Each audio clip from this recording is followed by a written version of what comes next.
Hello and welcome to Vesna TV DIY. I'm Vesna. Thank you so much for stopping by today. Today we have a mega video for all of your Christmas inspiration. These are my favorite Christmas DIYs throughout the year, so stay tuned and enjoy.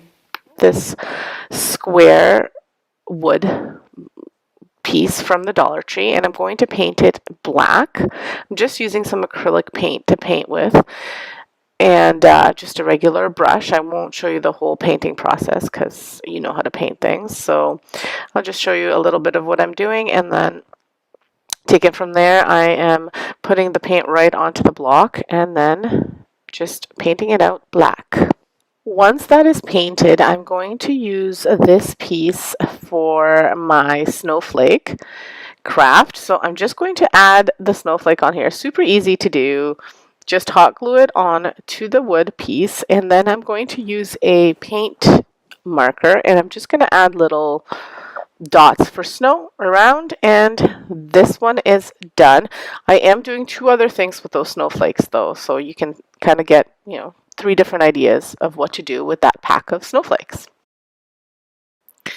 So here it is all finished, and if you like this one, and if you thought this one was super easy, the next one is even easier. All you need are a black Sharpie and an orange Sharpie. You could use a normal marker too, of course, and one of these snowflakes, and we're going to make a snowflake ornament. We're going to attach just a little ribbon to the top so that you can hang it off of your tree, or even if you wanted to put it in a tray, whatever you'd like, but super easy to do, and you could make a whole bunch of these. This is something you could even do with the kids, something fun to do, and what a great little craft for $1.50, because we're in Canada. It's $1.50 at the Dollar Tree now, and what a great little project to do even with your little. Okay, so this next one is also very easy to do. It's a little bit more involved, but not too bad, and very inexpensive. So all you need is 8 clothespins. So I kind of just laid them out to see what I wanted to do with them first, and then I took them apart, and then what you want to do is kind of glue them back together, but you take them apart and you glue the flat sides to each other so that they make this nice little shaped object. And then you glue all of those together, and then you make your shape out. So what I did was I glued the bottom pieces. So I did 4 at the bottom, and then I did 4 at the top, and so the bottom ones I glued together, and then the top ones I glued on top to kind of make it a little better hold. You'll need quite a bit of glue on here just so that they do not come apart. And once you have all of that done, then you can go ahead and paint it.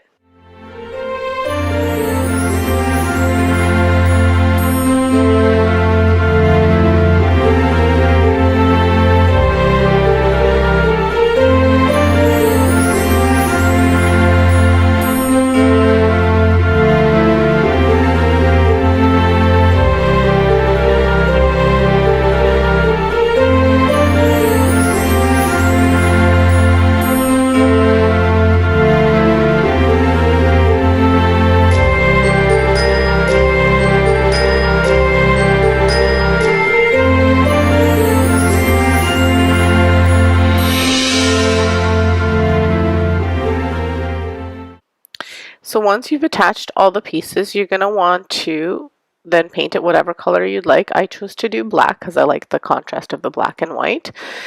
And there was a time that I made, I think last year, I made a whole bunch of black and white snowman kind of things for my tray. So this will go in, this would go well together with that. I did not use that in my decor this year.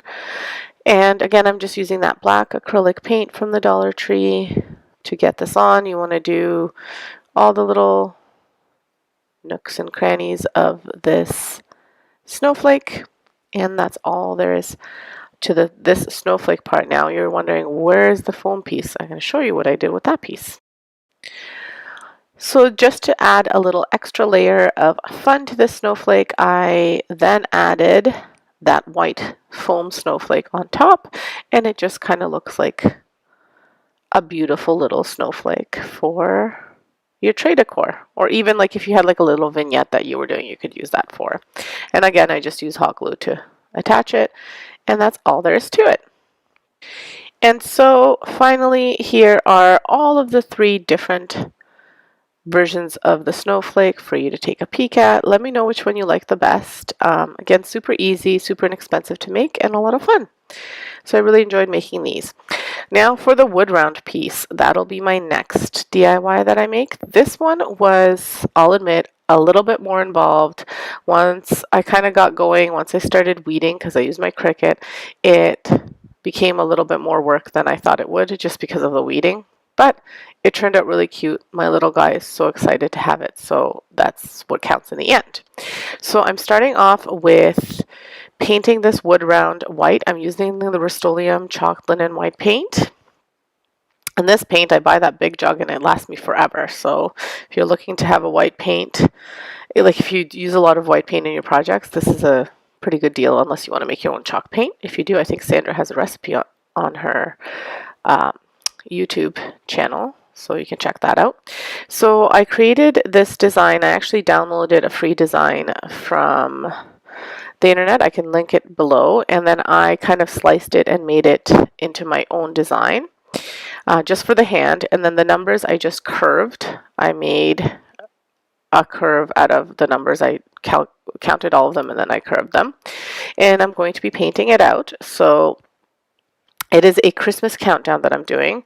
So I'm using kind of like the Grinch's hand, and then I'm going to attach a little popsicle stick to it so that you can move it around. You'll see at the end. So I'm going to be painting the Grinch's hand green, and then I'll be painting his clothes red, and the numbers in black. When you are using vinyl to kind of paint in anything or dab anything, you want to make sure that you put the vinyl on really tight and hard, that there's no like little spots where it could leak. You'll see that there was spots that it leaked for me because I didn't push it in properly. And then you don't want to use too much paint to begin with. You just kind of dab it on lightly first, and then you add more paint as you go, because if you cake on too much paint, you do risk it bleeding through. So this is kind of how I do it. And then when I'm transferring on to a painted piece, I put the transfer paper onto my legs or my shirt, whatever I have that's cotton, so that way I get rid of a little bit of the stickiness so that it doesn't rip the paint off.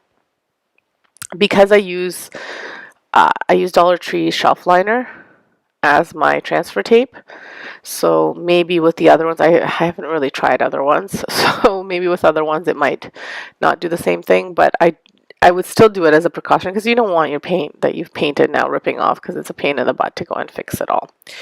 So, and you can use either a brush, or you can use one of those makeup sponges, the ones that are kind of like a triangle. You can use those to dab on the paint. That works really well too. I just didn't have any on hand. And I'm just using the Hunter Green and Christmas Red is what they're called, the colors.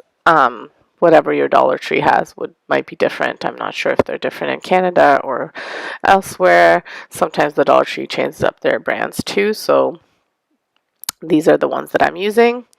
And then when you're ripping it off, you want to make sure everything is dry. You can see that my 24, the 2 never cut properly on my Cricut. So what I'm going to do is just cut out the 23, and then I'm going to use that 2 from there.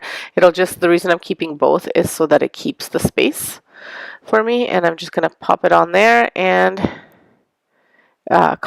paint it in after. Then you want to take out all of you can see all of my 8s and 0s. They still have the vinyl, so I have to weed that out.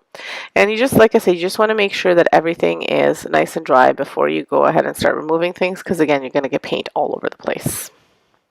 And after I finished this, I let it dry. I went ahead and I painted my popsicle stick. Now, it was one of those jumbo popsicle sticks that I'm using, and I'm painting it in black, and I'm also just cutting the edge of it into like a little triangle shape and cutting down the bottom part of it, so that way it looks like a little handle, and it looks like the Grinch is holding the little handle. Now what we did was, and I didn't record this because my husband was doing it, he was helping me out, what we did was I drilled a little hole in to the piece. Now you could use a nail and just break it through, but we drilled, and then I just used a little small screw in, and then on the back I just put that little thing so my little guy doesn't get scratched. The thing is just like a little piece of felt with a sticky on it that you put underneath chairs. And I attached a rope to the top, just jute rope, and I also then cut out the Days Till Christmas, which I used the Easy November font, and I went over top of the Grinch's hand with a black Sharpie just to make it a little, like, pop out a little bit more. And I think it turned out really cute. Let me know what you think. I think it's super cute. My little guy loves it, and that's what matters the most. So on to this next DIY. So this one is a little bit less involved, and you don't need a Cricut. For the other one, you really didn't need a Cricut either. You could have just done it freehand, but I'm not that good. So for this one, it's the plastic deer. I'm just using that Rust-Oleum high heat paint, and I'm spray painting it in black, and then I'm going to add a little bit of gold, dry brush gold, to his antlers, and that's all there is to it. I saw this at Pottery Barn. They have these. Obviously they're bigger, but this is kind of like a Pottery Barn dupe, I guess, if you wanted to recreate these. Like I said, they're a little bit smaller, but they still look awesome. So great little decor piece to put in.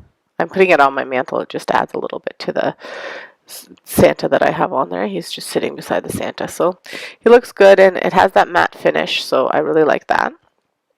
And then the next one, I'm going to recreate the sign. So easy again.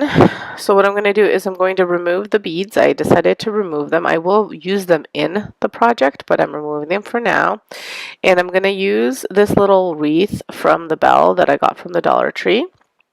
And I'm using this, well, I think it's a shelf liner or scrapbook paper. It's self-adhesive, so it's a sticker that I got from the Dollar Tree, but it's just like a full page. And I'm going to be putting that as my background, adding a wreath, adding the beads, and painting the frame. So again, super easy to do, inexpensive, and hopefully you have kind of little bits of stuff lying around that you can reuse. So I'm going to paint the frame in a warm white that I got again from the Dollar Tree. I'm just ripping off the existing tape that was on the frame because it's that like the shiny stuff that's hard to paint over. So I'm just ripping it off.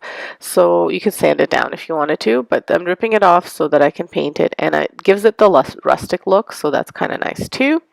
And then I'm adding the little paper in there, and like I said, it's self-adhesive, so super easy to do. I do wind up, because I wasn't sure if I was going to want this to hang or stand on its own, so I left the holes, but I'm going to be filling them in just with some wood filler, so that way they're not as obvious. And because I want it to stand on its own, it'll be a nice little tray decor piece. So once I've stuck this on there, I was contemplating using like a calendar page from there, but everything was too big to fit into the small little thing, so I didn't use that. And then I'm just using my X-Acto knife to cut down the extra pieces, because I made it a little bit bigger than the actual frame, so that way I wouldn't have the issue of having holes anywhere, like gaps anywhere. And as you can see, I had to rip off a piece of the shiny stuff because it didn't come off all the way, and then once I painted it came off, so just sanding it down a little bit. And again, this will give it like that rustic look because you can see that the backing that I put in there, the background is a little rustic as well, so it'll go great with the frame. Now I'm attaching the wreath, and I added a little bit of white paint to the wreath so it looks like there's a bit of snow on it. And then I'm going to add 3 beads to the top of the wreath as just like a little decor piece. You could do anything you wanted, any kind of embellishment that you want. This is what I chose to do because I thought it would look, the colors would match really nicely. And that is absolutely all there is to this one. Let me know what you think of this one. I think it's super cute. Again, like all these little tray fillers are great to have on hand. Sometimes you're just missing that one little thing. Okay, and last but not least is that little 3D Santa and tree craft kit. So what I'm actually using is I'm using all the trees. I'm not using the Santa and the candy canes. And I have this shadow box from Dollarama, which I used in a previous craft, but I'm adding it to, I ripped off the back and I'm going to reuse it here. Now what I'm doing is adding a piece of felt on the back, and then I'm painting out the trees. I'm going to leave the top as it is so it looks like a little house. You could do whatever you want. I've even seen these little shadow boxes, and I thought I had this. They're like, actually they're tin containers from the Dollar Tree that have like a see-through lid. That would be cool to use for this as well. Really anything, but I'm kind of creating like a little scene in there.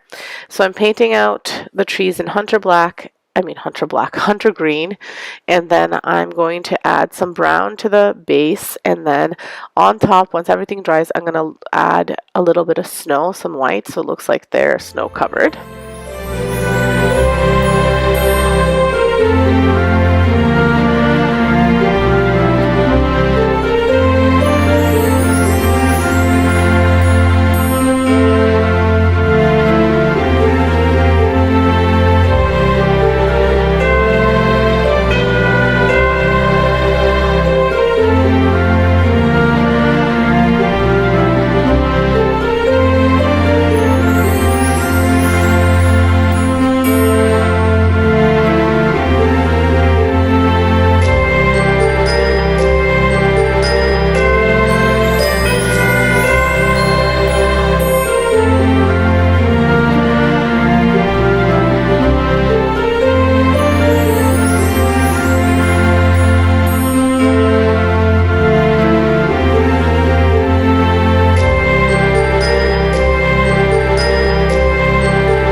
So while those are drying, I'm just going to add the felt to the back of this, and I'm going to start to kind of put everything together. I'm using one of those rags from the car section in the Dollar Tree that's all white. It's kind of like a really nice fluffy material. I had it from a previous project where I used it as a pillowcase. I ripped it up, and I'm using it as my bottom part where I'm going to put the trees, so it looks like it's snow. Now the reason I'm not gluing anything down is because then I can use this shadow box for other things, maybe for the fall, maybe for Halloween, Valentine's Day, or even just like a summer decor piece. That way it's not permanent. If I can reuse stuff, because to have all of these things all the time in your house, like, you know, if I had a shadow box like this for every single season, it would be, or every single time I redecorate, it would be a lot of things to store. And you just, once you start making stuff like this, you start to run out of room for all the things. And my kids love decor, so they want to keep everything. So I'm just adding it like this to the bottom, and then I can reuse it in other decor. And then I'll fudge around with it a little bit before I show you the finished piece. But here it is all finished. I added some lights to the back, and I left like a little bit open at the back that I didn't glue in so that I could squeeze in the lights behind. And so you can see what it looks like with the lights on.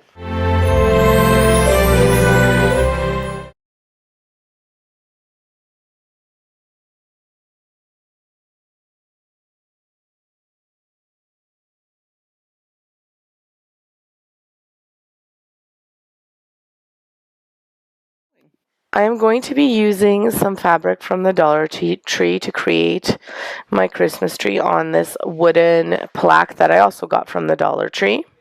So before I added the fabric, I actually spray painted it with some heirloom white spray paint, and I'll show you the bottle a little bit later on in the video, in the episode. And it's just a spray paint from Rust-Oleum. It's more like an antique white, so I spray painted it out in that color. And then I just cut little strips from this leftover fabric from last year from the Dollar Tree. I haven't seen it this year now. I have not been going a lot to the Dollar Tree, to be honest with you. I'm trying not to spend so much money at the Dollar Tree because it gets very, very expensive.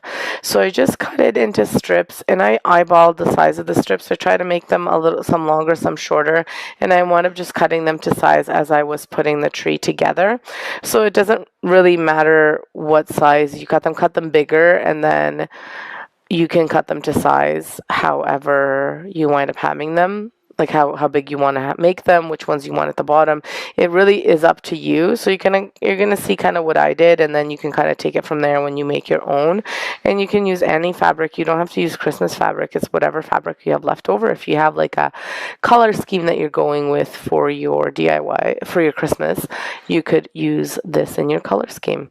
But these are the fabrics I had left over, and I thought they would be really cute on a Christmas tree. So some of the pieces I wound up twisting and then hot gluing in the middle and then putting them down. Other pieces I tied in the middle and then hot glued them down. So again, it just depends whatever look you're going for. It just depended if the piece was a little bit too long, and I was afraid that if I cut it, it wouldn't match up. So then I just made like a little clump, and they all kind of look like they have clumps in the middle. If you wanted to be really precise and have everything kind of be like super lined up, you could also put one of those wood dowels down. Not wood dowels, like, or you could use a dowel, but you could use the skewers from like the barbecue section that they have at the Dollar Tree and just glue it down the middle, so then you have something like a point and you could tie the ribbons around it. I've seen that done before, but to me this was easier and I did not want the wood piece on there, so I liked the way this turned out, and I just alternated the fabrics. I also tried to kind of point the fabrics up a little bit just so that it would look kind of like a Christmas tree. I always do that with my branches too. I kind of aim them upwards. And then at the end, I just put a snowflake sticker, and then at the bottom I just did a piece of a tumble block that I had, and I hot glued it to the bottom, and I painted everything in a black color. I also dry brushed around the piece, so here's what that looks like. And I just dry brushed the black around because I thought it would just give it more of that rustic feel. And I always like the dry brushing and the antiquing and all of that stuff. I haven't done black in a long time, but I really like the way this turned out. I think it's really, really cute, and it'll look awesome in a tray. I will have a tray decor video next week, not next week, the 16th coming out, so I hope you do check that out.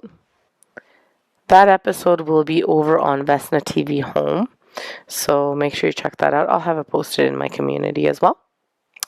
And then for the next DIY, it's another cute one as well, and this is the easiest DIY ever. I'm ashamed to even call it a DIY. So I like to save Christmas cards that we get, and this is one from last year that I saved.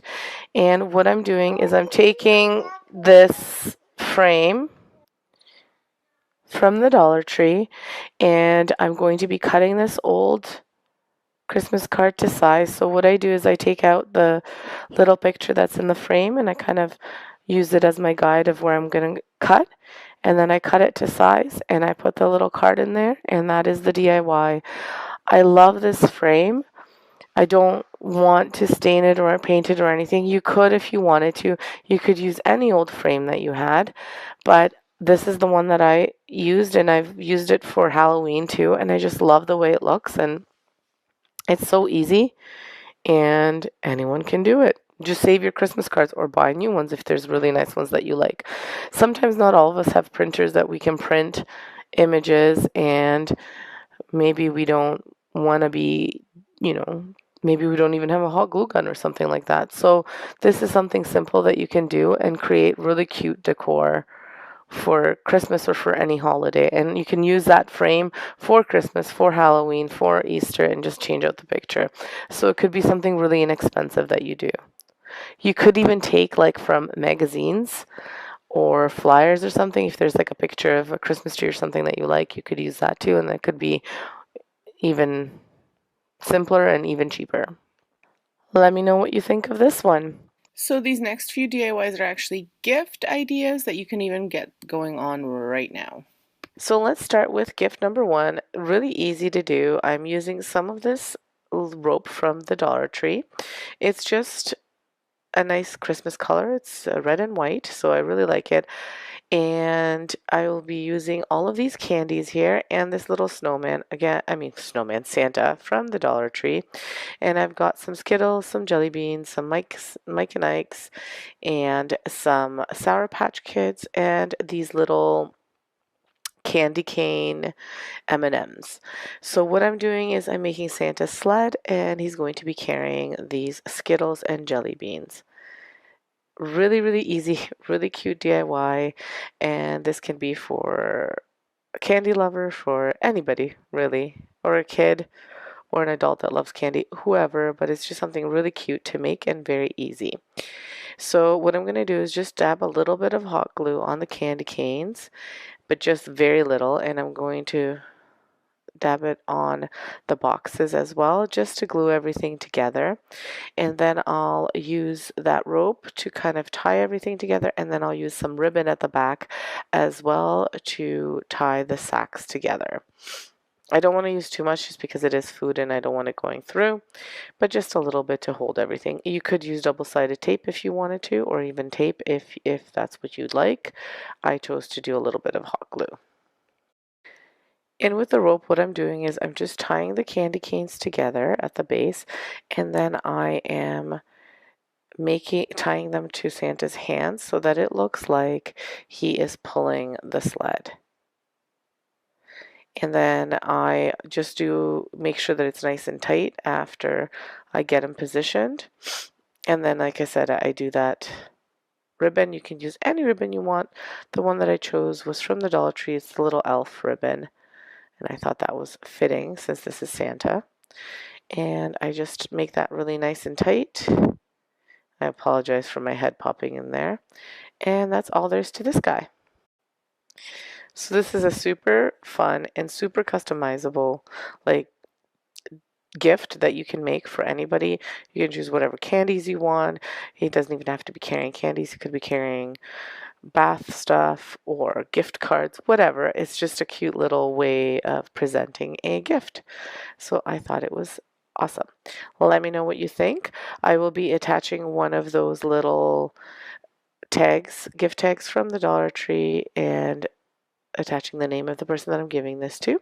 And here he is, all finished. For this gift, I'm using these candles from the Dollar Tree, and I'm removing the plastic around them, and I'm going to be melting them and creating a different kind of candle. I tried 2 different methods for melting them. I tried them in a pot on the stove.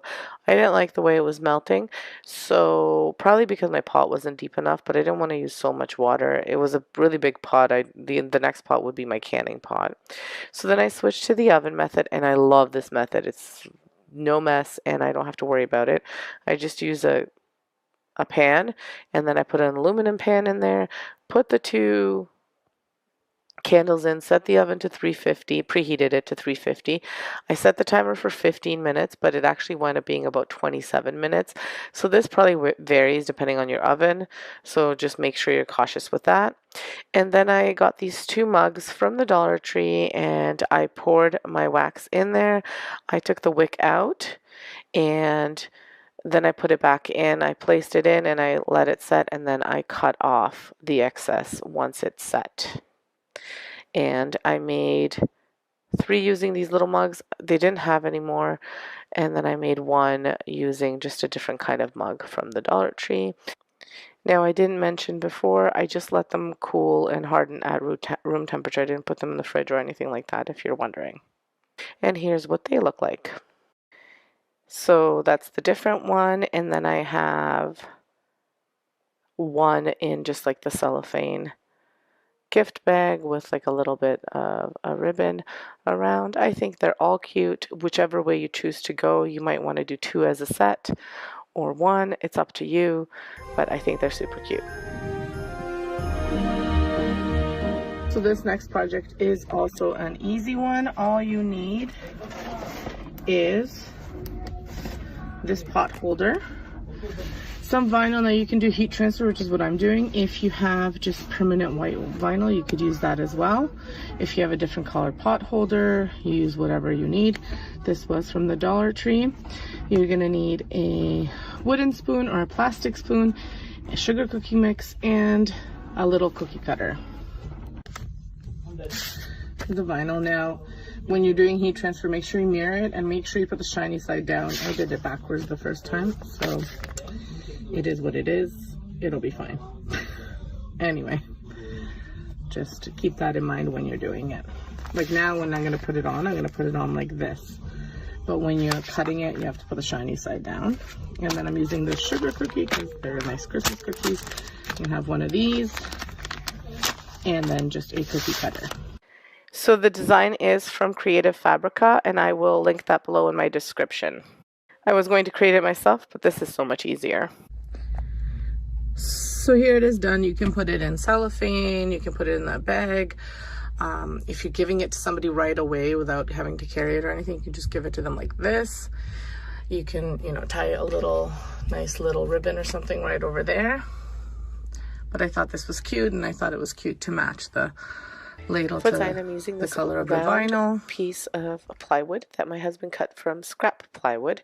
Now, if you don't have access to that, sometimes on Marketplace you can find these wood rounds, but if not, you can always use a pizza pan from the Dollar Tree. And I'm spray painting it in the Tremclad flat white.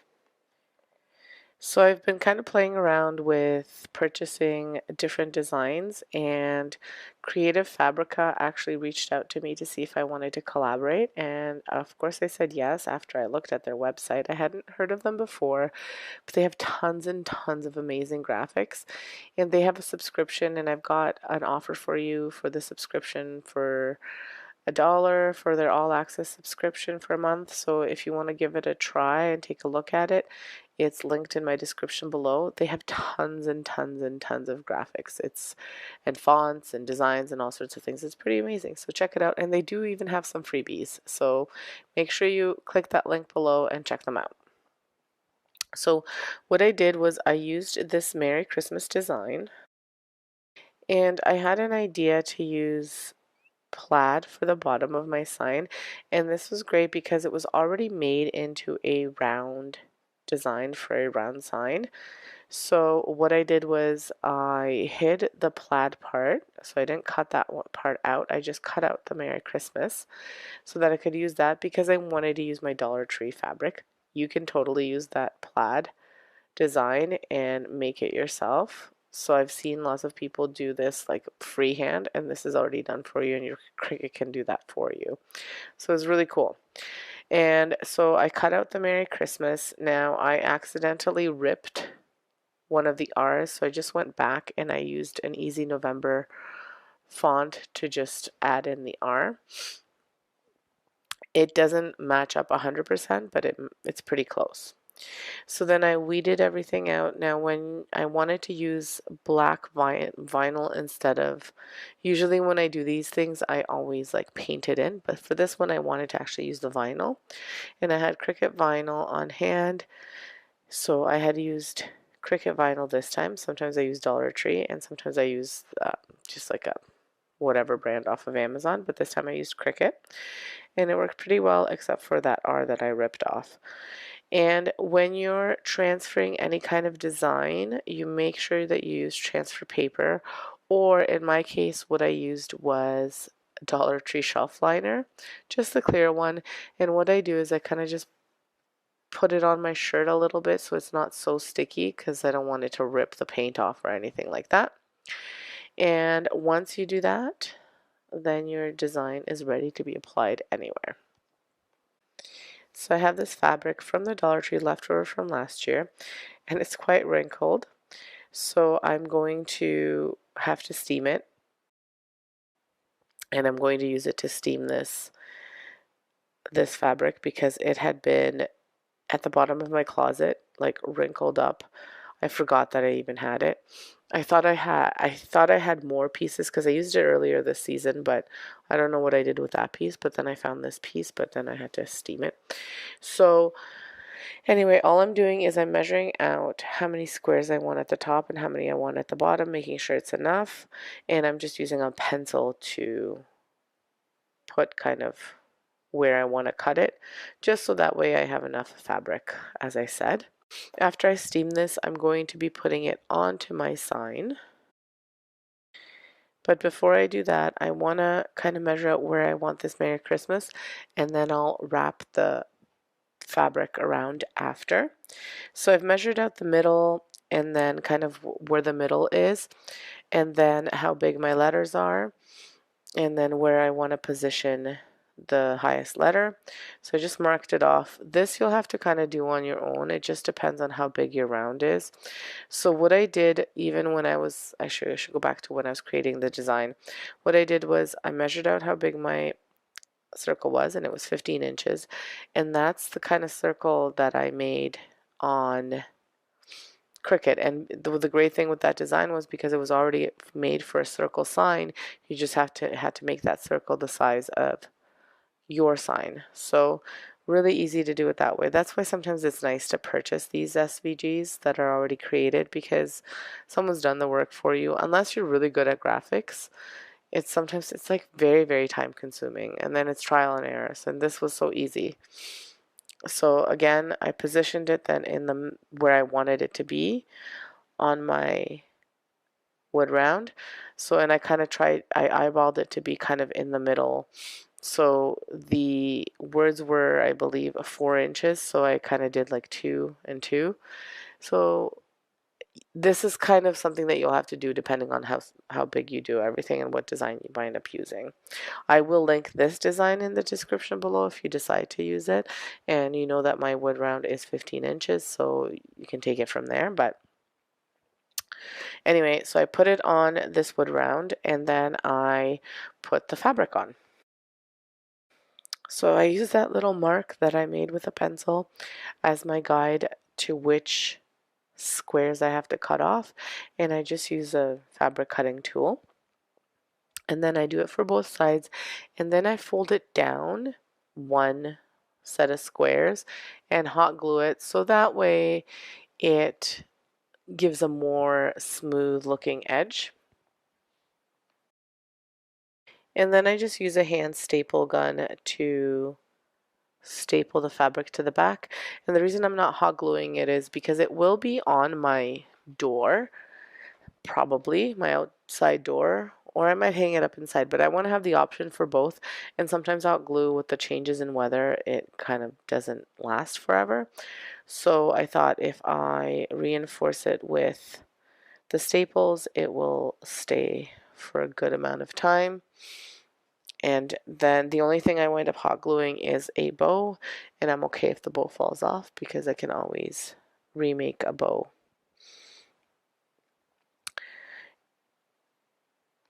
So I add the fabric to the top and bottom, and then I create a bow. I did not show you me creating the bow and actually even adding the fabric to the top because it's the same thing. You don't need to watch me do it twice. The video is going to be too long if we do that. But the bow, I just used Dollar Tree ribbon, and I just made loops that I twirled around each other, and then I hot glued the bow to the top of the sign.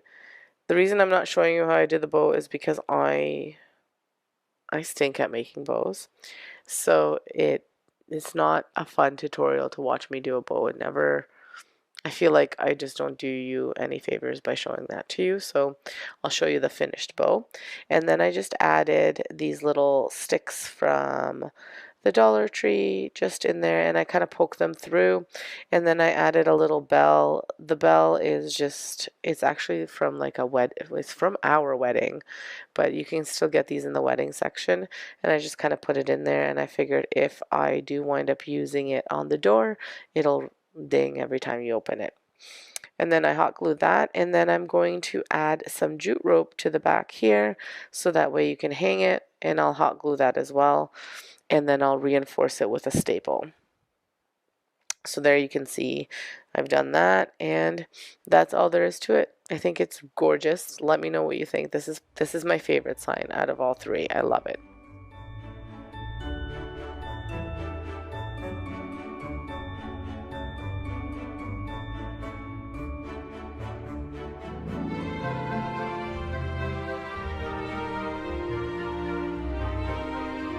And this one, I will be making into a snowman as well. I love snowman.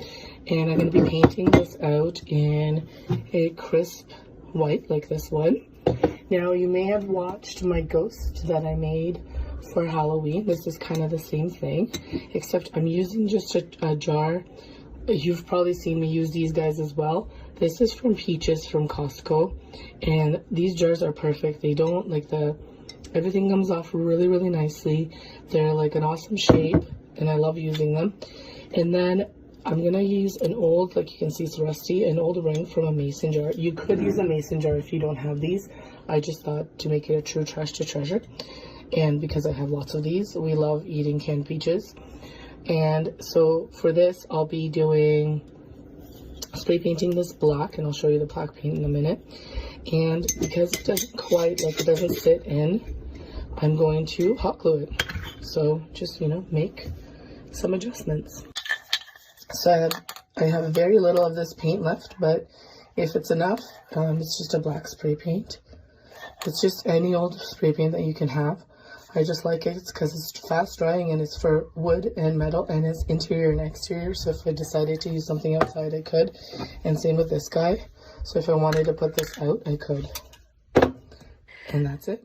So even for this guy, I just drew everything freehand using a Sharpie, a black and orange Sharpie, and then I'm adding a scarf to the bottom. And then I have some difficulties. I have dirty fingers that have paint on them, and I wound up getting black paint on him, so I won't have to fix it, but I'll show you that in a minute. So like a dummy, I spray painted the wrong size of mason jar, so you need the ones with the smaller holes. So, or maybe this solar lamp isn't. I have other solar lamps, but I can't find them. I don't know what I've done with them, so I've just used an old one. And they're the ones from the Dollar Tree, but I think these are very, very old ones. So the new ones I believe are bigger, and I packed away my Halloween stuff, and I don't know why I packed away the solar. I didn't think I did, but I can't find it. Anyway, so I'm going to put this in, and I'm going to make this hole a little bit bigger so I can squeeze this guy in, and just hot glue everything to the base here. But I'll start, I don't want to paint anything more like to waste, so, and I can't buy the solar lamps now, so I'm going to improvise, as you can improvise when you're making DIYs. So just glue that in there. Oh no, I got it on my fingers. So I've cut the hole to fit the solar lamp, and I'm just going to color it in black. And because I'm always in a rush, I seem to never be able to be ahead of the game. I am using my hairdryer to just quickly dry the paint off so I can do another coat, because I did have to do 2 coats because it's from a ribbon roll. The little thing is from a ribbon roll, and it's that glossy cardboard, so it makes it kind of slippery and a little bit harder to paint. You have to do just 2 coats, not harder, just 2 coats. So I did correct where I got my finger marks on the jar. I wound up just spray painting that part, and then I'm going to go over with some Deco Art chalk paint in white, and I just go over the whole jar, including where I've Sharpied his face, and then I just use a baby wipe to wipe it off. And then at the bottom of his hat, just to cover the ring parts, because of course the mason jar, it wasn't a mason jar, so it shows the ring parts, I'm going to put a little bow, again with some leftover ribbon, just to give it a good nice cover and just to make the hat look fancier. Now this solar light will glow, and it'll make your snowman glow, so if you wanted to have it in the dark, it's a great little piece to have. Unfortunately, it is not dark, so I wasn't able to show you, but I can link the Halloween decor video so you can kind of see what it looks like when it's glowing in the dark. And because this was an old solar light, it was just in a box, so it did not have enough time to charge. So I am, like I said, not able to show you what it looks like in the dark. So here he is, all finished. I hope you like him. I think he turned out pretty cute. And again, a great tray decor or mantle decor or anything, really. He's just cute. Let me know what you think.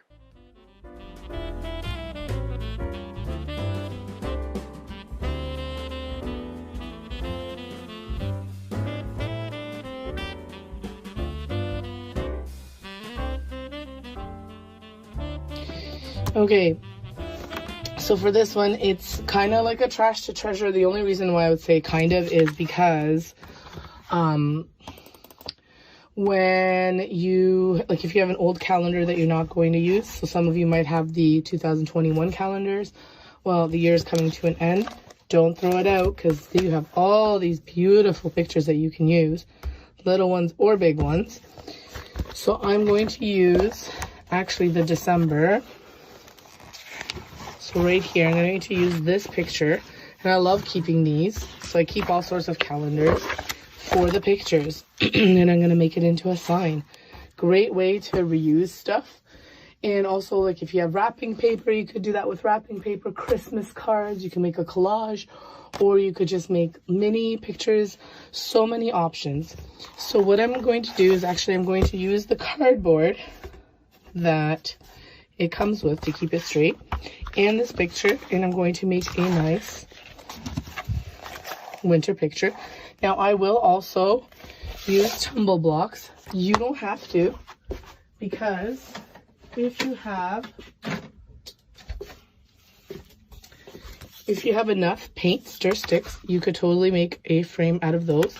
I just don't, so I'm using the blocks, but you could, like, you can see, you can kind of go like that. I'm going to use tumble blocks just as a frame. You don't even have to do that if you don't want to. Or if you have little bits and pieces of wood, kind of that you've cut up from other projects, you could make a nice border around. Super easy. Or even if you have, you know, old wood rulers that are being chucked or whatever, and you wanted to use them, have a purpose for them, you could use those as well. Many options.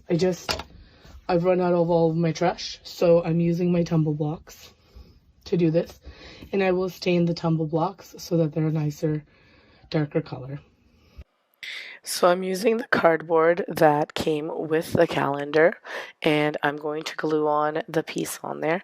I'm using Mod Podge. You can use a glue stick. It might even work better with a glue stick. I just found that my glue stick dried out. And then I'm gluing it on, and then I'm going to use the tumble blocks, and I'm going to use 6 for each side, so 24 tumble blocks, less 1 or 2, just because you have to make some cuts, and if you make some mistakes, but aim for 24, and if you use less, great. And I'm going to paint the tumble blocks in a black acrylic paint, and then I will hot glue everything as my frame, and that's all there is to this DIY. Super, super easy.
So again, when you get to the end, you're going to have little bits that you have to cut. I'm using my mini miter saw that I have. You could use anything that you prefer using. This is kind of why I got it for these tumble block projects. It's quite hard to cut without just because they're such little cuts, but maybe you have some tools that you can use. I just found that this is the best one to use. So I just kind of put a pencil mark where I wanted it to be cut. And then again, hot glued everything. Now, I didn't glue anything at the back to help for it to hang. You could glue some jute rope to the back to have it hang, but I think I'm going to have it like on my mantle. So I just leave it the way it is. And then I just use a little bit of black acrylic paint just to kind of distress around the frame, and that's all there is to it. Let me know what you think of this one. I'm really excited about this one because it was so easy to make.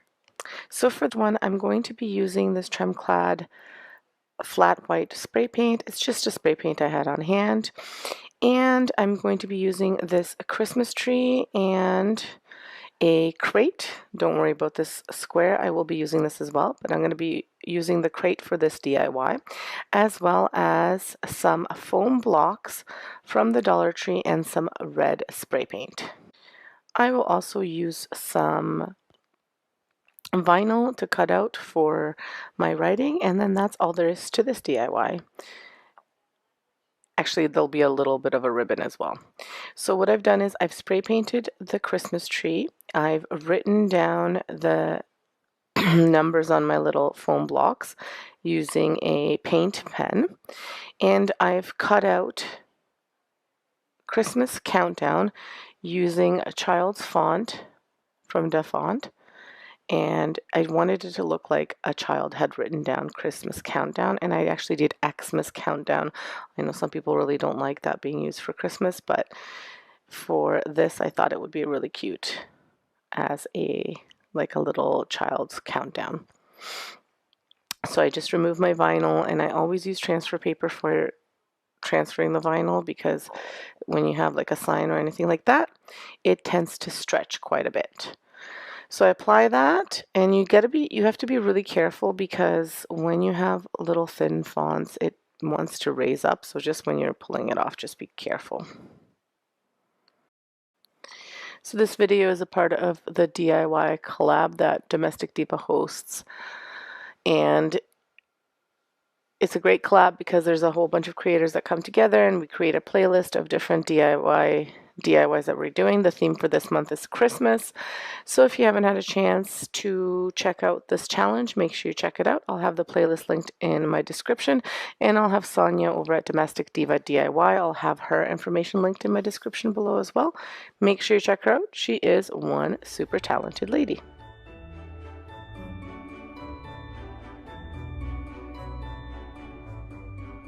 Once I get my vinyl on there, I wanted to put a little bit of a bow up top, and I thought I could put it kind of halfway down. Then I didn't like that, so I put it a little bit higher, and I still didn't like that. So then I took some ribbon and I just added like a bow to the top that kind of flowed down, and I really liked the way that turned out. And again, I just made a little bow, tying it kind of like you would a shoelace, and just hot glued it on. There was a little crack in the Christmas tree, so I was just adding some glue to fix it up. So after I added all of that, I just touched up some of the cubes because the paint had kind of ripped off when it was drying, and I put it in, and there's my countdown. I think it's really, really cute. What do you think?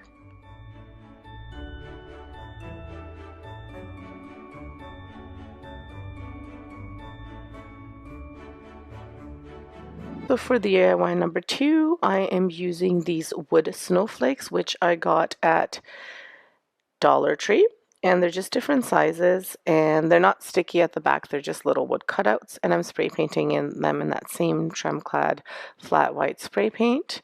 And I'm also using a bamboo cutting board, and this is another super easy one. All of these are really quick and easy DIYs. So I'm just going to be, once these snowflakes dry, I'm going to be creating a Christmas tree. So I just kind of try to figure out how I want the sizing to work and the pattern. This is totally personal preference, so kind of play around with it and see what you like. It all depends on what size your snowflakes are and which ones you wind up buying. The only tricky thing with this one is that I noticed that I wanted my board to be darker after I put this on, after I hot glued them on. So I went back and I stained it with the Rust-Oleum Decorative Glaze in Java. Now, before you hot glue your pieces down, kind of take a look at your board and see if you like it. And if you're going to write in words, so kind of the reason I wound up staining it darker is I didn't really like the way the words looked that I wrote down. You'll see what I mean a little bit later. So I kind of went back and tried to mute them and make them look kind of like they're faded. They were just a little bit too dark and too rich. So kind of play around with that before you use a Sharpie. I should have done that before, and I knew, is like when I was writing with that Sharpie, I knew that I'm like, oh, I should have just made sure I liked it before I committed to a Sharpie, but live and learn. So that's kind of something that I would have done differently, but I still like the way it turned out. I did wind up using one more thing, the same ribbon that I used in the DIY before, and I covered the Merry Christmas. I didn't like the way I wrote it freehand, so I covered it up with that ribbon, and like I said, I went over top with decorative glaze and everything just to mute everything down. So I wrapped the ribbon over top a few times, and I wanted it to kind of look like it was kind of coming off. So I wanted like different levels to it, so that's what I did. So I just used a little bit of Dollar Tree sandpaper, and I just, like I said, sanded down the words a little bit, and then I applied the decorative glaze first with a paper towel, and then I kind of worked it in, and then I used a brush to get it in between. I did get it a little bit on the snowflakes, so I used a baby wipe to remove it. That's why I said it's easier if you do all of these things before you attach your Christmas tree, like your little snowflakes, but I think it turned out really cute regardless, and here is the finished piece.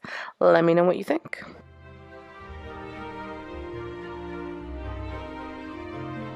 So again, another super DIY for number 3. I'm using, again, this spray paint, and I'm using this square plank, and it's from the Dollar Tree, to create my DIY. And I only need 1 coat of this. And then I'm also using these trucks from the Dollar Tree. They're ornament trucks.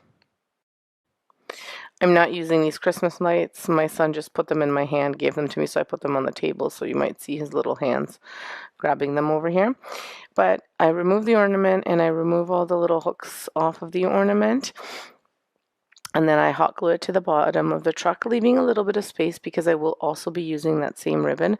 So basically I used 1 roll of that ribbon for the entire, like for all 3 DIYs. So it went a long way, and then I used a little bit of a different kind of ribbon for the bow on this as well. And again, like I said, this is a super easy one, and I had a snowflake left over. You can see it in the corner there from the first DIY, so I put that on here as well.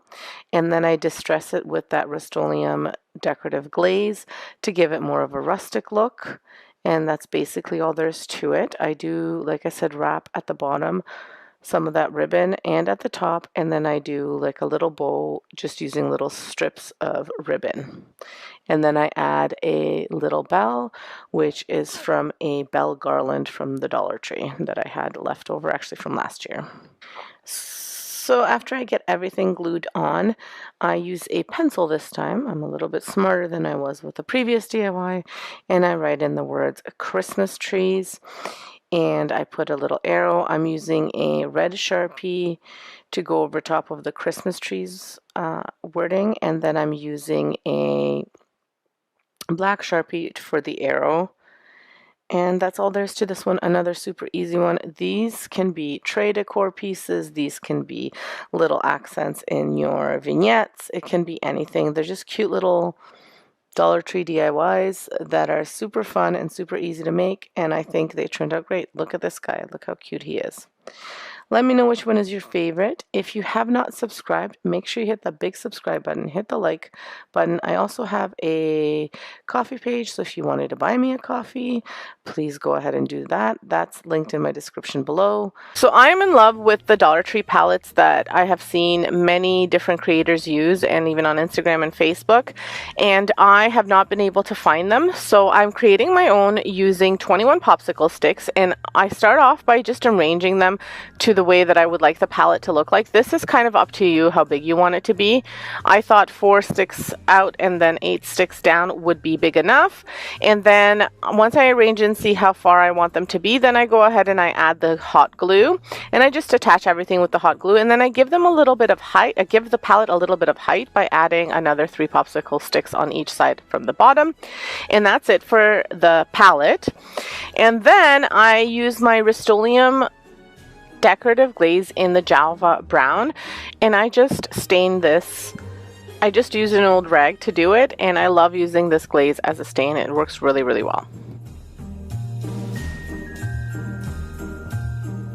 So after the stain sets, I thought I was going to use my Cricut to cut out the word joy using red vinyl, but then once I put that on, I didn't like the way that looked, so I decided to use some red burlap, which I also got at the Dollar Tree. They have these burlap ribbons available now, and they're really, really cute because they have them in orange and brown and red.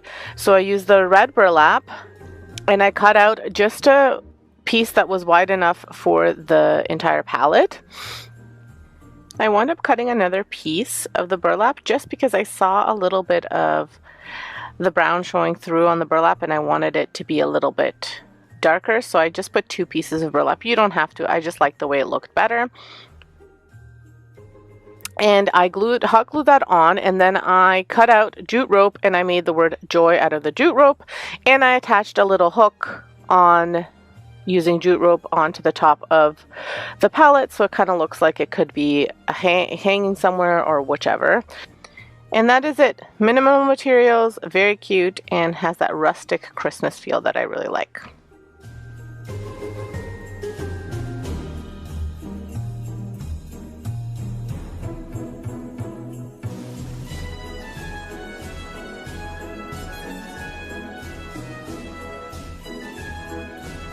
So if you guys thought this DIY was easy, the next one is even easier. So the next one, you're gonna need about 7 popsicle sticks, and then you're going to make a Santa ladder, which is super easy. Just use these popsicle sticks. You're gonna need a little bit of holiday red paint from the Dollar Tree, as well as this little garland. Now this is the only thing that I'm not sure that you can find now, but you can find something similar that has like little berries so you can wrap it around. I'm sure of it. I just had this on hand from last year, and I will pick some more up this year because I really like to use them in like little bits of decor here and there. But that's all you need for this one. Just look how cute it is. That's what it's gonna look like. Easy. So all I'm doing is hot gluing the ladder after I painted. So first you paint it in the holiday red, you do both sides, let it dry, then you hot glue it all together, and that is it. The only few things that you have to remember is that you don't want to use too much hot glue so that it doesn't kind of spill all over. And when you're hot gluing, you want to put them one on top of the other. And then you also want to kind of, when you do the middle part, you want to have it going in an open triangle, so that way it's not a straight up ladder. If that's what the look you're going for, that was the look that I was going for. You're going to wrap that garland around, maybe hot glue it in a few spots if you want to, or if you want to be able to use this for maybe the fall, you don't even have to wrap the garland around, glue it around. You just wrap it around, and that's it. And here's the finished piece. So I'm going to sound really vain and say, this next one is really cute too. I love it, because I really do love all the ones that I created. So this is a cool one because I'm using one of these little craft jars from the Dollar Tree. I thought I had 2 on hand, but I didn't. So the other one that I'm using is just a glass jar. So this is where you could use stuff that you have on hand at home. I just wanted to show you that you could get one of these craft jars at the Dollar Tree and it would work. But like I said, any old jars, if you can reuse them rather than recycling them, is great. So you need 2 jars, some gold metallic paint, white paint, and some black paint, and a little bit of ribbon. I'm using this checkered one, which I actually got during the summer, not at Christmas time, so you might be able to pick it up now. I got that last year though. So hopefully any kind of red ribbon would work too. You're going to paint both of these jars. One jar you're going to paint red, the other jar you're going to paint white. Now I did have one of my viewers tell me that pouring the paint might work a lot better with the glass. I saw the comment after I painted these. So next time I'm painting any glass or anything like that, I might try it. I tend to get really messy, so I don't like to pour stuff, but you know, why not give it a try? So I did 2 coats of white and red, and I did a little bit on the inside, not like too much, just a bit, so in case I saw like a little bit coming through. The white I had to do a little bit more. If you do have chalk paint on hand, I think it works a little bit better than the acrylic paint. It just has better coverage. So once you have these guys painted, then you need to do your decorations and your design. So the white one, you guessed it, is a snowman. If you've seen my mega video or any of my Christmas DIYs from last year, I love snowman stuff. So I'm just drawing 3 buttons. If you want to be really precise and perfect, you could use something like a stencil to make the little buttons. I kind of wanted them to look like they were coal, so that they, like, instead of buttons, but they were like coal, so they were kind of like choppy. But like I said, if you want to make them perfect, by all means use a stencil or something like that. And then this guy is done. He just needs his little ribbon.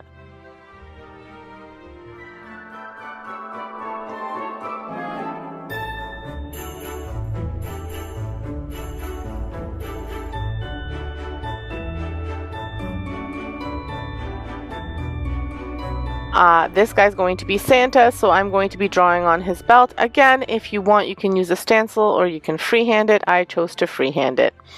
So I'm just drawing the belt in black, and then I will be going over it in some gold.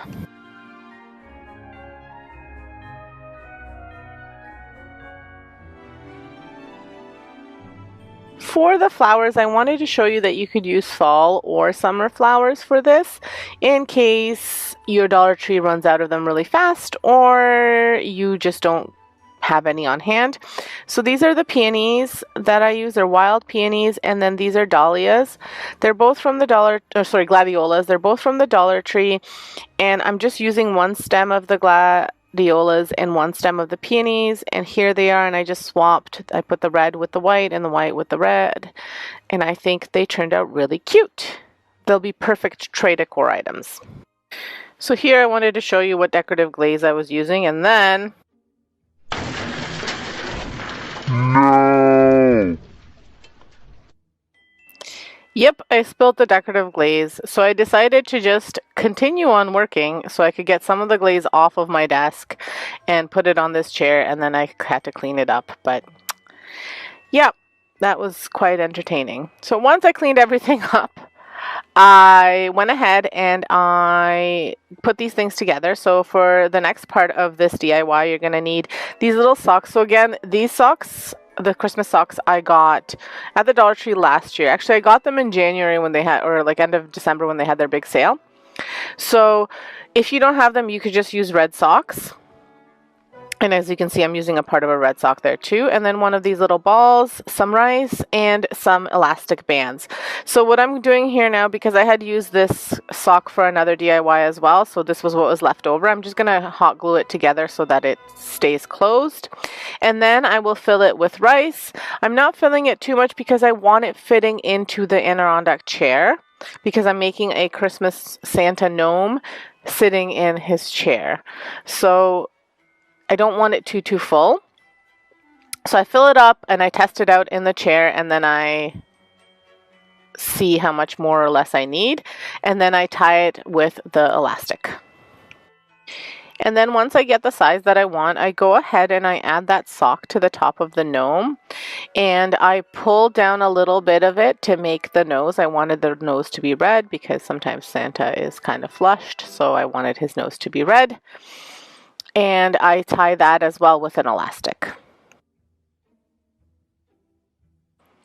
So then I added the beard. The beard is this fur that I had from last year. You can pick it up. They have blankets at Dollarama, which is our version of the Dollar Tree. It's a little bit more expensive, so probably like the Dollar General, but I have seen little fur ribbons at the Dollar Tree. It's just like a hit and miss. Sometimes they have them, sometimes they don't. So just any kind of fur will do, or even white material. You could use white felt if you can't find the fur for his beard. And that's all there is to this little guy, and he's going to sit in his chair and wait for all the kids to come and tell him their wishes.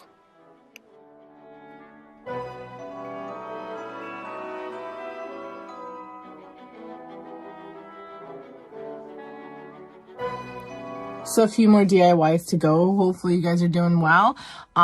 Take a, stretch a little bit while I'm talking here. But the next few DIYs are really easy too. The next one is a Christmas tree made out of clothespins. So another item that you can get at the Dollar Tree right now, actually all year long. So the pack of clothespins are 36. You're not going to need all 36 of them. You're just going to need a half of a package.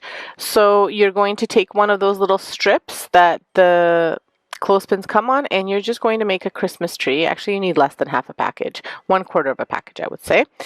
And you're just going to put them on, depending on how big you want this Christmas tree. If you want it bigger, you can use more. And what I'm doing is the bottom 4, I'm putting one beside the other, and then the other ones I'm kind of zigzagging up top, as you can see.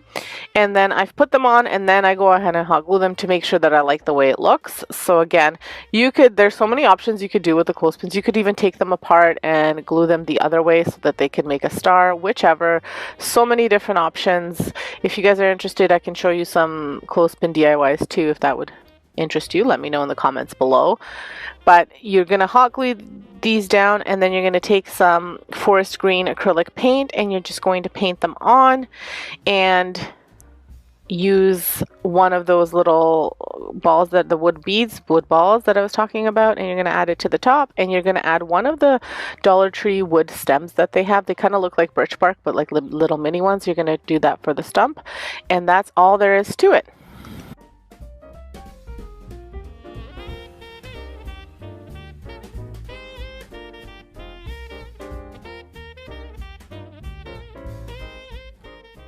And because I noticed he was a little bit wobbly, probably because I stuck him onto the paper instead of a piece of wood, I just added another popsicle stick to the back. But if you put him on a jumbo popsicle stick, he won't be wobbly.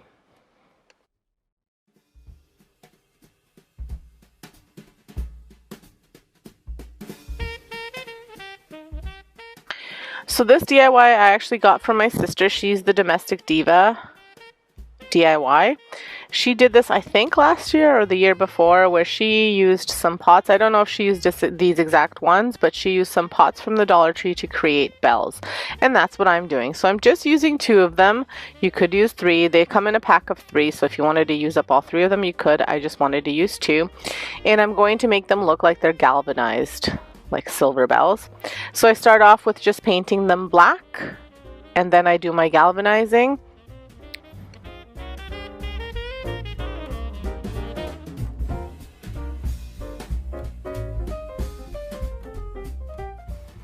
So I didn't show you the full galvanizing because I have many galvanizing tutorials on my channel. So what I can do is I can actually link one of my videos down in the description below, so just check it out. But what I'm using is, on top of the black, I put some silver and some white and then some more black, and I just dab them on. So I put them all on a little bowl and I dab them on as I go. There's not really like a set, okay, you have to do this first or that. It's just whatever you like to look at. Sometimes I even add blue to it, sometimes I don't. This time I didn't. So then I made little holes into the bells because they have the drainage holes that you can poke through, and I'm putting some jute rope through them, and I'm going to tie that at the top, and then I will have a little bit hang out so it looks like there's like a bell portion inside, and then I will tie a ribbon to it. And sorry, I didn't make myself clear. At where the little bell portion hangs in the bottom, I do a little knot so it doesn't come out, and then I leave a loop, and then I hot glue it together as well before I add the ribbon.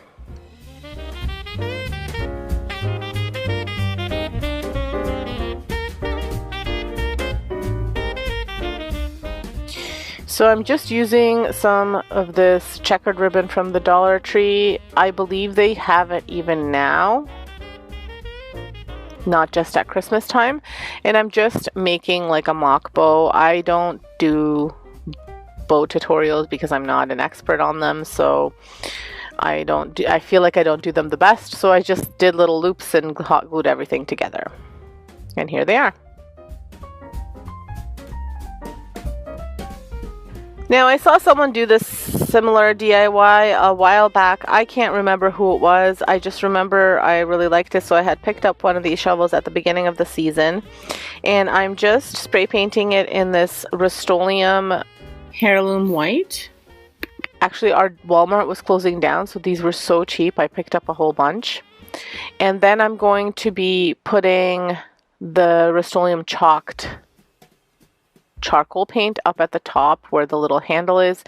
By all means, you could use acrylic paint. Now, the only advice that I have for you is maybe put Mod Podge at the bottom and then paint it, because the paint kept on coming off. So I wound up putting Mod Podge over top of it, and I antiqued it a little bit with the black. And now what I wanted to do for this shovel is I wanted to show you that you could use this for all the seasons. So it's very neutral, kind of farmhousey. And I'm going to add jute rope to the kind of stem of the shovel. And then I have a bow that I created again off camera because I had a really hard time creating it, but I'll show you what it looks like finished. And then I'm just gonna Velcro that bow to just where the handle meets the open part of the shovel, and I just Velcro one piece to the bow and one piece to that, so that way you can change it up for the seasons. For the fall, you can use it, a fall ribbon. For the summer, you can maybe do some lemons or whatnot. For spring, some tulips or whichever. So this way it gives you options. As you can see in the back, I didn't put too much paint because wherever I have it, I'll have it kind of against something so you won't see the back. So there's no point in wasting paint. So the ribbon is a mishmash. This white Santa ribbon and snowman ribbon I actually got from my friend. I don't know where she got it. Maybe Michael's and maybe White Rose when they used to have it. She said it's very old and she hasn't used it in years, so she didn't need it, and she knew that I could use it from some of my videos. And then again, that checkered ribbon as well as a little bit of burlap.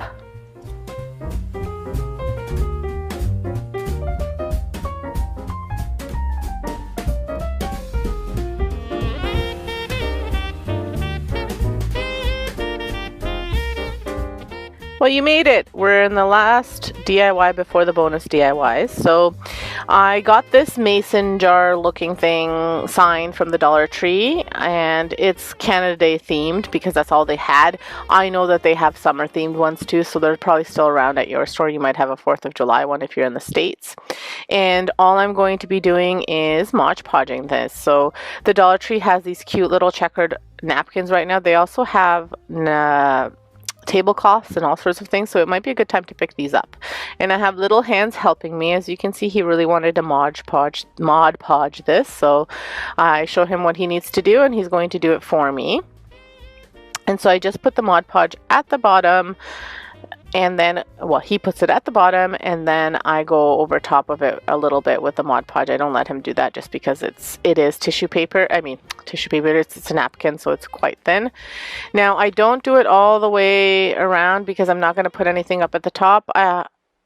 I wind up using 2 napkins just so that you can't see anything through them. So do the 2 napkins. That's why I did this part by myself, just because I was afraid he would rip it, and he also got tired of it. He, his crafting attention span is quite limited.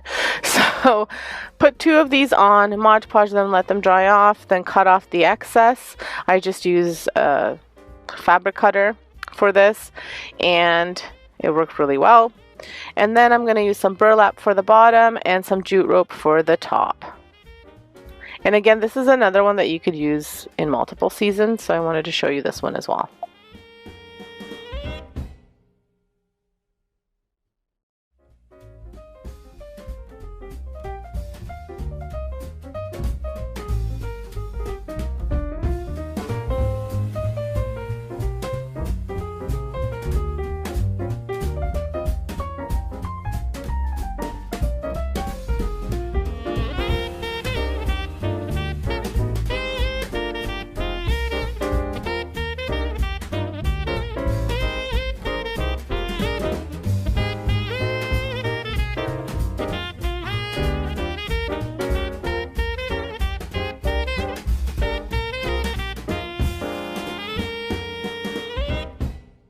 So once you have that all glued on there with some hot glue, then you're going to take some floral wire and you're going to put it through those 2 little holes, and you're going to just attach this little clip, and it's just like a little clip for papers that I had on hand, and just hot glue that on and create a little bow. So I'm just using some burlap, the red burlap that I used before, and then some regular burlap, and I'm just making little strips to make a funky little bow that I'm going to attach to the top of the mason jar. So what I'm doing is hot gluing these little bits.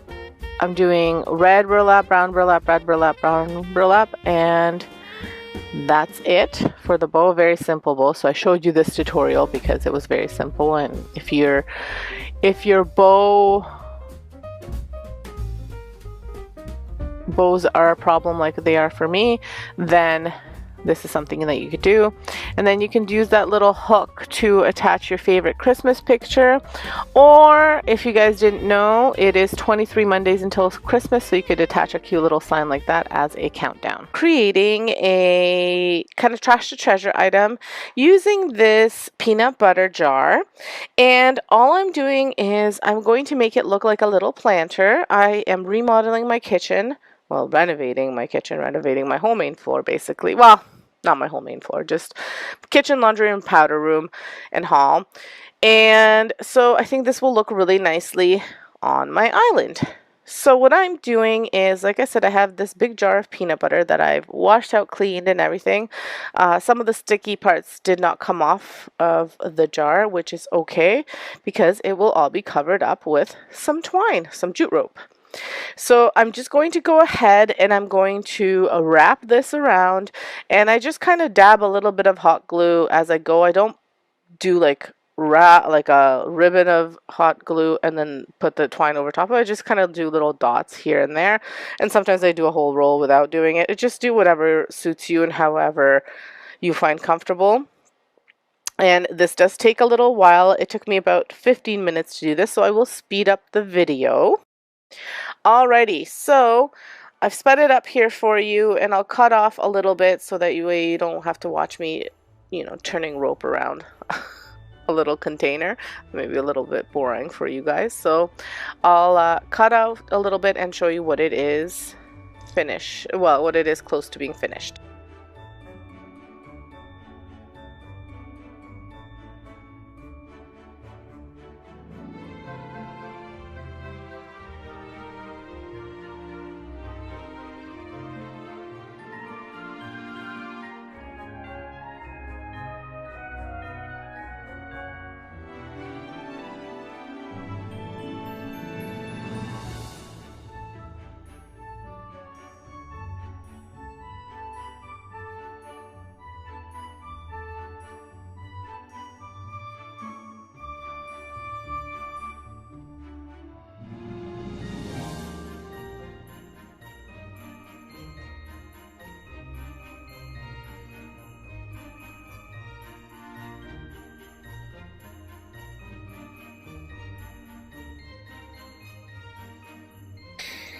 Okay, so here I am pretty close to being finished. At the top I did add a little bit extra just to cover the lip of the jar. You can do however you wish. I was actually planning on putting handles on this, but I had a little mishap with my paint. So the handles that I planned on attaching to it, they didn't match, and then I kind of got frustrated and I gave up on the handles. But you can totally add handles if you'd like. I think after seeing how this turned out, I will be creating one more on my hanging planter. Like, I'll be recreating my hanging planter the same way, and maybe even another little planter on the floor. I haven't decided, and not a little one, it's a big one, so I don't know if I want to take on that challenge unless I find some really thick jute rope. Maybe I'll do that. Okay, so once I finished and hot glued everything, I move on to painting. So I didn't know that you could paint jute rope. Well, I figured you probably could, but I didn't know how it would turn out. So instead of getting out the amount of jute rope I need, which you totally could do, you could wrap it around and see how much you need for however much. It might be easier in terms of not getting over splatter or anything like that, but you could spray before you attach it to the jar. I decided to do it this way, and what I did is actually, like I said, once I finished all of my twine, I took the jar and I just wrapped some clear tape around where I wanted to split it in half because I wanted this container to be white and black. You could probably buy painted jute rope, like colored jute rope. Not probably, I know you can buy rope, but I didn't have any on hand, and I'm really trying really hard to not spend a lot of money right now. So again, I wrapped that tape around to give me kind of, to cover that part of the planter, and the bottom part I'm just painting with this flat black paint from Tremclad. And here it is, what it looks like all painted. Now I was going to do a different white paint, but the little top would not work, like I couldn't press it down, so, and it's full, it's really sad. So if you have any tips on how to get that to work, please let me know. I'm pretty sure it's done now. And so I wound up using this other Rust-Oleum Heirloom white paint, and then I move on to decorating this little planter. Now you can put oh my gosh, the word is escaping me. You can put floral foam into it if you'd like. I am just putting some tissue paper in there, and because it's still Christmas in July, I'm adding some Christmas decorations in here so you can kind of get an idea what you could do for Christmas. But I did make the pot neutral so that way you can use it any time of the year, and I'm going to show you two different ways to use it. So for the purposes of this video and it being Christmas in July, and I have been posting Christmas DIYs, I thought I would do a Christmas decor. So here it is all finished, spray painted. So I just spray painted like you normally spray paint, and I did the tape on each side to help with not spraying all over the planter. But I think it turned out really cute, and it's going to look awesome either on my kitchen or it'll go into the powder room. I haven't decided yet.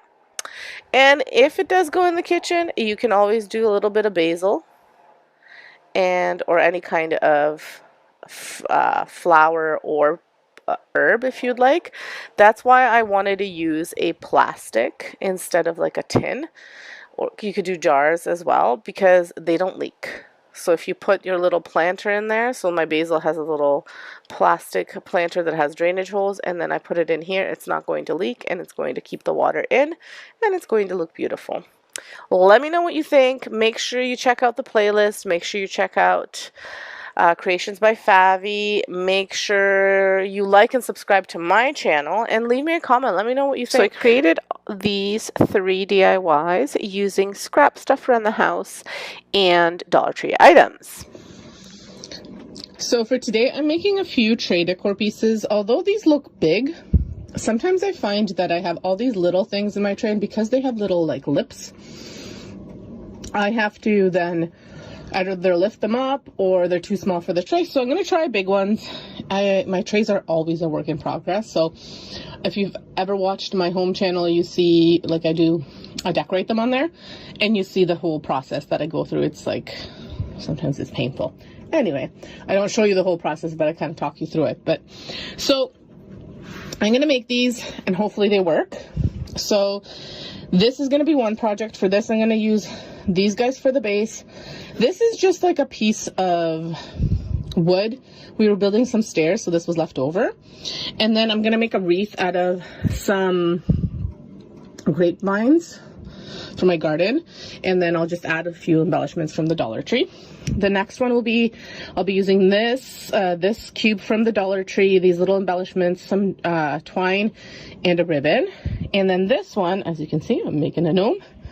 I have a little wood bead that I'm going to be using. I'm going to be using this guy, these strips of faux fur, and that's it. I'm going to do a line of tape here to leave it like natural color, and all of them I'm going to be spray painting using this Rust-Oleum Heirloom White spray paint. Now this is a very inexpensive project. Most of the stuff I had around, I mean, you could buy this $1.25. If you had like a cube of wood from a project, you could use that. Triangles, if you don't have the wood, you can use, they have the styrofoam triangles at the Dollar Tree. Sometimes you can even get toy foam shapes. So really just depends how big you want it and what you wanted to do. I wanted them bigger, so these will work really well. Anyway, I'm gonna go spray paint them. I won't show me doing that because it's just spray painting. And then I'll show you what they look like when they're done. So I told you they were all super easy to do. So this guy, I am just kind of planning out how I want his beard to be and how I want his mustache to be. I did wind up cutting another 2 strips of mustache just to make it a little bit fuller. And then I am just going to glue everything on and use that little part as my buffer, that little nose part over there. Kind of not a buffer, but kind of like just know where I need to set my beard. And I'm just using some hot glue to glue it on, and that is it for my little guy. So I did leave that little part natural underneath his nose, and that's just kind of to show his face, because the sides are also unpainted because I just put like a little strip of tape on there, and then on the side it kind of looks like it's his natural skin tone, I guess. And that's it. He's going to make a cute little tray decor piece. Now, I did add at the bottom of the triangle because the triangle is kind of oddly shaped. So I added just a little lift so that he would straighten out in the tray. You won't be able to see that. It's just like a little part that I added that obviously you don't have to do if your triangle is straight.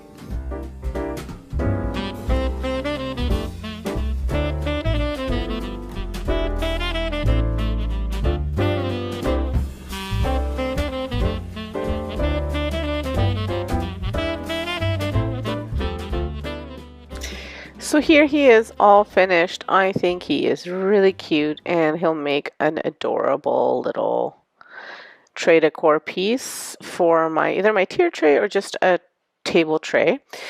And you could even probably swap him out for the seasons if you add a cute little hat. You know, like a themed hat. Maybe you add a Christmas hat and then a fall hat and a Valentine's hat. Just some ideas for you. So the next piece, I'm using the other triangle. Again, here it is painted all white, spray painted, and I am using some of Annie Sloan's black wax, and I'm just adding it to the triangle. Now, you'll see little hands because I have my little guy helping me. He really wanted to paint something, so I let him paint this. I usually let him paint other things, but we're in the middle of renovations, so right now the little spot where he can paint is being occupied, but just for today because someone's coming in to do some work. So he was not able to paint his stuff today, so he is helping me. And we are just adding the wax to make it look a little bit darker, a little bit more antique, kind of farmhousey. And then I just, like after he applies the wax with the brush, then I just kind of move it around and I use like a little rag just to push it around.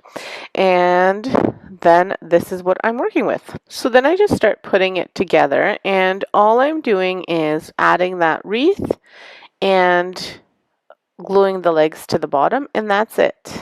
So I tried using those grapevine vines, but they were too dry. I had used them for a project before and saved them, but they were too brittle, so they kept on breaking. So they did not work for this, unfortunately. So I did have this little garland from the Dollar Tree. It was from the fall last year, so you could probably pick it up soon. And they do have, I know they have summer versions of it too, which have a little bit of greenery, and then you could just add a little bit of pops of red if you wanted to. So I'm using this one, and I'm not using the whole thing. I'm just going to cut out what I need, and then I'm going to just embellish it with a few little decorations, and that's all there is to it. And hot glue it to where I want it to sit. And then I also have to glue the feet. Now the feet I'm just doing just more for like a decorative thing, so it looks like it has something at the bottom, but again, you won't be able to see it, but just in case whatever somebody looks, then it kind of looks like it's a little tree, like a little Christmas tree with feet. And here he is all finished. He looks really cute, and he'll look awesome in the tray. And at the end, I do show you, just like I did at the beginning, what they look like in the trays. And last but not least is the gift. Now here it is painted in that heirloom white, and now I am adding the black wax to this as well. My little helper left. He didn't want to help anymore. So again, I'm just rubbing it on with a rag. I didn't want to let him rub it with a rag because his poor little hands would be filthy.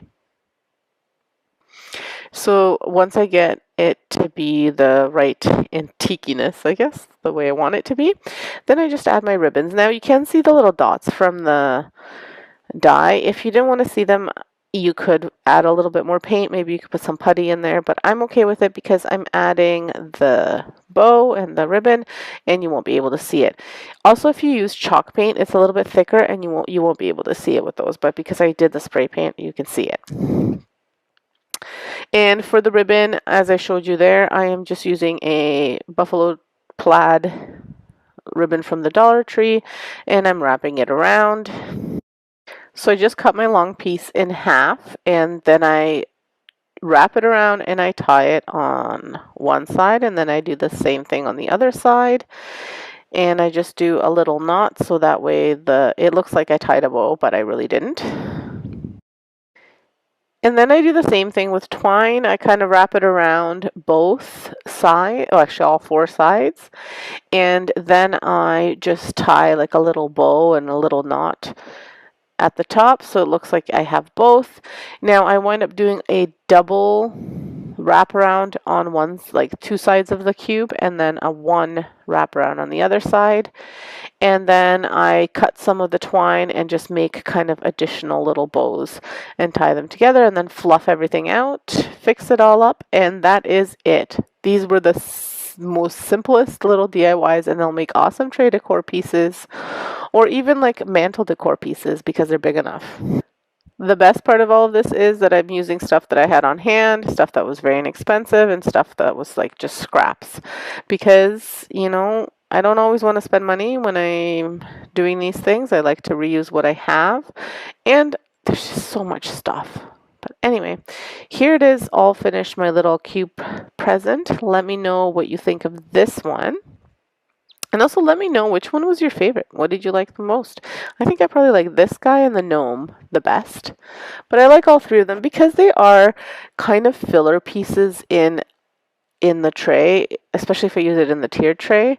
They'll just be so great. I'm really happy with them. I love when I make these and then have nice decor pieces when it comes time to decorate.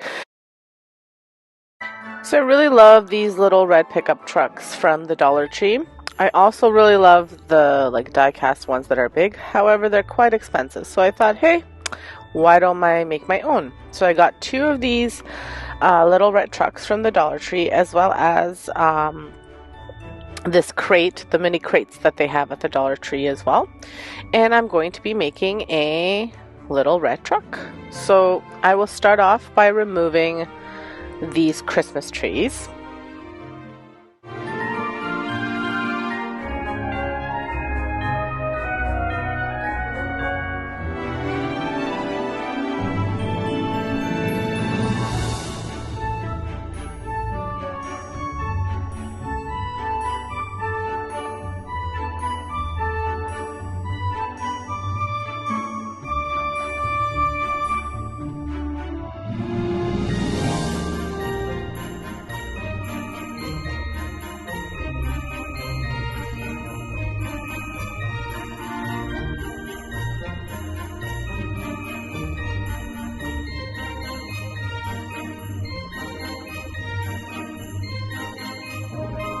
So I was carefully removing the trees because I will be saving them for a different project.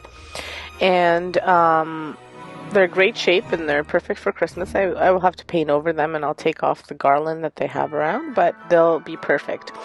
So now I'm going to go ahead and scrape off this Merry Christmas because I really don't want it on here. So I'm just using a scraper here to try and get off as much as I can, and I will sand a bit down too.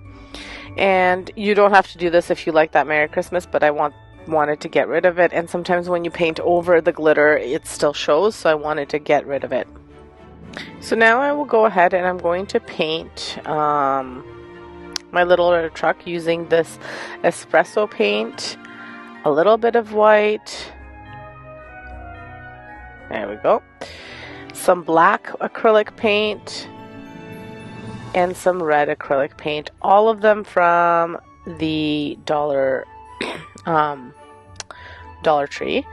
And I'm gonna make kind of like a more like a burgundy kind of red, because I didn't want the truck to be this holiday red. It's a little bit too bright for me, so I'm just going to mix some colors. So I'm mixing the red with a bit of the brown and a bit of the black. And first I'll start off with just painting it out red to get it to be that red color, and then I'll mix in some of the other colors. So I do wind up painting both sides of one of the pickup trucks, because I will be putting it on the, like I have to flip it over, so I need the other side. And the reason I painted the inside was because I didn't want, like through the sides or anywhere, the Merry Christmas peeking out, so I just kind of painted a little bit over top of that one. I won't show you the whole process, but I'll show you what it looks like finished, because I think you kind of can clue in on how to paint your little pickup truck. So like I said, I did sand though a little bit just to get that Merry Christmas off as much as I could. So the crate part, I'm going to paint black. I'm painting it on the inside and outside of the little bin, because I want to make sure that when I switch it out for a different season, because I will be using this for the fall as well for decorating, if I decide to put pumpkins or something that's not so bulky like Christmas trees, it's not going to show the light color of the crate. So once that's nice and dry, as you can see, I did only the top parts of the crate, but inside fully. I'm going to hot glue it to one side of the pickup truck, and then I'm going to hot glue and well bond, I believe I used, for the other side. Now I did have to remove those little tire rims off of the one pickup truck, because they it wouldn't let me have like a nice flush glue. So, and I did save them so I could use them on the other side once I finished painting the other side of the one pickup truck. So once both sides were painted, I glued them, and then I just clamped them. Even though I used the weld bond, it still needs a little bit of clamping for it to stick, otherwise it was falling over. So now I'm just going to measure out my popsicle sticks. Originally I was going to cut them to size so that they would be flush with the pickup trucks, but I was worried that I wouldn't cut them evenly, and quite frankly, it would have taken me a really long time, and I don't like when the cuts aren't perfect, so I thought this would be better to just leave it whole. So that's what I'm planning out here.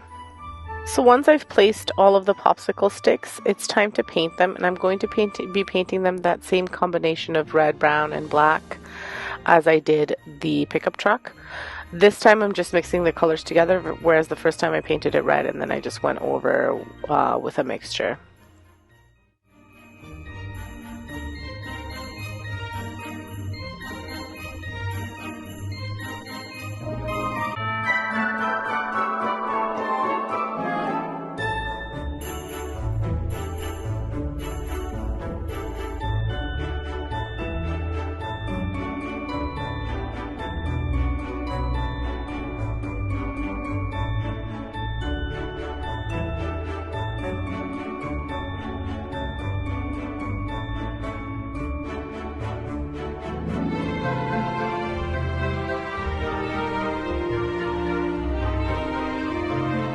So after I paint the top of the pickup truck red, I decide that I need a little bit of height to the crate. So I'm adding some like little rails on the side, and I'm doing that with one garden pick. So you could also use a paint stick too, but these are garden picks from the Dollar Tree that I got this summer. Garden stakes, I should say. And I'm cutting it in half, and I'm using one on each side, and then I'm just using some popsicle sticks to make kind of like a to hold it basically up. But so I'm using 4 popsicle sticks and 1 garden pick. So here's what that looks like. And I've also gone ahead and painted it black. So I then went ahead and I put some floral foam in there, and just to give it a bit of height, and then I'm adding some Christmas trees to make it appear like the little red truck is carrying Christmas trees. So I also went ahead and I painted kind of the top part of the hood. Just added a little bit of black detail, some lights, and I painted the windshield white. And there he is.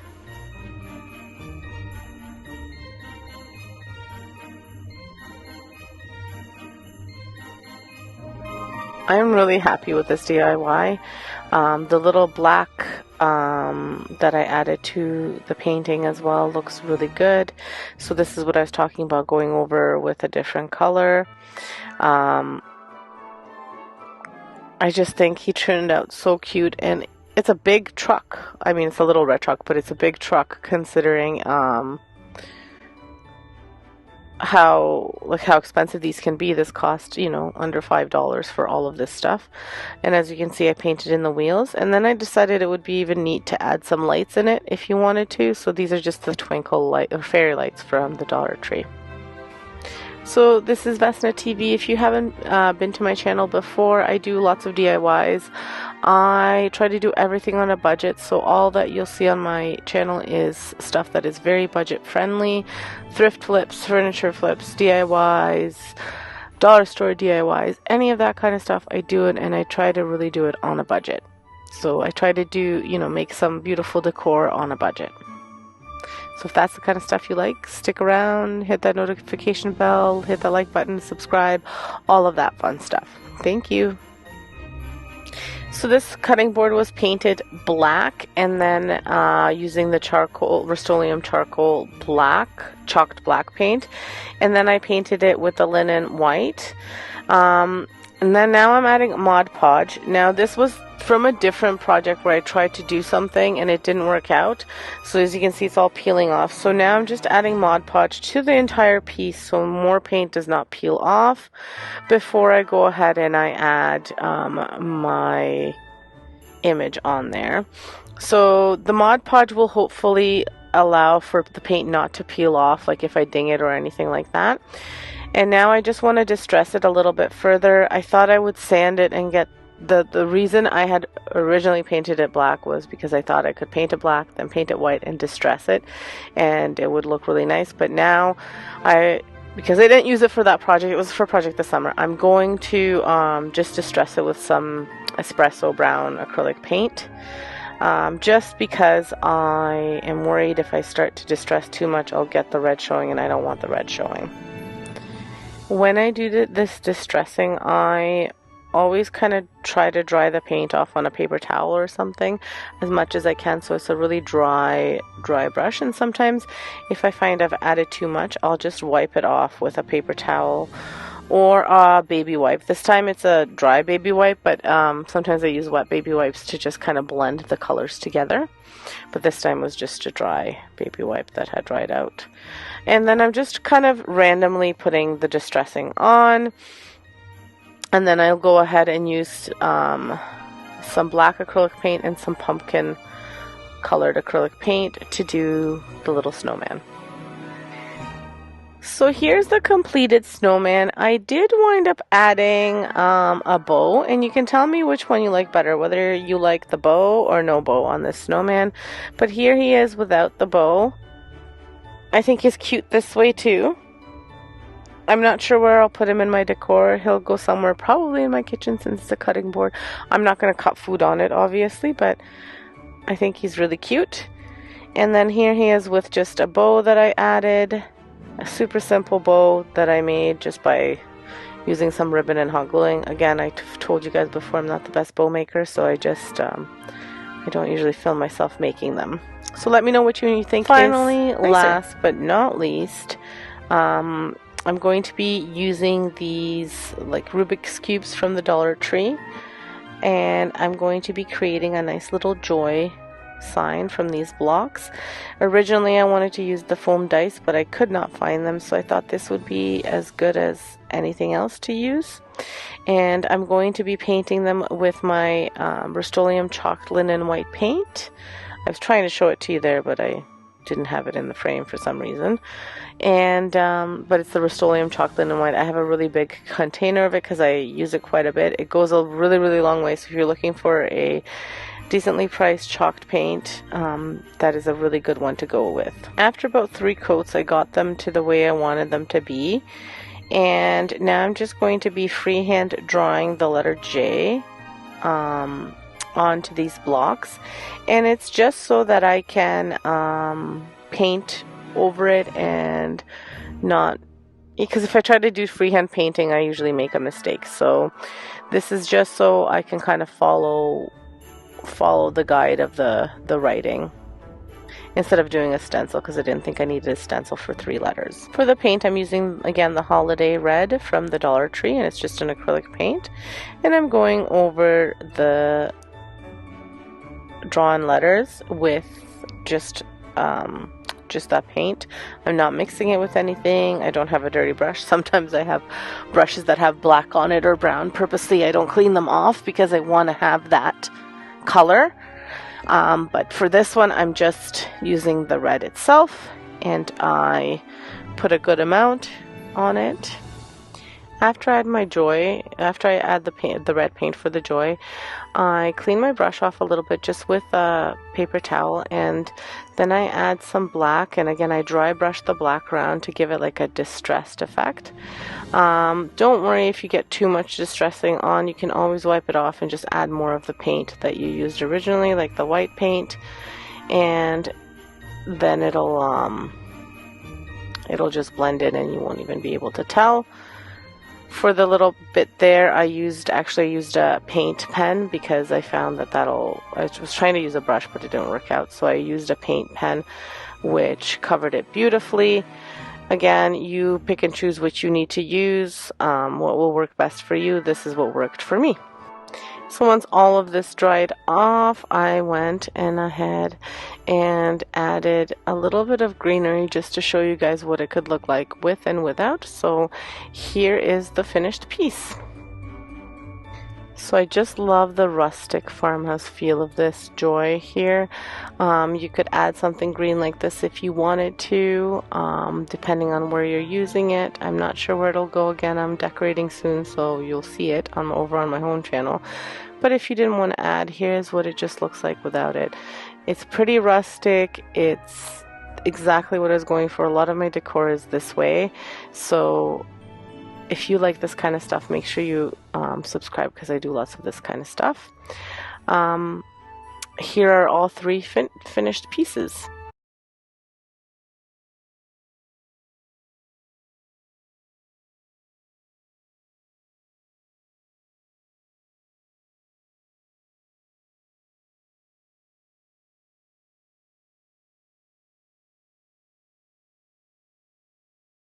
This is my inspiration. I'm making a sign for you for a lot less than $94. So I'm using this piece of pressure treated plywood. The other side of this board is actually my hop sign that I made for Easter. I can link the video up here for you. And I'm going to be painting it red. Now, I normally like to use chalk paint, but I did not have red chalk paint and I didn't want to go to the store and buy some. I decided that I would try out using the acrylic paint and see how that works. So I used this Holiday Red from the Dollar Tree, and I squirted maybe like a tablespoonful and then added some water. So I watered it down, and I thought I was going to brush it on, but it wasn't giving me, well, the brush was probably too small. But then I gave up on brushing it, and I just got a rag and I basically just wiped it on. So I'll show you what I'm doing here. And this worked really, really well. Maybe wear some gloves if you're going to do this, because I'm still, like, after several showers and, like, the amount of hand washing I do every day is incredible. And even with that, I still can find, like, little bits of red, like, around my nails and stuff like that. It's incredible how much it stained my hands. So next time I will wear gloves, but this time I did not.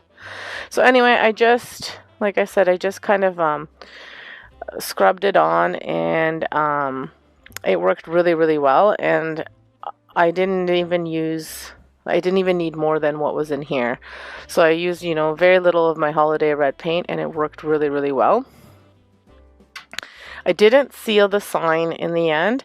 I may wind up sealing it, but for now I'll just leave it as is. Hopefully it'll hold up for this season, and then we'll see if I'm noticing that it's too much, then I will seal it for next year.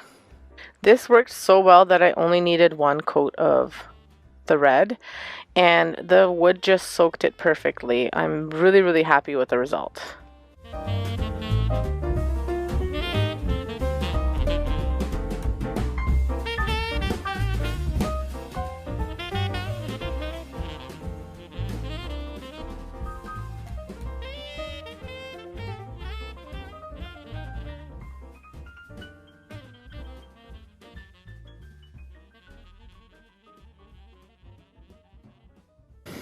I think I mentioned at the beginning of the video that this project is really simple, and it is. So I used my Cricut to cut out one stencil of Ho, H-O, because I'm just doing Ho Ho Ho in white. So after the sign dried, I just taped it on with painter's tape, and I'm going to use my linen chalked white paint to go over top of the letters. Normally I like to use my stenciling brush, but because this was so big, I used this brush. Now there is a way with your Cricut to make it so that like that O, when you're making a stencil, so the middle part of the O stays on, but I was running low on time, so I did not have time to look up a video, so that's on my list of to-do things to learn with Cricut. If you don't have a Cricut, you could totally freehand Ho Ho Ho. It's not that hard, and I actually saw if you wanted to make your own stencils, you could use your laminating machine if you have one. If you just do two sheets of laminate and run it through your machine empty, and then just cut out the letters, and then you could use that as your stencil if you wanted to make sure that they were the same size. So that's an option for you if you didn't want to freehand write this and you had access to a laminating machine and not a stencil. I think the Dollar Tree has letters as well, at least in the States. Here I haven't seen them in our Dollar Tree, but it doesn't mean that they don't exist. I just haven't seen them. They might just come and go really fast. Now when I put these on, I did have to go back and like fix the H part to have the middle part of the H in there, and then just fix up the O a little bit, but I mean, not too bad. I really like the way it turned out. And so I didn't want to do like straight Ho Ho Ho, because I always worry with doing stuff like that if the board's not even, or if I mismeasure or something, then it's going to look off and it's going to bother me. So this way, if I purposely make it off, then it doesn't bother me so much, but that's just a personal preference. So I just angled this Ho a little bit. So I repeated this for the other one as well. And then I took my pencil and I used it to draw on a little bit of snow.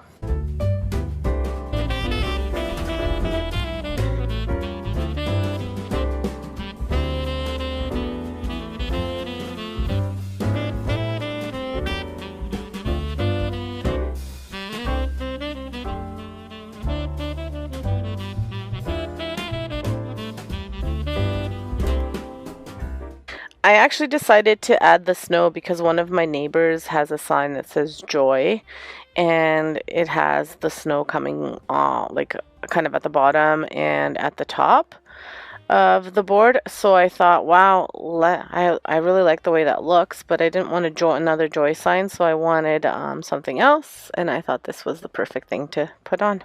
So as you saw earlier in the video, I did draw in the snow, and then I put in my last HO, and I did this just so I would know where to position it before I painted it on, and I wanted, you know, see how far I wanted my snow to go. Then I just painted in what I drew and, you know, freehanded a little bit if I thought it didn't, once I painted, if I thought it needed more or less. Well, not less, more. I did have to go back and fix this HO because what happened was I did not let the stencil dry before I moved it, and I didn't wipe it down, so it kind of made it a little bit messy, but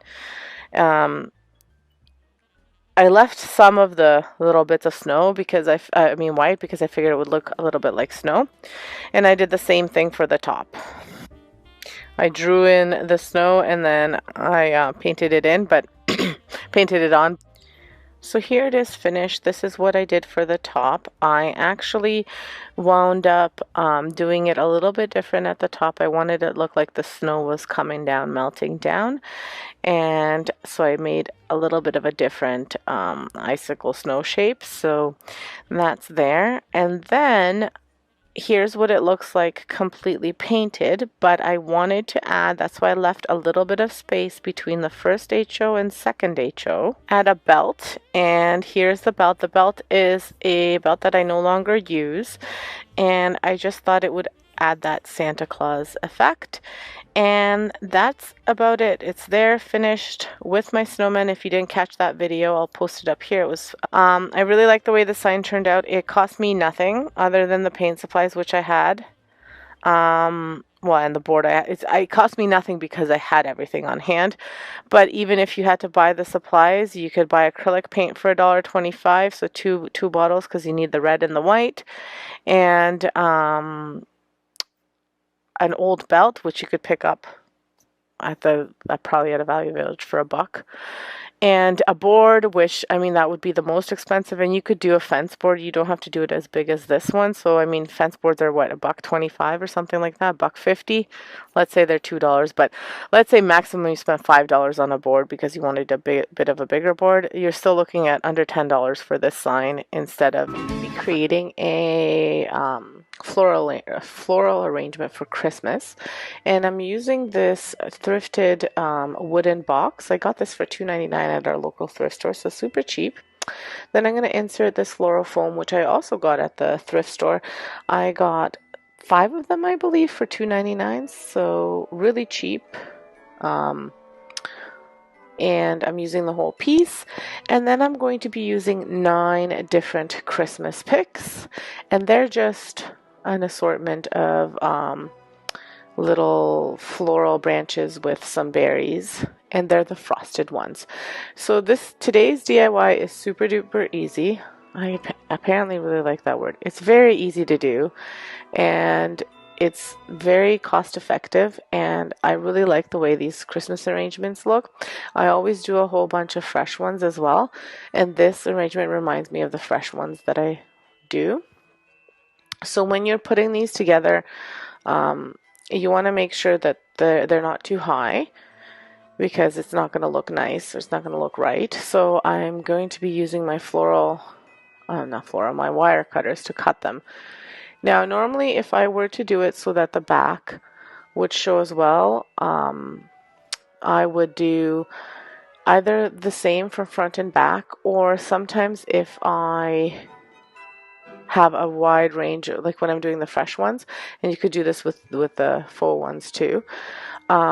I wind up doing like a higher layer at the back just to fill in, and then a lower layer at the front. But because of the size of this and the way these little branches are, I don't need to do that. You'll see. It looks good from both sides, but I'm only going to be using it like against a wall, so I didn't need to worry how the back would look, and I didn't want to waste money on extra picks if it didn't really matter. So I'm starting with the picks that don't have any flowers. They're just little branches, and I'm putting those on the sides, and then in the middle I'm putting the ones with the flowers, and then I just fill them in as I go. So these ones with the berries I put in here. I really apologize for the angle. I'm not sure how I didn't see that this was the angle, but it is what it is. So this is one without any flowers, and they're just different textures. One looks like an evergreen, this looks like the boxwood. Just all is a little bit frosted. And I cut them off, and like I said, I fill them in, making sure that, you know, I have symmetry, so both sides are equal. And this one I actually take apart so I can kind of fill in, and then you'll see as I go along. Now, I'm not going to talk through the whole video. I'm going to turn some music on, and I'll just let you know as I go what I add in. So I add some red as well, and you'll see the finished product soon.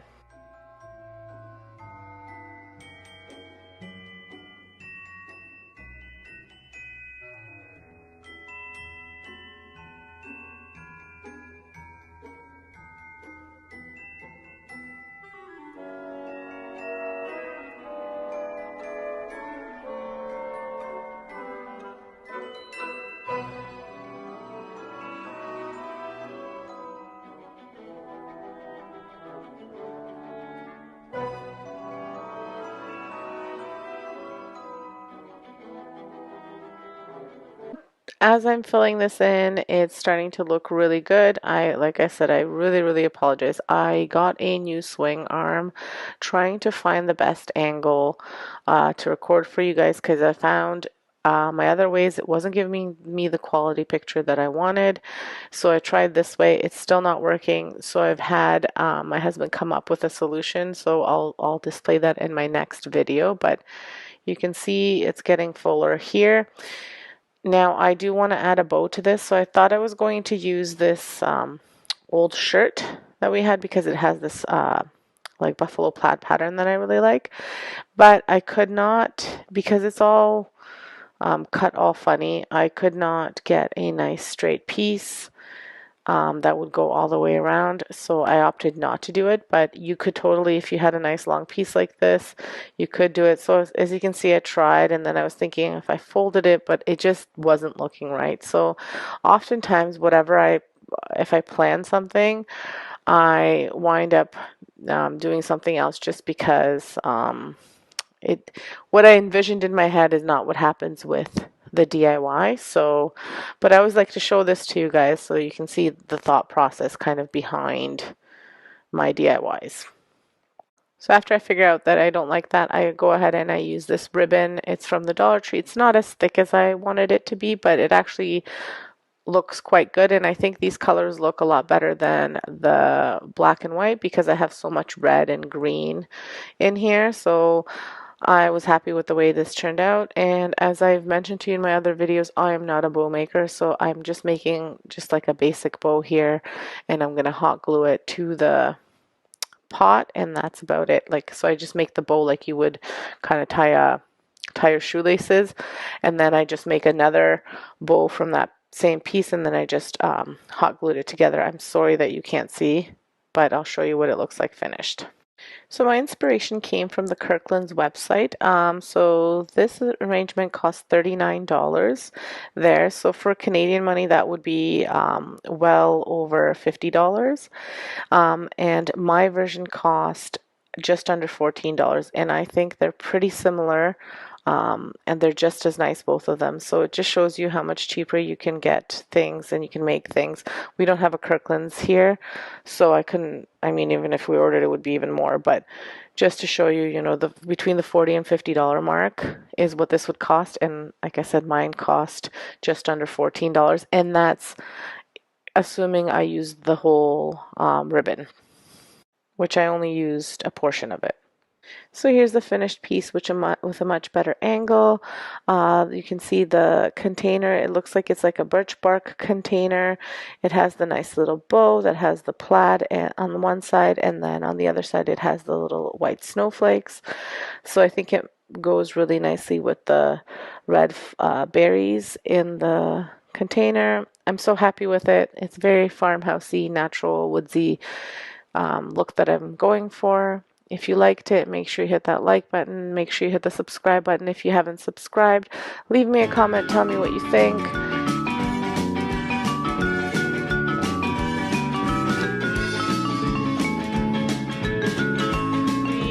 Trash to treasure thrift flip items. I am making a palette wood sled, repurposing or redoing some Christmas bells, and repurposing a milk tin. So the first project, I'm creating a sled out of this palette, and I will be having my husband help me take it apart. So we're as careful as you can be, because everything is nailed. We've taken it apart.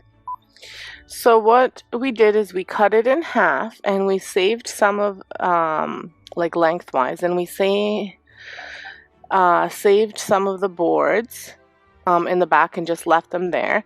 And then these other ones we took out, and then I'm just placing them one on top of the other. And I also saved a piece of the long wood there. I've just placed it for me to see how I'm going to put this together. And then I'm just drilling screws into the sled so that way it stays nicely together and I'm not having to nail it. And in case I want to take it apart down the road, it's a little bit easier to remove screws than it is nails. And I'm having a hard time with the drill. I had actually taken a dull screw, which my husband came over because he was seeing that I was having a hard time, and he tried to do it and he couldn't do it. So he said, "Oh no, you took a dull screw." So anyway, live and learn. So, and then he put it back, so I kept on taking it. But anyway, once we got the screw situation figured out, it started working fine. I don't know how I'm very good at finding things that, you know, like other people would try to look for it and they wouldn't be able to find it. But, you know, that's the first screw that I took. It was kind of funny.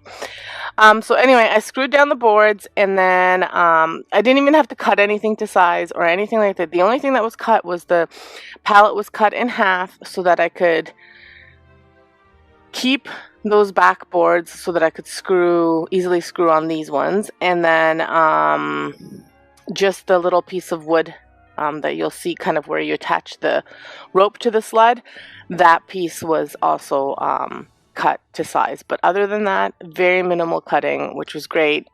I used pretty much all of the half of the pallet board, and I'm using the other half. I'll be doing like a little wheelbarrow, and that'll be kind of my summer fall decoration. Sorry, I almost misled you. There was a little bit more of a cut because I decided I wanted the sled to have like a round curve. So my husband wound up cutting just the top boards of the pallet. Once they've been screwed in, he just cut them just so they would be kind of like in a circle, like a curved shape. You absolutely do not have to do this. I chose to do this because this is the look I wanted on my sled, but I've seen these made where they were just square at the top and they look just as good, but this is the look that I wanted. So then what I'm doing here is I'm going to screw in this belt. This belt is an old belt that had ripped, so I thought it would be perfect for this sled, especially since I'll be keeping it outside. So I didn't want to hot glue this because the hot glue won't withhold the freezing cold temperatures. So you just screw it in, and you're going to try to find a spot to screw it in so that way you actually have a firm hold. My husband likes to kind of hover around when I'm using any kind of power tools because I am very accident prone, so he always likes to make sure I'm okay. It's very cute. Once you have your rope or belt or whatever you decide to add on there screwed in or tied on, then what you want to do is you paint it if you want to paint it. You don't have to. I mean, even looking at the video now, I really didn't have to paint it, but I decided I wanted, because some of the boards had a little bit of blue, some of them had a little bit of white. I decided I did want to paint them a little bit, so I'm just using my espresso from Art Minds. It's from Michaels. It's like a little can that I got at 50% off, and I'm just lightly going over the really light parts and the blue parts, and then what I'm going to do is just apply a little bit of dark and light wax, and that's about it. I'm kind of just dry brushing. I like the imperfection of the wood, but I didn't want so much white and blue showing through, so that's all I'm doing. So once you get the look that you're going for, like I said, if you don't want to paint it, you don't have to, but I just want to painting it and waxing it a little bit, and then I'm going to make it Christmassy. Now, what I love about this sled is that I don't have to have it Christmassy. I could have it out all winter and just leave it as is and not have the Christmas type of decorations, maybe just have some greens in there. So I'm really excited about this sled. You do want to seal this because it is going to be sitting outside. So, I mean, if you want to keep it for a few years, why not seal it and have it be protected? So the wax I'm just adding to mute the brown and to kind of just to give it a lot of depth. I always like to kind of mix colors and waxes to make things even more rustic looking than they are. You did see me at the beginning of this clip just paint that belt, and that belt I painted with a little bit of red paint, but with the brown still being on my brush, so I used the same brush. And that just so it wasn't, because that was I didn't really like the color of the belt. For the final touches of the sled, I'm just attaching these picks that I had left over from actually last year. I had bought them for some outdoor arrangements and I never wound up using them, so I'm going to use them on this sled. They're from the Dollar Tree, so I think I used about 3 or 4 picks here, so you know, under $4 or $4 at the max. And I'm using zip ties to attach them because zip ties are plastic and they'll withhold the elements. Like I said, I didn't want to use hot glue because it won't withhold. And I had a little piece of burlap left over, so I just tied a bow to it, and that's it. No spectacular bow, I just did it like you would a shoelace. And here's a completed sled on my porch. I absolutely love the way this turned out. It is so rustic looking and so cute.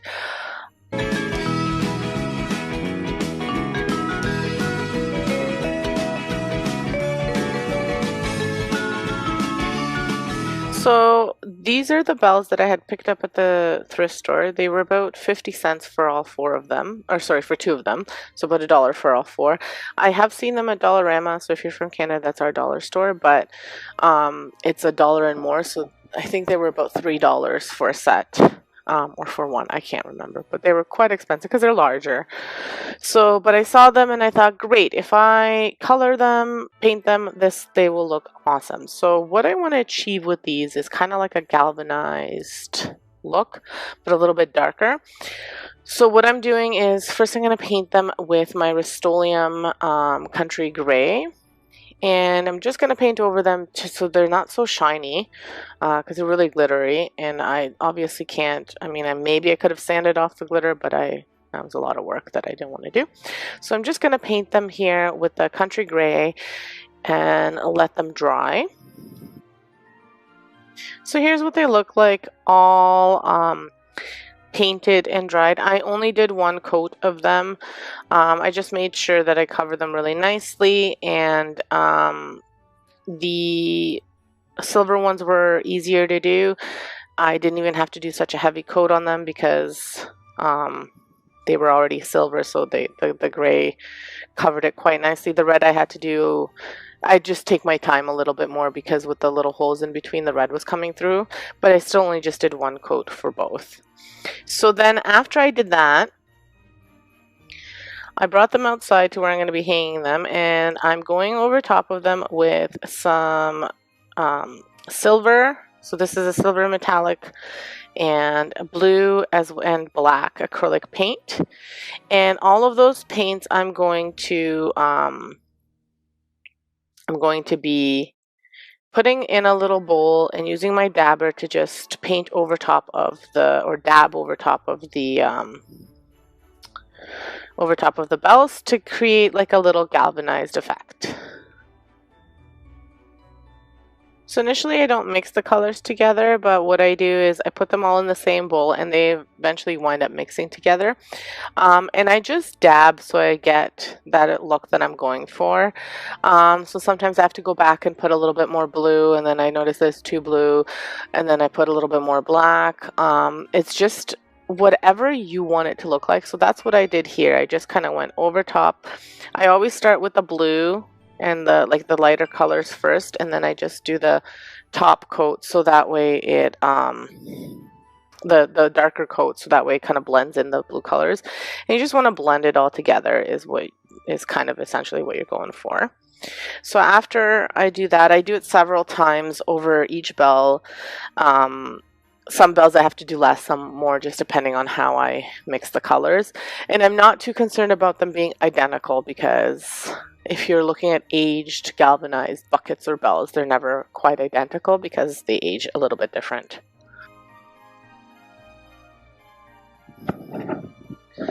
So I obviously do this for all 4 bells, and like I said, I'll put them side by side. If one is like really, really light and the other one is really dark, then I'll fix them depending on whether I like the darker or the lighter better.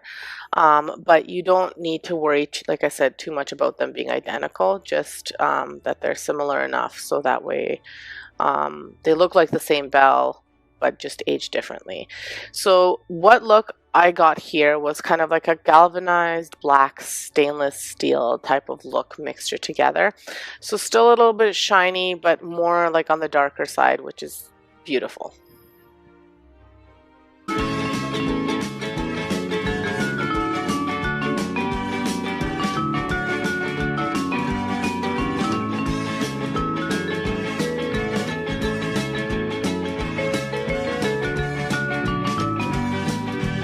Project I'm making over this milk can. Although it was really cute, I did think that it needed a little bit of TLC. It was $5 from my local thrift store. This one I just got recently. And I'm going to be removing this fall stuff. So I'm pretty sure somebody had it for their fall decor and then got rid of it right away. This gave me a little bit of trouble, so I'm not going to show the whole process. So what I did was I just pulled out these flowers with my wire cutters. Well, I was going to cut them out, and then I realized that if I get a good grip on them, I could just pull them out. And then it's the styrofoam inside that gave me a really hard time. Either this was DIY'd. I don't think that this was purchased this way. I'm not sure, but it was really, really glued well in there, the styrofoam. So I picked it out. I used an X-Acto knife. I broke an X-Acto knife. I cut it out until I could get it so I could pull it out. I had to cut around the edges to get that glue part off, and then it was really big inside, so I couldn't pull it out, so I had to cut it in pieces. So maybe it was factory made. I'm not sure, but gave me a bit of a hard time, so I didn't record the whole process. I made a big mess, so you guys didn't need to watch that. But if you do have something like that, you just need to cut around it and just pick at it until you get it out. That was my strategy. If you guys have better strategies, you can by all means let me know in the comments below. Although I didn't mind this green look of this can, I did want to update it a little bit, but make it look more aged. It had some dings in it, which is great, but the dings were just showing some sort of shiny stuff through, so it wasn't like they were it kind of made it look cheap. So this is not an original milk can. It must have been something that was bought at like a Marshall's or something. So anyway, I am making it look galvanized, but again, I'm going a little bit darker than I did. If you've seen my other galvanized projects that I've done, I can link one video up here, in here. I've done them kind of more silvery, whereas this one I did more of a dark color. I'm really happy with the way it turned out. So again, I'm mixing some white paint, some black paint. With this one, I am also adding some cashmere paint. So it's like a light brown paint, because I didn't want to cover the stuff underneath completely. I did want it coming through because I did like that coppery greenish effect. So you'll see what I mean. I also wind up adding, I have some gilding copper that I got at Michael's. This little bottle has, if you've watched my videos that I've been posting since March, I've used it quite a bit in my videos and I still have lots left. So you'll see what I mean. And it's just like the bells, where I'm mixing the silver, so I'm adding cashmere. So silver, black, cashmere, blue, and I'm adding white as well to this one. So same idea, I'm just dabbing it on and mixing them as I go. So you can see here I've applied the gilding copper, and what I did was I just put a little bit on a toothpick and I just put it in different spots, and then I'm just using a brush to blend everything in. And you can see from the side of the vase I have some of the blue showing through. I have it's black, silver, green, all sorts of colors are in there. And then I'm toning it down a little bit. If I'm thinking that the gilding copper was too much, I tone it down, then I add a little bit more. And again, it's whatever you kind of want it to look like. Once I got the look I wanted, I decided, and this took me a while, but I decided I wanted to make this a Christmas vase. So I have these window decals from the Dollar Tree. And I'm just adding Farm Fresh Christmas trees and the little red pickup truck, or the little red car. And I figured if I do want to make this into not a Christmas vase, I could just turn it around and put it against a wall. Or I can always take that off and then repaint it. But I think I'm going to leave it, and then if I want to use it in the fall or something, I'll just turn it around or wrap it in burlap or something. So I'm using Mod Podge to attach these. I just first want to position them to where kind of I want them on the vase. I'm putting them kind of in the middle between the two handles, and I put Mod Podge underneath and over top. So you'll see how I style the vase. I'm just using artificial picks, but you can put fresh things in here if you wanted to. I would not put it straight into the milk can because it's metal and it'll probably leak. If you wanted to do that, you could put some, like a bag inside and then do it like that. Or you could just put like a glass vase in there with your fresh greens and then put the whole vase in. And that'll prevent rusting and all of that stuff. So here it is finished. I am so happy with the way it turned out. I hope you really like it too. I can't tell you how happy I am with this vase. The paint is exactly what I wanted it to be. It gave me that little bit aged, but freshened up. I love it. These picks I got from Michaels. If you watched, I did a video a little while back saying that I couldn't remember where I put these. I finally found them when I was looking for something else, as usual, and they were in the wrong bin, and I swear I looked in that bin. But anyway, here they are. They're from Michaels. I got them at like a 90% off thing last year after the holidays. So you can see the little copper coming through, the Farm Fresh Christmas trees, and by putting the Mod Podge over top, I kind of toned down the shininess too. So I love it. Let me know which one of these is your favorite. I actually can't pick. I really love all of them. So if you've watched my videos before, you know I loved decorating with tier trays, and I love doing the Christmas tier trays. Oftentimes, because I have 3 trays, I feel like I'm running out of items to put in them. So this year I decided I'm going to make a whole bunch of DIYs that I can use in my trays. And actually I will be posting a mega video next week likely of all of my tiered tray decor items, so that way you guys can get an idea. If you haven't decorated yet for whatever reason, maybe you decorate later, here's an idea. Or if you wanted just a centerpiece that you couldn't think of what to make, might give you some ideas. So what I'm starting with is this little sign from the Dollar Tree. It's that little homemade sign. I thought it was a cute sign, but it wasn't to my style, so I thought it would be perfect for a little mini Christmas tiered tray decor item. What I did first was I removed everything that was stuck on the tray, and then I realized that I could actually remove all of the cardboard little bits and pieces off, and this actually helped with making kind of a smooth surface for me to work on. So even though I added the paint first, I wound up going back and just ripping off those little bits of cardboard and glue, so that way I have a nice smooth finish. Once I have all of that off, and I have a smoother finish, I go back and I apply my Rust-Oleum chalked linen white paint to this little mini Dollar Tree sign. And I'm painting it white because to me the white is really nice for a Christmas theme and winter theme for my tier tray. Once I have the coverage that I wanted, I do several coats of this once it dries. I don't have it completely and perfectly covered because I am okay with a little bit of the black coming through. It gives it that rustic look that if you've watched my videos, I love the rustic look, so this gives me that little vibe. Then I attach this ornament. So this is the little wagon ornament that they had at the Dollar Tree, and I attached this to the middle of the sign. And then I'm going to add these mini Christmas trees to each side of the wagon, and I'm just using hot glue to attach these. And then I add some snowflakes and the word Merry. Everything is from the Dollar Tree. And I decide that it needs a little bit extra, so then I add a mini wreath.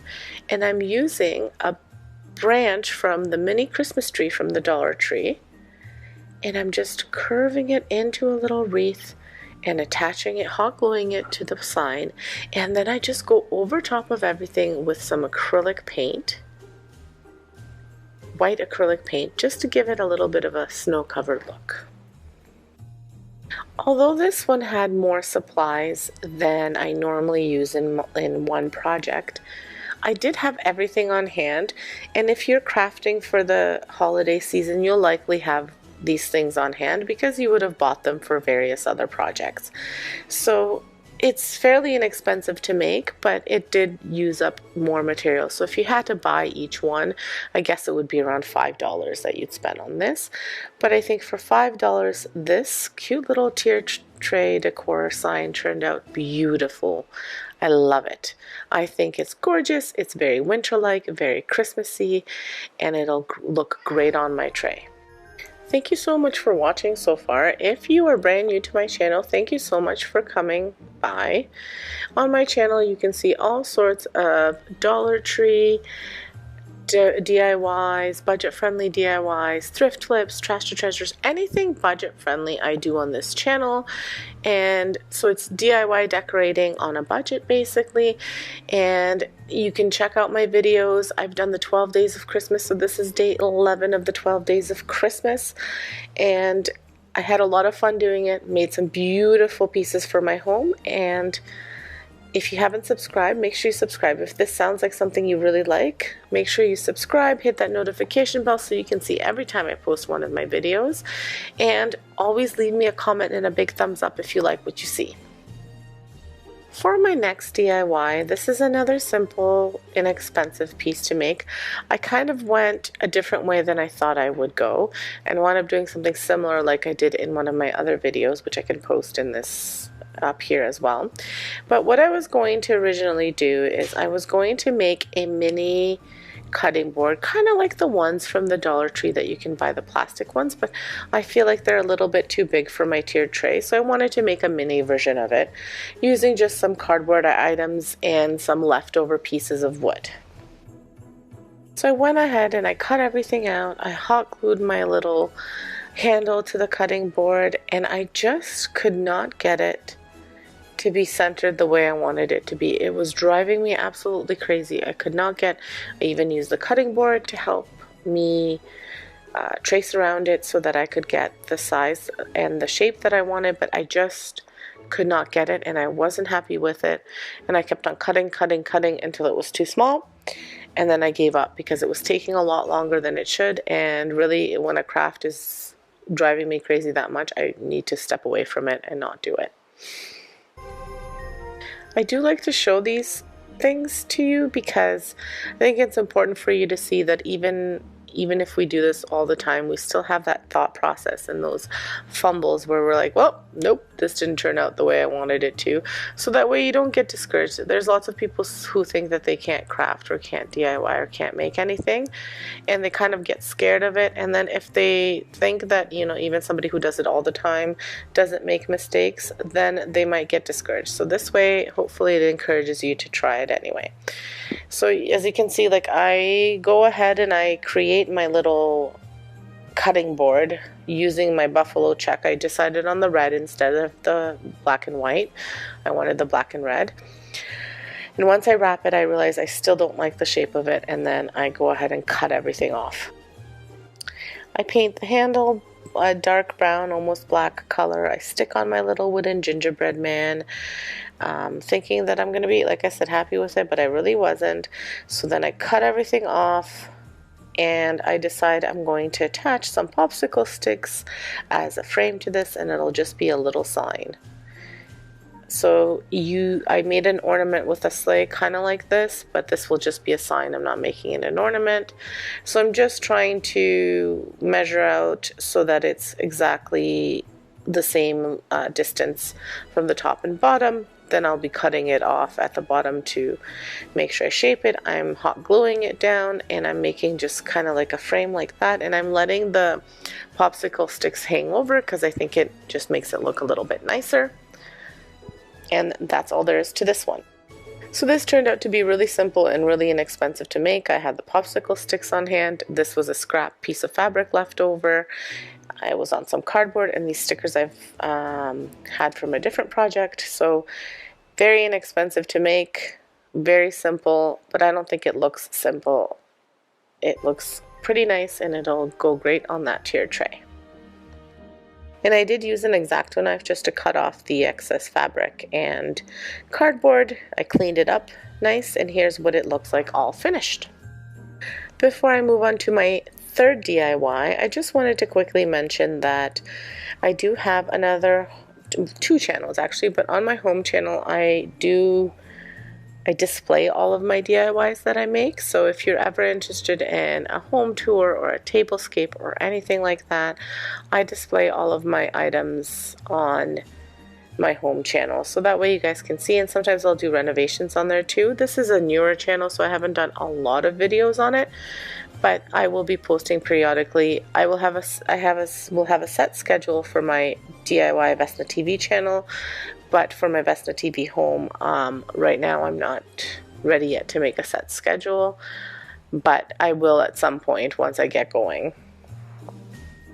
I will always let you know on my Vesna TV channel when I'm posting a new video, and you can always subscribe and hit that notification bell so you can see when I do post one. The last DIY continues on with that buffalo check pattern, and it is a mini stocking. So when I saw this stocking, I thought it would be a perfect little addition to my tiered tray. So what I'm doing is I'm going to wrap it in the buffalo check pattern, which I got fabric, which is a little roll that came from the Dollar Tree. And the stocking came from the Dollar Tree, as did the faux fur. So I'm just going to wrap the stocking around. I'm hot gluing it to the wood, and then I'm going to hot glue the faux fur on top and stain the bottom of the stocking, the little plank that it stands on, so that way it's a bit of a darker color. You don't have to stain it. I had the Annie Sloan dark wax, so that is what I used, but you absolutely do not have to use that.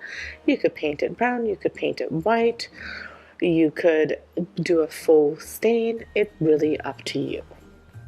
Whenever I apply the wax, I always use either a brush or something like a cloth or a paper towel to just apply it, like basically wipe it on. And that way, if you get any excess, you can wipe it off right away, and that's all there is to it. And here's the mini stocking all finished. I think it turned out really cute. It was a very easy project to do. All you had to do was hot glue and wrap the fabric around the stocking, glue the fur, and give the bottom a little bit of a stain or paint, whatever you choose to do. But this took me all of maybe 5 minutes to do, and it just looks fabulous. So here they all are again. I think they're just lovely, and again, very easy to make, all Dollar Tree items, and they will look great on my Christmas tiered tray. Thank you so much for stopping by. Check out my other videos. I'll link some videos for you to look at the end here. Leave me a comment, tell me which one you like the best, and please subscribe if you haven't subscribed, and stay safe. I have this sign from the Dollar Tree. It was one of those harvest signs, and I didn't wind up using it. I thought I would use it for something for fall decorations, but I didn't wind up using it. So I am going to go ahead and create a Christmas sign from this one. And I also bought this window cling from the Dollar Tree, and I'm going to be using it for my sign. So after I remove the tags and the little rope, I want to fill in these holes. And I'm just using some drywall compound which I always use, like the drywall mud or whatever it's called. And I just use that to fill it in. It's mostly because I have this big bucket and I find that it works pretty well. I think I saw someone else in a video do this and I thought that was a really neat idea. So I've used some of these stickers already and I can link some of those videos above. And all I'm doing is I'm using some Mod Podge and I am applying it to the back of the little truck and to the front.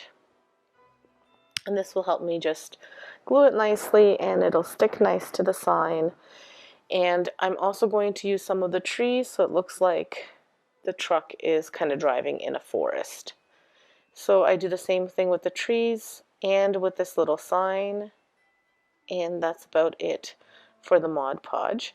And just make sure you apply it to the top and the bottom, like underneath and over top of the design, and measure it. You can still move it around the sign, like whatever you're Mod Podging, because it hasn't stuck yet. So if you need to correct it, do it right away. But apply the Mod Podge and then apply whatever else you want to apply there, and that's it for that part of it. And then you let that sit, and after it sits, then you do what you need to do next.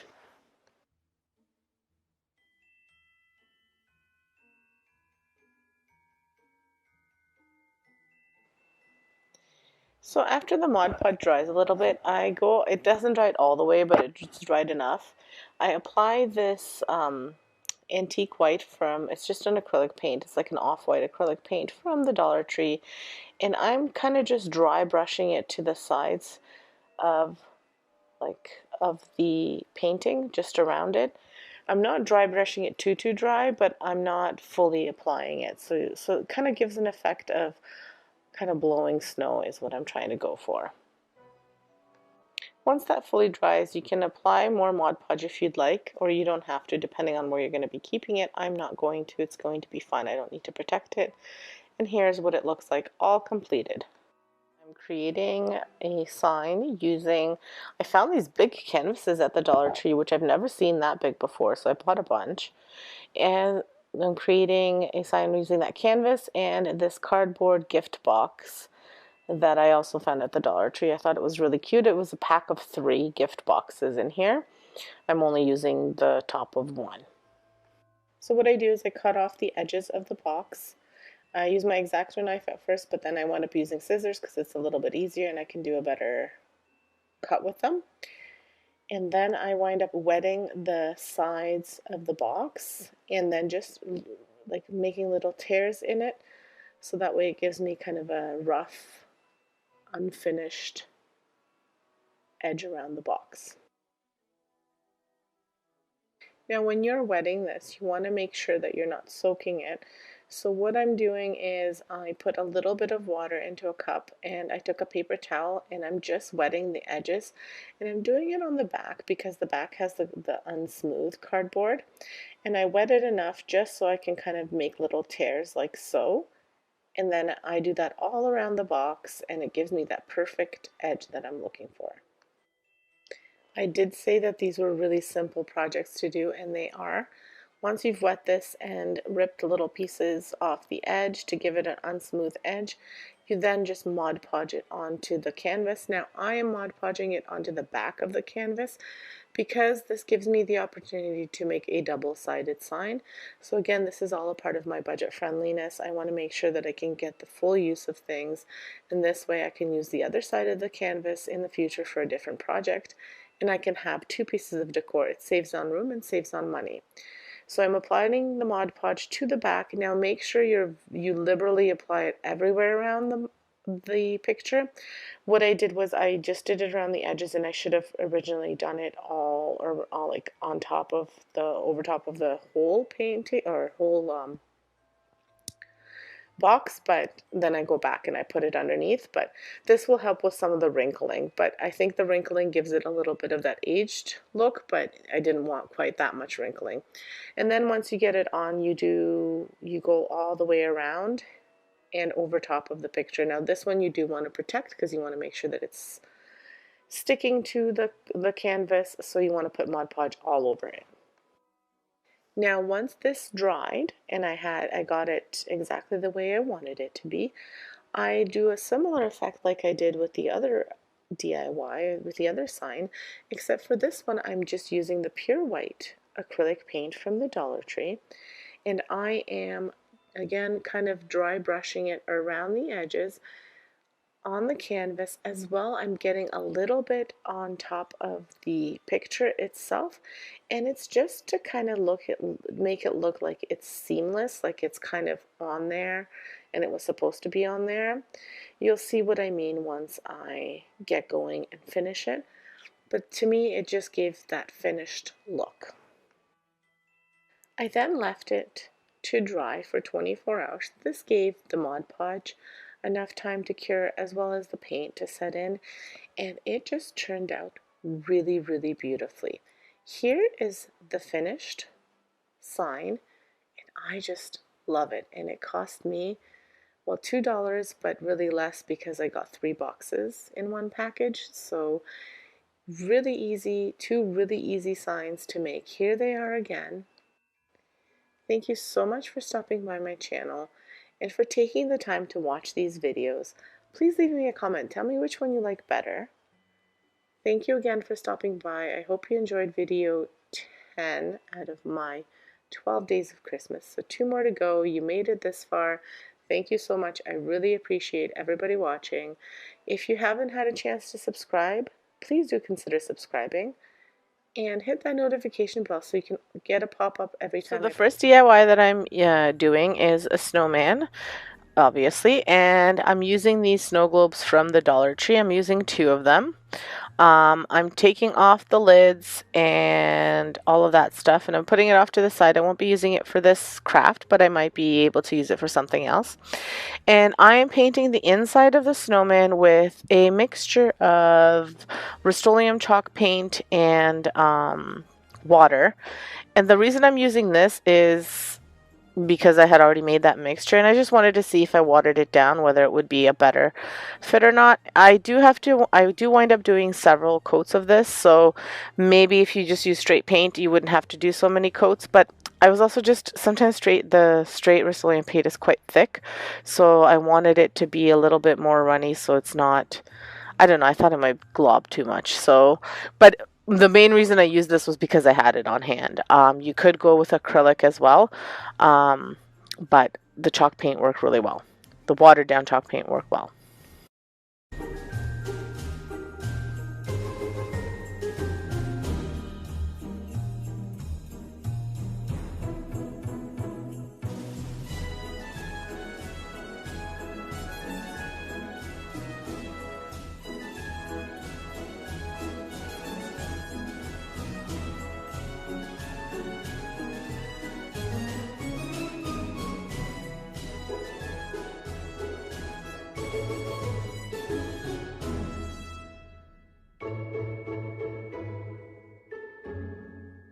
So I wound up trying the acrylic paint, but I thought that the chalk paint worked better. They both worked okay, but I like to work with chalk paint better. So after 2 or 3 coats, depending on your paint, this is what they look like. Then I'm going to connect them together. I'm going to use a combination of Weld Bond and hot glue. So that way I can make sure that it's a permanent hold and the snowman doesn't fall apart. So I'm just going to put this one over top of the other one and just hold them tight for a little bit. The reason I'm using the combination is because the hot glue will give me that immediate hold and the Weld Bond will give the permanent hold. So I'm just going to pop the hot glue over here. I wind up having to kind of adjust it a little bit because I didn't take into consideration the curve of the globe. So you just want to hold this for, 10-15 seconds, and that'll give you that hold from the hot glue, so that way you can do your work. I'm not concerned about the, the glue showing on the sides or anything like that, because I'm going to be putting a scarf over that, so I don't have to worry about it. But while that sets, I'm going to be making the snowman's hat. For the hat, I'm going to be using this leftover ribbon roll. So there was that faux fur from the Dollar Tree, and it came on just a little bit of a higher ribbon roll, and I'm just going to be painting it black because it was the perfect shape for his top hat. And I'm just using acrylic, black acrylic paint from the Dollar Tree.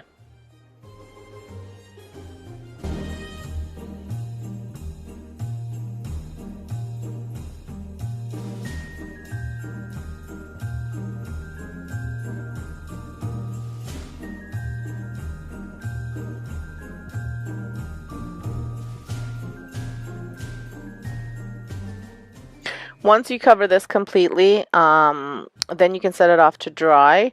I did not worry too much about covering the bottom part of it completely because it's going on the snowman anyway.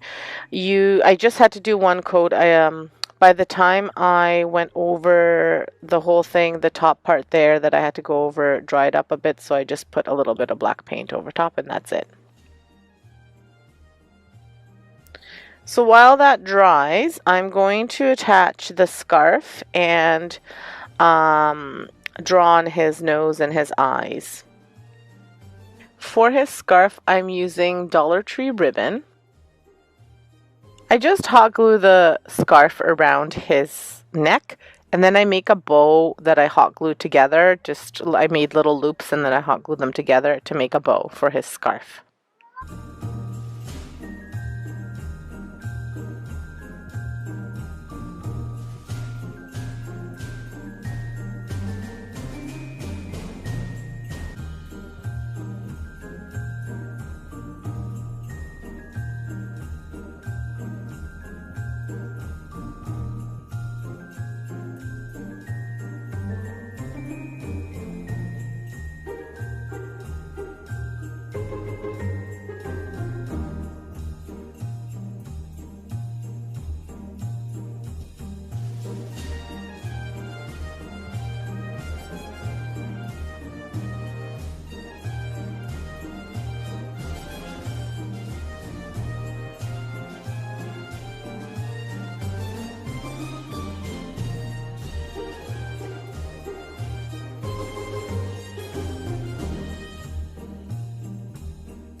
For his eyes, I'm just using acrylic paint, and for his nose, I'm just cutting out a triangle shape from my foam, orange foam, and I'm just hot gluing it on.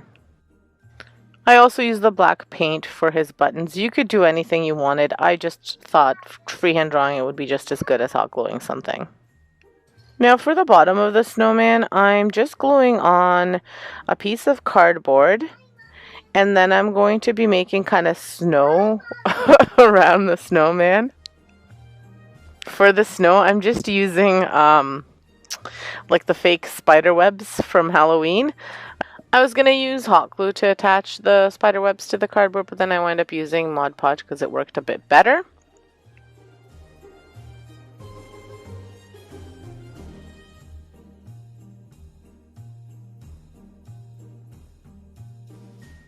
Unfortunately, I don't have the best view of me doing this, but I wind up attaching some of the ribbon around the top hat. As well, I attach a little green pick. You can see it in the picture there. As well as some pine cones, like the miniature pine cones, to the top of his hat, just for extra added decor. Before I hot glue the hat to his head, I just position it, making sure that I'm putting it in the right spot where I want it.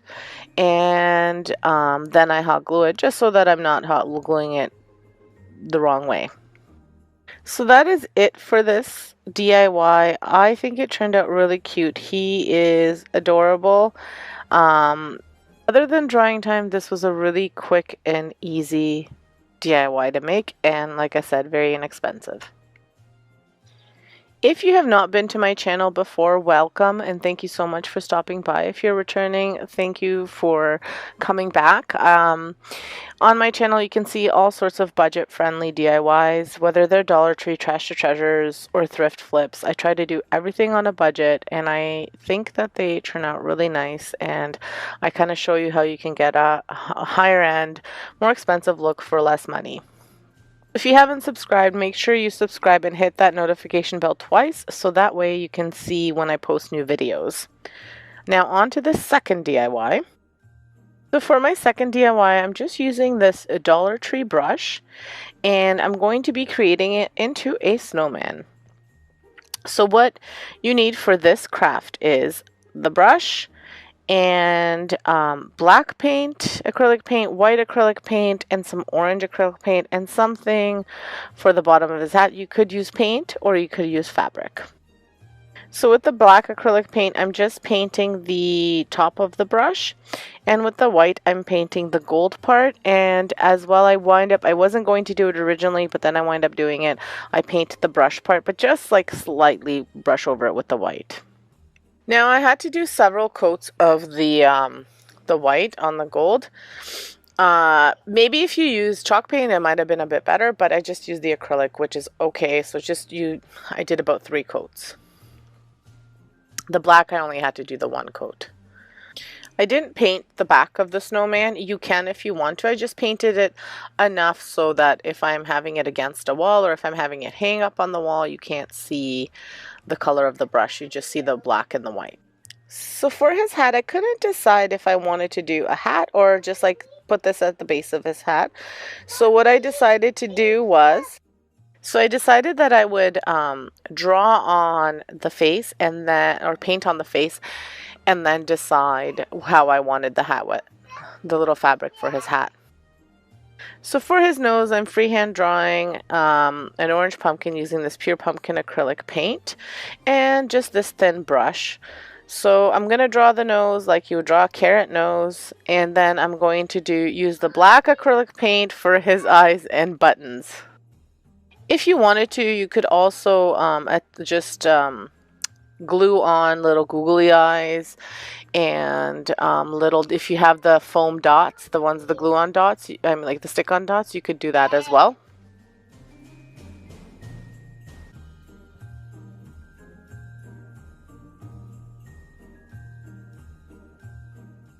When I draw on the face, I decide how I want to do the hat, and also that I need a little bit of white on the bottom part of the snowman. So I go ahead and do that, except I didn't notice that I put the white on top of the black. So I'm just using a baby wipe to wipe off my brush and then just to paint on the white there.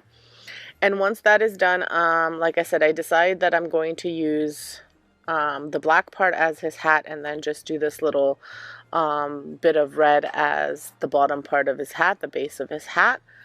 So I wind up cutting it to size and gluing it, and then you'll see that I'm just fixing up some of the black and I'm making it a little bit lower so that way I can just use a little bit of the fabric as the base of his hat, and I use hot glue to glue that on, and I leave it a little bit longer so I can wrap it around the edges a bit. So here is the finished snowman. I think he's really cute. I really like him. And the great thing about this being a brush, you can hang him up if you want on that little hole, or you could tie a little bow if you don't want to hang it up, but I thought I'd leave it open because I'm not sure where I'm going to put him yet.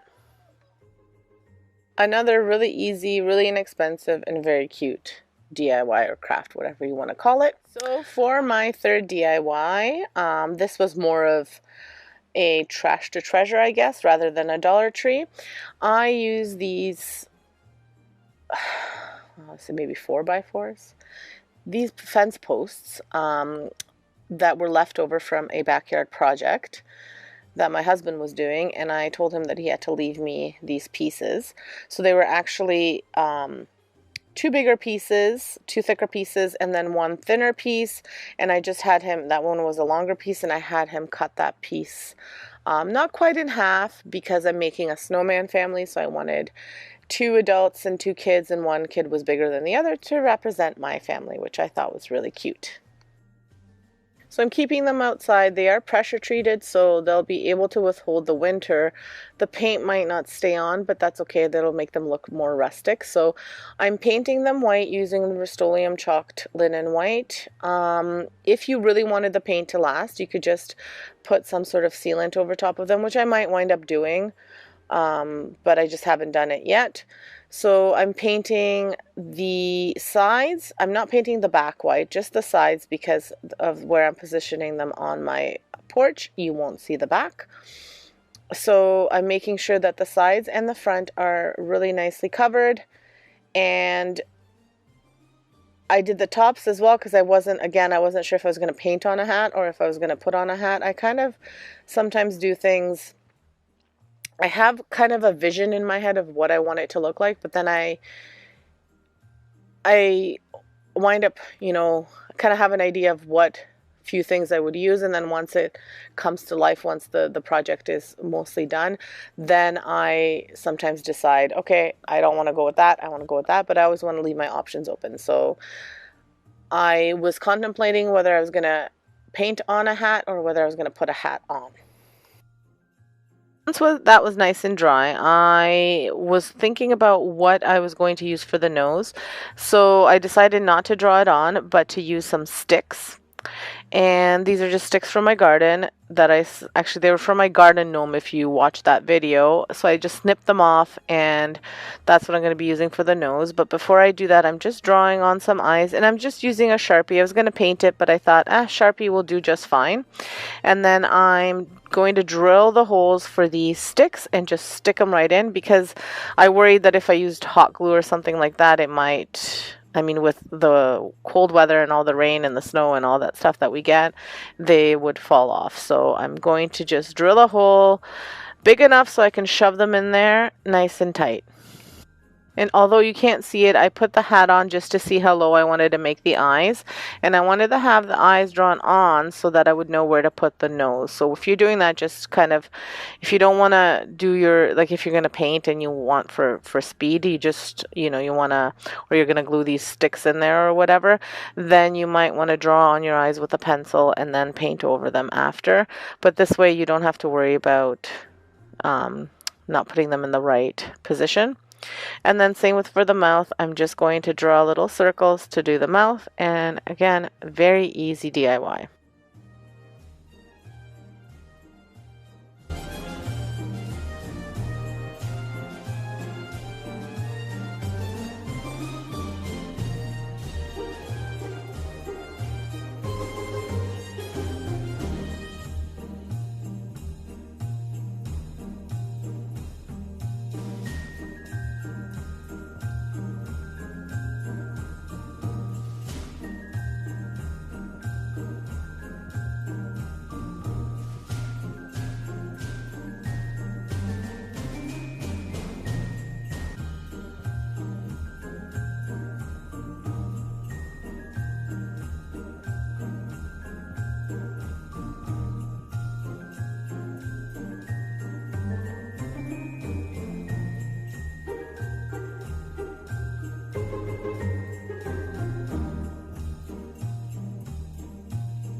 So I do this for all of them. I put the hat on, draw my eyes on.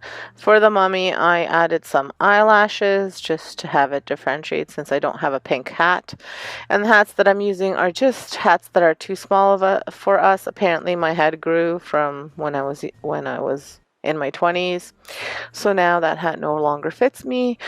So I'm using it for this little snowman. I do wind up trimming some of the sticks down just so that the nose isn't too long. You do that however you think will be best for you. The drill was giving me a bit of a hard time because the battery was low, so I wind up having to wait to charge it, and then I do it again. Once I have all the sticks in there and the hats on, I trim the sticks down to the right size, and my snowmen are done. So here is the finished family. I love them. They are so cute. They look awesome. They were just the thing that was missing on my porch. And again, this was free to make because everything I had was everything I had on hand. So this is our snowman family. It represents my family. I really like them. I hope you like them too. And I really hope you liked all of the DIYs. So here they are again. I didn't show these little snow globes before. They are the Dollar Tree snow globes, but unfortunately the footage that I had for them disappeared. So I'm just showing you the finished product of what you could do with those Dollar Tree snow globes. And here's the brush. Again, all of these were very inexpensive or free to make, and they didn't take a long time other than the paint drying time. So make sure. Hi guys, for today's video I am making a tomato cage gnome for Christmas. So what you'll need for this gnome is a tomato cage, some greenery, some shears, and cable ties, and then some sort of mittens. You can do wood like I'm doing here, and that's pressure treated wood, or you can do just cloth mittens. It's up to you, or you can cut them out of if you have one of those Dollar Tree gift bags that are red or checkered, you can make them out of those as well. It's up to you. So but what I'm using is this holiday red from the Dollar Tree. And I'm just going to be painting my mittens. Now my husband was kind enough to cut out 2 mittens for me, and I just drew the shape of a mitten on them, and basically I used my hand for the size and then just kind of made it a little bit better shaped, but you could do anything. And this was just a scrap piece of pressure treated wood that we had, like a fence board, that I used, and that's it. And once you paint these the color you want them, I wanted them red, so I'm using red, but you could do anything that you want. So this may be obvious to you, but in case it's not, sometimes I make mistakes like this. You want to paint this first so that way it dries, in case you're on a time crunch. I'm always on a time crunch. You paint it first so that way it dries and it's nice and ready to go by the time you finish your gnome.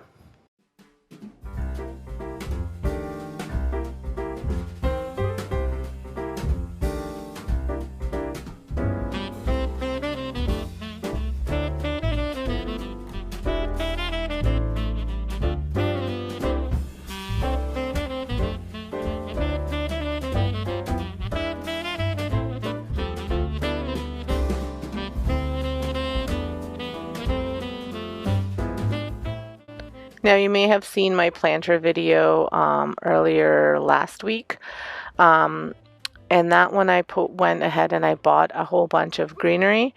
So I was trying to save money on this one, and I just got greenery out of my backyard. But you would probably have nicer stuff if you purchase just a bundle, like maybe 2 bundles. I think they come, at least here, they come in 3-pound bundles. So if you purchase like 6 pounds, that would be more than enough to do this. It would definitely be more than enough. So but because I didn't want to spend the money, I just used it out of my garden. I have a bush that kind of hangs too low, so I just chopped it out from there. And I had an old tomato cage that I used this summer, and because this will just be a winter thing that I have out, I can still use this next summer if I wanted to. So that's all I'm doing there, is using that. And what you want to do is you want to connect the top of the part of the tomato cage that goes into the ground. You want to connect it together. I'm using zip ties. You could use rope. I wouldn't use floral wire because that can kind of stretch sometimes unless you use quite a bit. So I'm just using zip ties because I feel like they're the strongest. I apparently have a hard time with zip ties and putting them on the right way, so I happen to cut this one, so you'll see it kind of flick off at one point.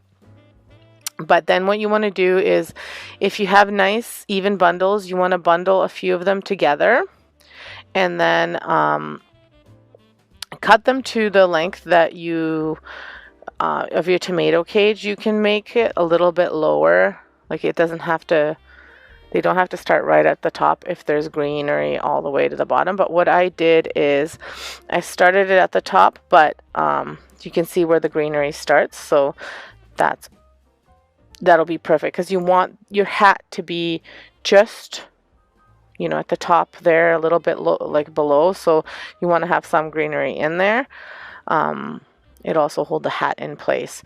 So again, I'm using zip ties to tie some bundles, and you'll see that I changed my mind after, just because my bundles are not even, so it just works better not to have such huge bundles. And if you do what I'm doing from the garden, then just try to get some even bundles together and cut off any, you know, bare pieces, but still save them because you might want to fill everything in, which is what I did, and then just use some fillers at the end, but you'll see what I mean.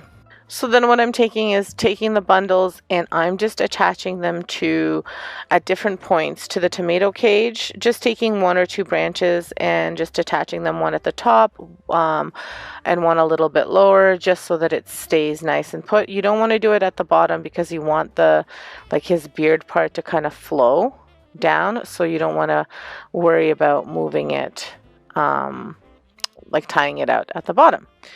So then you just kind of do this until you fill him up, and you just go all around. So what I'm also doing is, if there's branches that are sticking out too much, because like I told you they're not even, then you just want to cut it down and you can attach it again. Like if it's poking out too much because it's twisted or that's how it was growing, so you just cut it off and you put it in. Basically you want the tomato cage hidden. Now if this was going against a wall, like right at the back of the wall, you don't even have to bother with doing the back. Like I would just do all the way to the sides and then just leave that back part. You don't need to waste greenery on that if no one's going to see it and it's just going to be hanging back. Mine is sitting on my front porch. I wasn't sure where I was going to put it, but the way my front porch is, you can kind of see from the sides and everywhere. So it wasn't going against a wall. I knew that for sure, but I wasn't sure if I was going to put it against something. So I just did the whole back. And again, because I had these for my garden, it wasn't a big deal. But if you're trying to save on money and you know it's going against a wall, you don't need to do that.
So I just want to give you guys kind of like a close-up of how I put these zip ties, just so you know like what I did. And then now with these ones, like just the fillers, the parts where I'm filling in, I'm just attaching them right to the branches.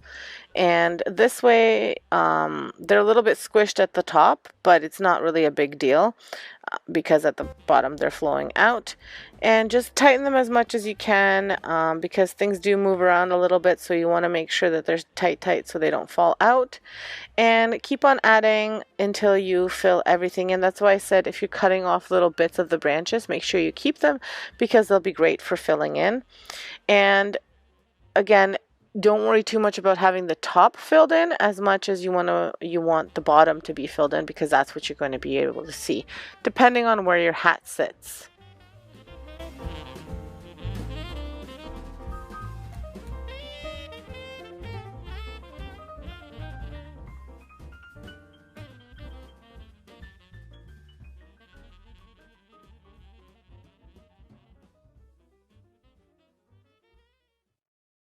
So then I just flipped it over to see where else I needed to fill in at the bottom. It was just a little bit easier than to have it be standing up.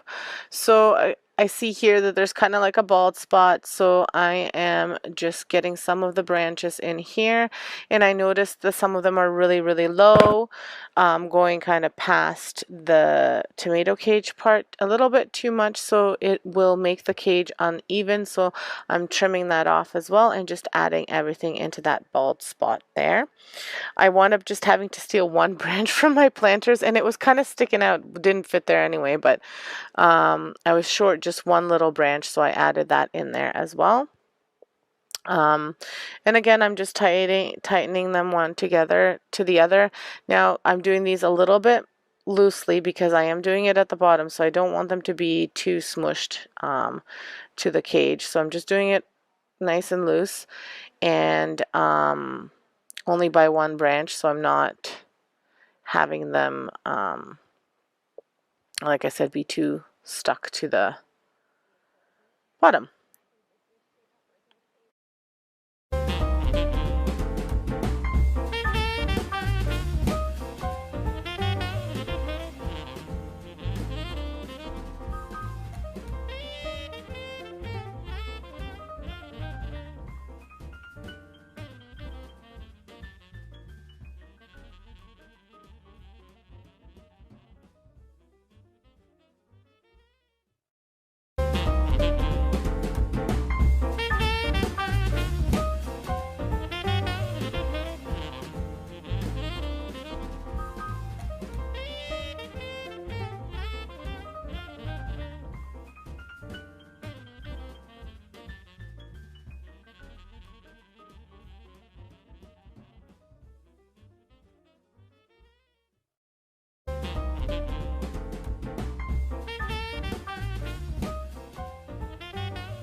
So once you have everything filled in how you want it to be filled in, you know, so you don't have any bald spots, then you just want to go ahead and attach your mittens. Now, you saw from the mittens that I painted that I had drilled a hole through them, and that there was a hole drilled through them. You didn't see me drill the hole.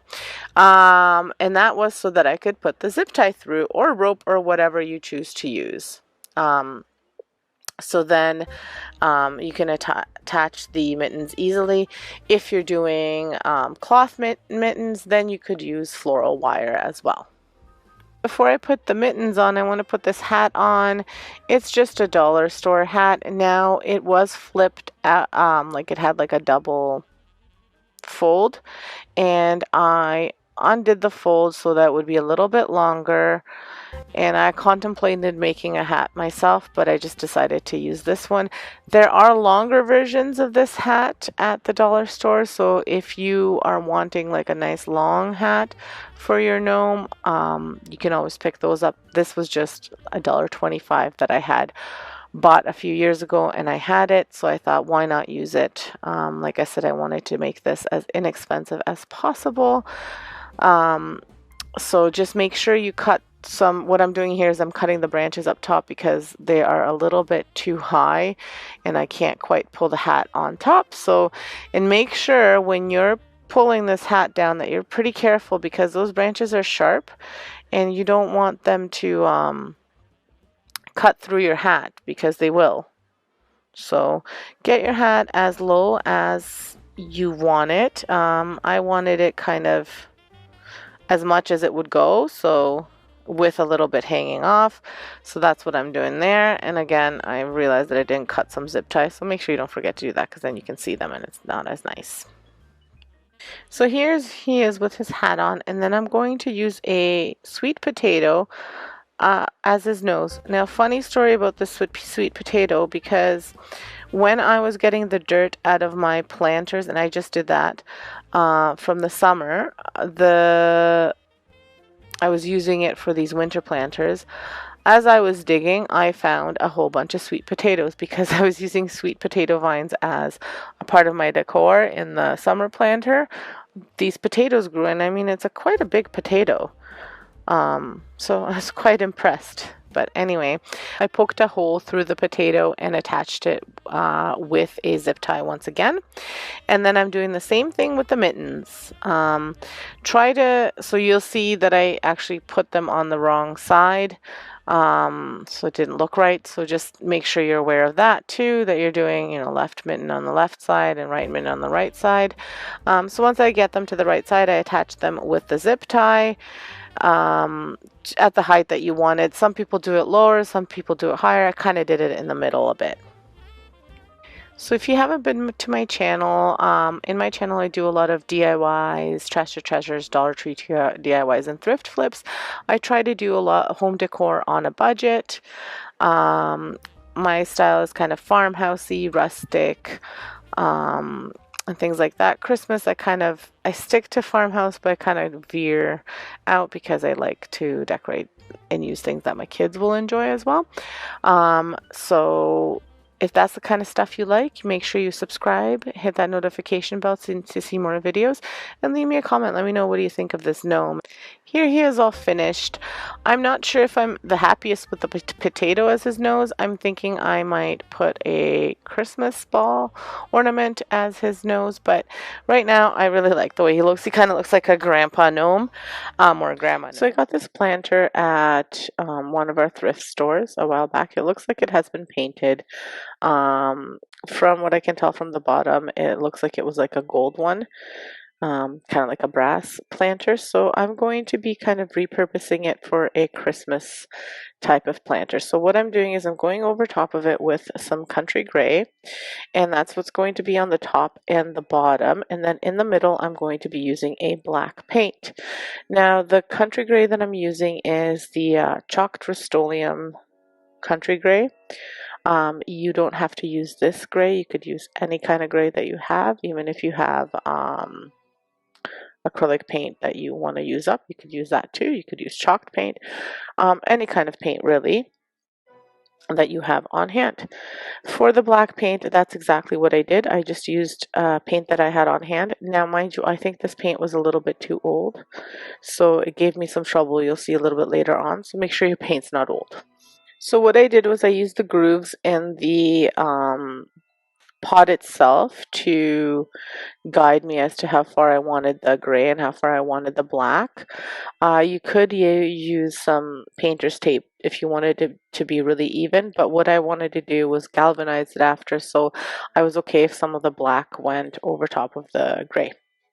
Now for the galvanizing, I'm not going to do a whole big tutorial because I've done those before, so I'll just link the videos up to the top here.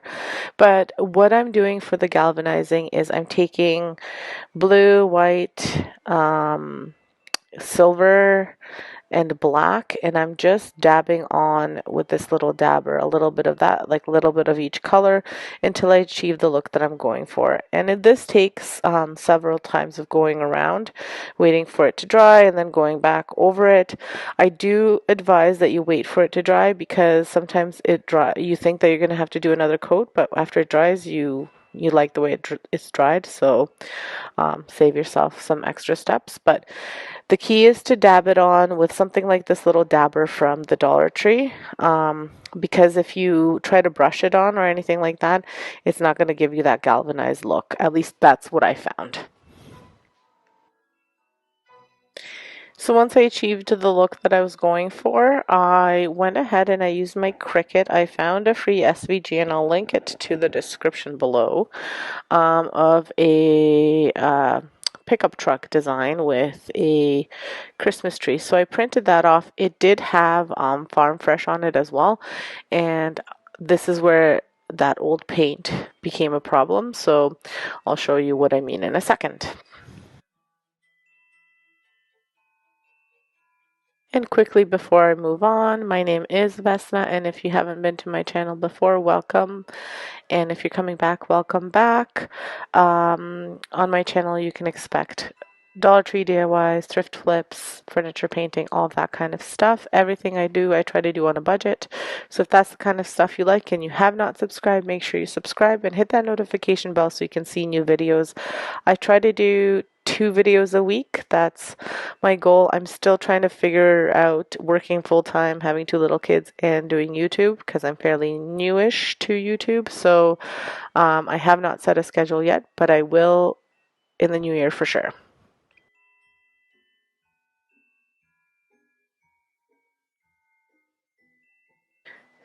Whenever I do Cricut stencils, I like to use vinyl, especially when it's like a curved project like a piece like this. So what I'm using is this stenciling vinyl from Amazon. It actually turned out to be cheaper than the shelf liner at the Dollar Tree.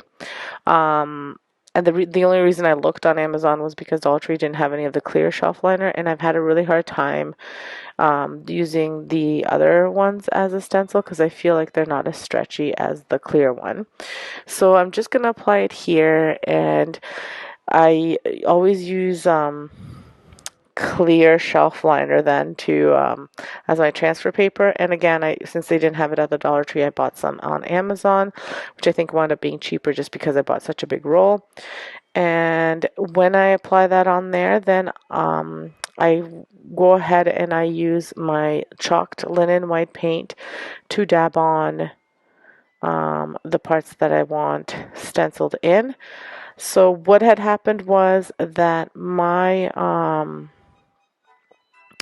paint, it's not that the vinyl peeled it off, but my paint got actually like taken off, like it's not like little bits, but it kind of like peeled off like in one piece. So I think it's because the paint's really old. So anyway, maybe don't use an old paint. So I just wound up fixing everything with some acrylic paint. But again, so you're just dabbing on, and the reason I'm using these dabbers is because they bleed less than if you were to use a brush or anything like that. And this way you're just kind of pushing it in, and your design will kind of stay perfect. Now you want to make sure you let your paint on the stencil dry before you remove it, because if you remove it too soon, you risk the paint kind of bleeding again or smudging or anything like that. So you just want to have some patience and let it dry thoroughly before you remove that stencil. Now, another trick that I use when I am using the transfer paper, because it's quite strong, I always just kind of put it on my shirt a little bit and then stick it off so that it's not so sticky. It's just like a little trick that I learned. So here is me fixing up, because what happened was when I peeled off the vinyl, it took the black paint off together with the white paint, so I painted over what was left, and I'm just going to freehand farm fresh trees, but apparently I wanted to write 2 farms, so then I wound up fixing it. And I'm just using a paint marker to do this. And finally, once I got the writing to look exactly the way I wanted, it took a few tries. I had to fix that R that I tried to make an A. I let it dry, and then on the top I wanted it to kind of have like a little bit of a bronze effect coming through. So at the top I just went over it with some copper gilding wax that I got from Michaels. It's just a small little bottle. You don't need this. You could use, so I started off with these 2 colors, but it wasn't giving me that shiny look. But if you have, because you can buy like a copper acrylic paint, I've seen them, like it's a metallic acrylic paint, that would work too. I just didn't have any on hand. So after I put the combination of these 2 browns, it's the cashmere and espresso, I wound up using the gilding wax on here, and that worked really well. Now that little bottle, it was kind of pricey, but I think I got it at 50 or 40% off at Michael's, and I've had it for years, and I've used it on so many different projects because you don't need a lot, you just need very, very tiny bits. The reason I chose the 2 acrylic paints weren't working was because they weren't metallic enough, and I wanted it to be more metallic, so that's why I wound up using this gilding copper. But like I said, if you find that silver metallic copper paint, it should work just as well as this. Maybe you'll need more of it than I did for this one, but it should work. And then after I applied it, I also just took a wet paper towel and I just wiped off the edges, just to kind of blend it in. Normally I use a wipe. I just didn't have any wipes down here, and I wanted to have it done. I didn't want to go upstairs to my son's room to get some because he was sleeping. So once this dried and I was happy with the amount of brown that it had, I am going to style this pot because I want it to be kind of like a tabletop Christmas tree holder. So what I'm going to do is I'm just going to fill the inside with some different rags, just so that they hold the tree in place. Now you could also use some floral foam if you had some on hand, and that would also hold the tree in place. I'm just going to shove this tree in between them, and I put some burlap at the top, and I'm really excited about this tree. I think it turned out so cute. I haven't decided what decor I'll put on it right now, but what will happen is on Christmas Day, my boys are really into Hot Wheels, so Santa will bring them a tree full of Hot Wheels. So I'll just buy some Hot Wheel cars and just hook them on the tree as ornaments. They'll be really happy with that, and that'll make me very happy too. So here it is, like I said, all finished. I think it turned out really cute. I love the farm fresh trees, the little pickup truck. I love how the galvanized turned out. And I think this pot cost me $2.50. I bought it a few years ago, and it's just been sitting there, and I didn't know what I wanted to do with it. So I finally decided that this was a great project. And I mean, I could always turn it around and have the other side be something else if I wanted to use it for a different season, for something else, or I could put, a piece of burlap over top just for the summer or fall if I didn't want the pickup truck showing. So I love it. So the first Dollar Tree sign is this merry and bright wooden sign that you can get from the Dollar Tree. I mean, plain on its own is pretty nice, but I wanted to kind of make it stand out a bit more. So what I'm going to start off with doing is painting it in the Holiday Red acrylic paint, which I also got at the Dollar Tree. And I only need to do one coat of this. It's fairly easy to do, so I'm just going to paint it in that Holiday Red and let it dry off. Don't mind my mat. I do a lot of painting on this mat. I'm trying not to damage my table so much, so I've cleaned it off. So I'm going to be using this mat. I will eventually either paint the mat or try to steam off the paint. We'll see. To make sure the sign looks completely painted, you want to make sure that you're going in between the letters as well, so you're getting the grooves, otherwise the brown will show.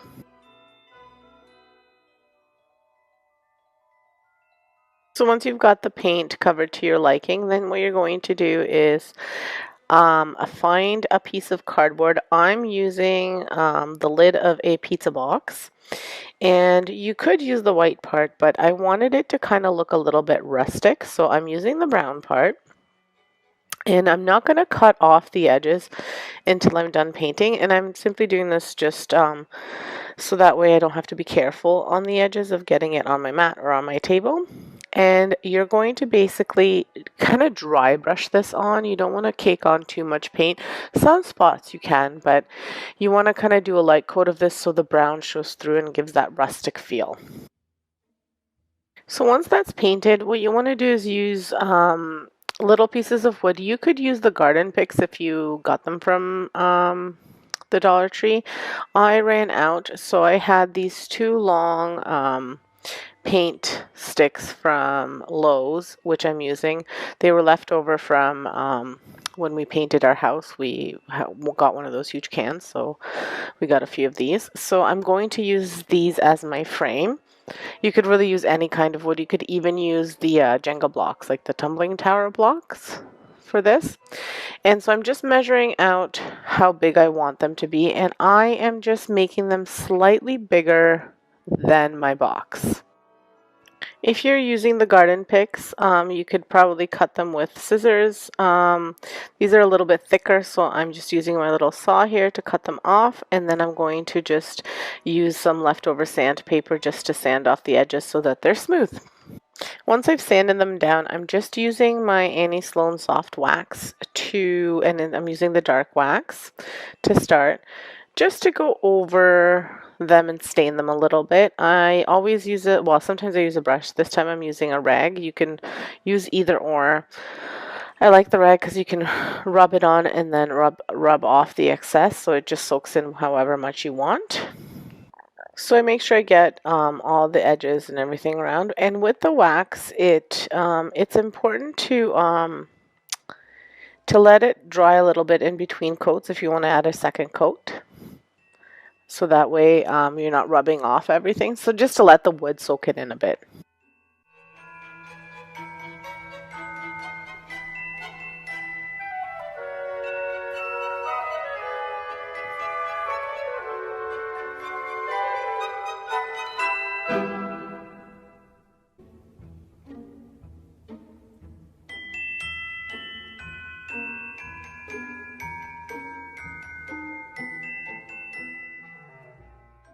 So once you let the sticks set a little bit, then you can go ahead and cut off your the edges around your box to make it the size that you want it. You might have already done this step, so this is what I did. I did it after.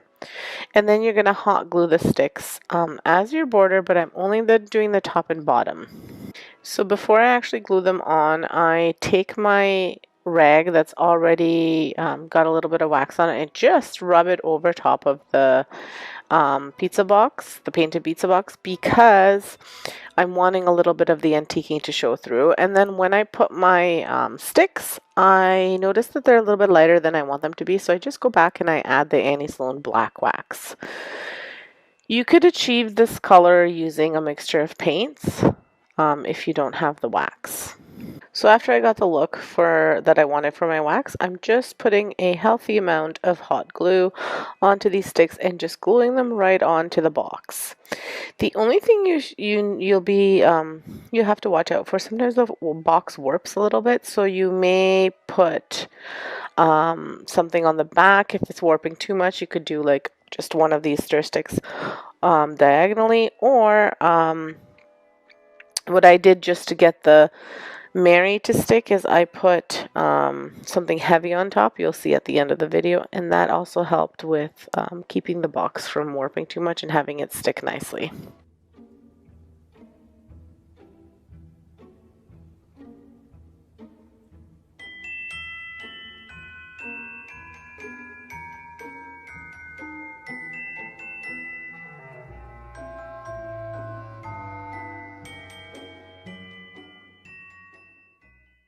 So for the Mary, I used, I was going to use some hot glue, but then I decided I just wanted the weld bond.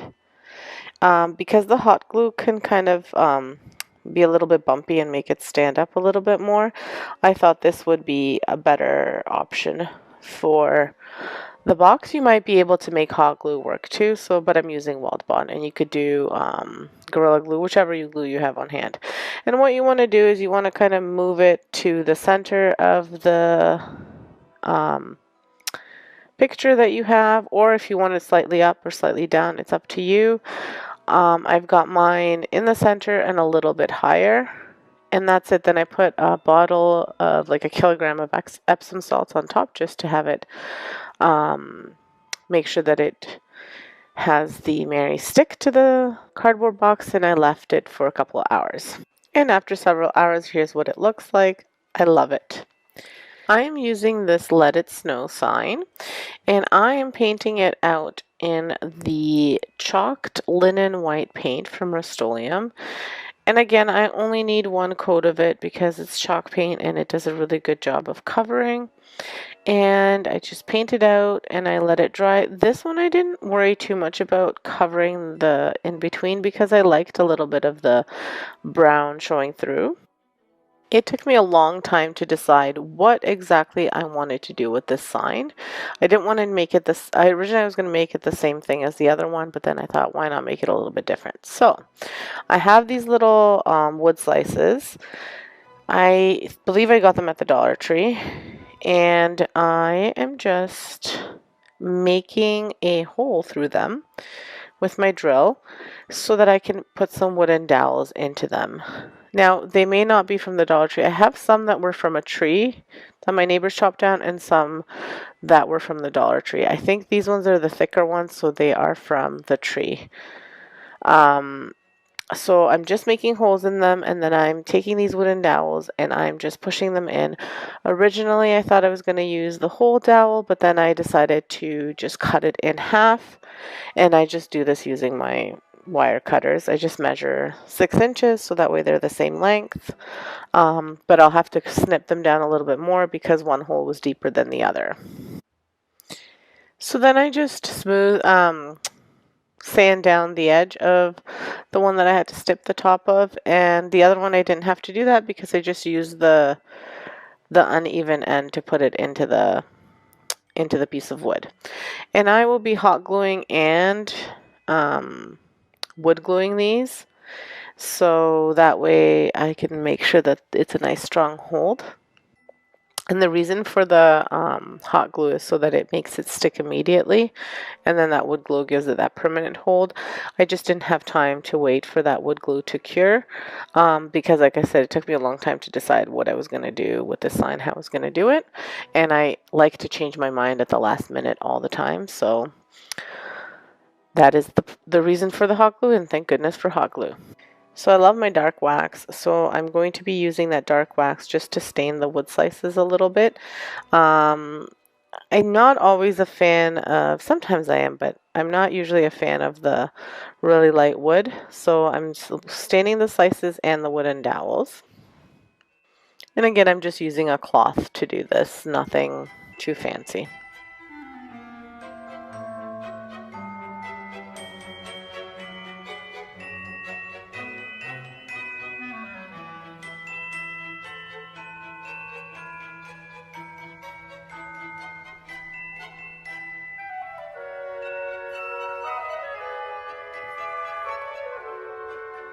So once I've got them stained with the wax, I'm trying to position to see how I'm going to put the Let It Snow. But before I do that, I decide I want to add a little bit of snow to the bottom of these wood slices. So I have this fur that I also got at the dollar store, and I'm just going to hot glue little bits of it so it looks like fluffy snow.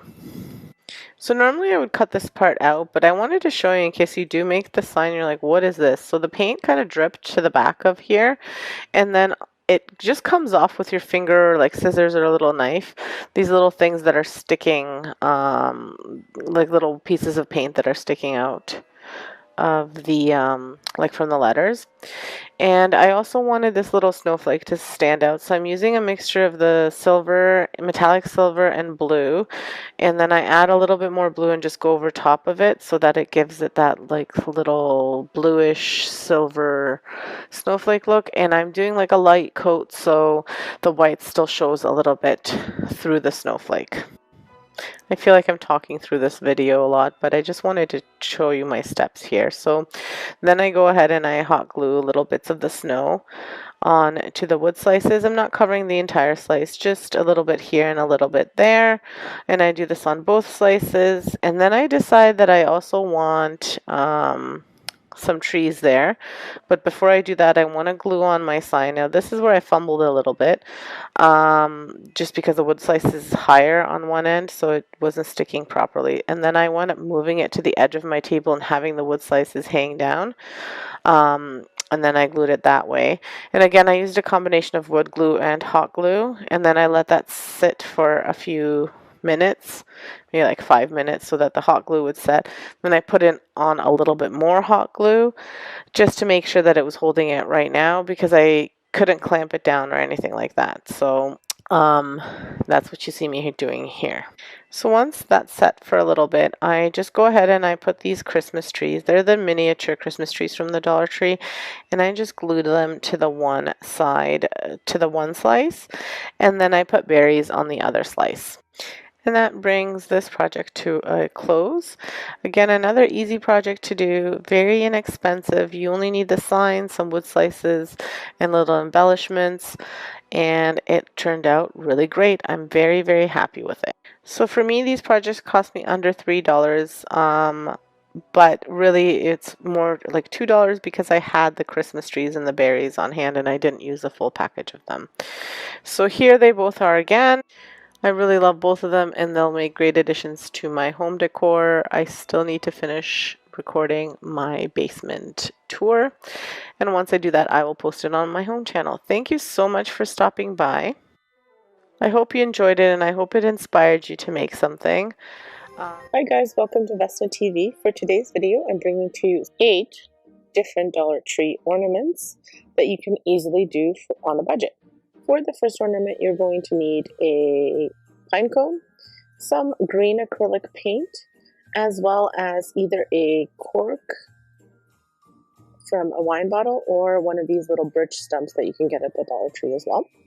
So what I'm going to do first is I'm going to paint this pine cone, but I didn't have the deep forest green, so I'm just mixing a little bit of black acrylic paint with that leaf green to give me a little bit of a darker green that I'm looking for. And then I'm going to paint this pine cone. And again, all these things you can easily find at the Dollar Tree, and they come in bigger packages, so you'll be spending about $2 on this DIY, but you will get more than one DIY out of it. So for about $2, you could get about 5 ornaments. And so all I'm doing is one ornament for you guys, but I'm painting it out green. You can see that the black added just a little bit of a deeper green than just the leaf green on its own, but you could totally just use the leaf green if that's what you wanted. So these are the wood stems that I was talking about. And once this pine cone paint dried, I just hot glued the stem to the bottom of the pine cone. They're all slightly different sizes, so I just made sure that this one would stand on its own if I wanted it to stand on its own. And then I just attach a little bit of jute rope to the pine cone with just a very tiny piece that was left over from a different project. You could also do floral wire if you had it, or you could hot glue even an ornament hanger if you wanted. And there you go. There's one ornament completed. Here it is. with a little bit of the brown showing through. I think it's a very cute little Christmas tree ornament made out of a pine cone. The great thing about this, you could even make it for free if you have pine cones and little stems or wine like corks at home. It could be a free DIY. Just before I go ahead on to my next DIY, I just wanted to tell you a little bit about myself. I'm Vesna, and this is my DIY channel. And on my channel, I do all sorts of budget-friendly home decor. So you're looking at any DIYs, thrift flips, trash treasures, or anything like that, I do it on my channel. And I really try to stick to a tight budget because I don't have a very big budget to spend. So everything is either Dollar Tree, Trash to Treasure, or even from the thrift store, or something that's been handed down to me. So if that's the kind of stuff you like, make sure you hit that big subscribe button, you hit that notification bell, and you hit that big like button, and leave me a comment. Let me know what your favorite part of this video was. So the second ornament is also a dollar store ornament, with the exception of this little ring from a mason jar. And that was just left over from my canning jars, and it's a little bit rusty, so I didn't want to use it on my cans, so I'm using it here. You don't have to use this. You could use any kind of ring form. It could be from just if you took some floral wire and you wrapped it around together, you could use that. You could even use pipe cleaners if you wanted, but I'm using this because usually everyone has this on hand or can easily find it. They're not very expensive, and you might be able to get them at the thrift store. To be honest with you, I never checked the thrift store at the Dollar Tree. I never actually checked in ours, and I know in the States you guys have a little bit more than we do here in Canada, so you guys may be able to get these. Let me know. So anyway, you're just taking this and one of those Dollar Tree trees, and you're cutting off the branches and just wrapping them around the canning lid. And that's about it. You could use garland if you picked it up. They didn't have any more garland when I was looking for it, so I bought this tree, and I've used it for several projects. And all you do is wrap it around. Very, very easy ornament. So once you finish wrapping it around and getting it to the fullness that you want, then you can go ahead and make it snow covered. And I'm just doing this by applying some chalked linen white paint. You could use acrylic. This is the paint I was using for a previous project, so I had it on hand, so that's what I'm using. I also, the last little stem I wrapped around, but I left a little bit at the top so I could attach an ornament hanger to it, and it looks kind of like a wreath hanger. And so I'm just making the whole wreath snow covered because I love that look. And then I'm adding some leftover berries from another project, and I'm hot gluing those to this little wreath. So you could end here and it would still look cute. You could add, there's those little garlands that you can get, like those mini garlands that you can get at the Dollar Tree, but I chose to use these little berries because I had them left over. So I'm just hot gluing them around the wreath so it looks like it's snow covered and berry covered. So another quick and inexpensive ornament that will look cute on any Christmas tree, especially if you're doing the farmhouse theme. So here it is, all finished in some pretty light, and I think it turned out gorgeous. Before I move on to my next ornament, this video is actually a part of my playlist, which is the 12 Days of Christmas, and where I've done a new video every day from, 12 days ago, because this is the last day of my 12 Days of Christmas. And to be honest with you, all these YouTubers that post every single day, all the power to you, and you are amazing, because this was tough. Working full-time and trying to post every day was a lot of work, but it was a lot of fun, and I really hope you guys enjoyed it. So let's move on to the next DIY. So the next DIY, I'm using these beads, which I also got at the dollar store. I got some at the thrift store, some at the dollar store, and I am putting them on a skewer so that I can paint them in white, and I'm going to make little snowman ornaments from these. So I'm just using 3 for the head and the body, and using again my chalk linen white paint because I already had it opened and I had already used it for another bit of the project. So just painting them around. Then I wound up moving them to the edge so that I could paint them better, but it's just trial and error. You could put them on a string if you wanted to make it a bit easier and paint them on the string, or get a bit of a thicker skewer so that way it's a bit tighter inside so they don't twist around so much, but it wasn't too bad. And then you paint them and you let them dry so that way you can draw your snowman on them. So once they dried, I actually went and I just used my Cricut marker to draw on the eyes and the mouth, and to draw on a hat. And then I just used an orange marker to draw the little carrot nose. And then I put string through them and left a little loop at the top so that it could hang, and that's all there is to it. With the string was thin enough that I could just put it through. I didn't have to do anything special for it. And here he is all finished. Now he looks like the paint didn't cover him all the way, but as you know, I always like to leave things a little bit rustic and a little bit dry brushed, so that's the approach I had here. I was going to paint him again, but I decided I liked the way he looked a little bit roughed up. So for my next DIY, I'm making a gnome, and if you've been following my channel this season, you know that I love gnomes. So this was another easy one. I just had this little piece of wood block. You could use your cell phone as well, but because I use my cell phone to record, I could not use it, so I used this little block. And I'm just wrapping string around it several times until I get kind of the thickness of my gnome that I want. So you'll see in a second. Can't tell you how many times I wrapped it around, but I just kept on wrapping around and around until, like I said, I got the thickness of my gnome, like the size of the gnome that I wanted. So here it is wrapped around several times. And then I just slowly removed it from the block and fluffed it over so that it would look nice, as so. And then I grabbed the top there and I wrapped the bottom string, a new piece of string that I got around and around the top of the gnome. So as you can see, if it kind of got a little bit mixed up there, you just want to make it so it's nice.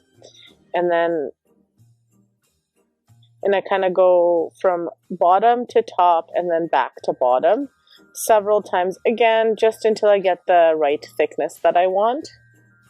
And then once I finish that, I just hot glue the end to the back of the gnome, and that's all there is to the actual string part, and then you do your little decorating.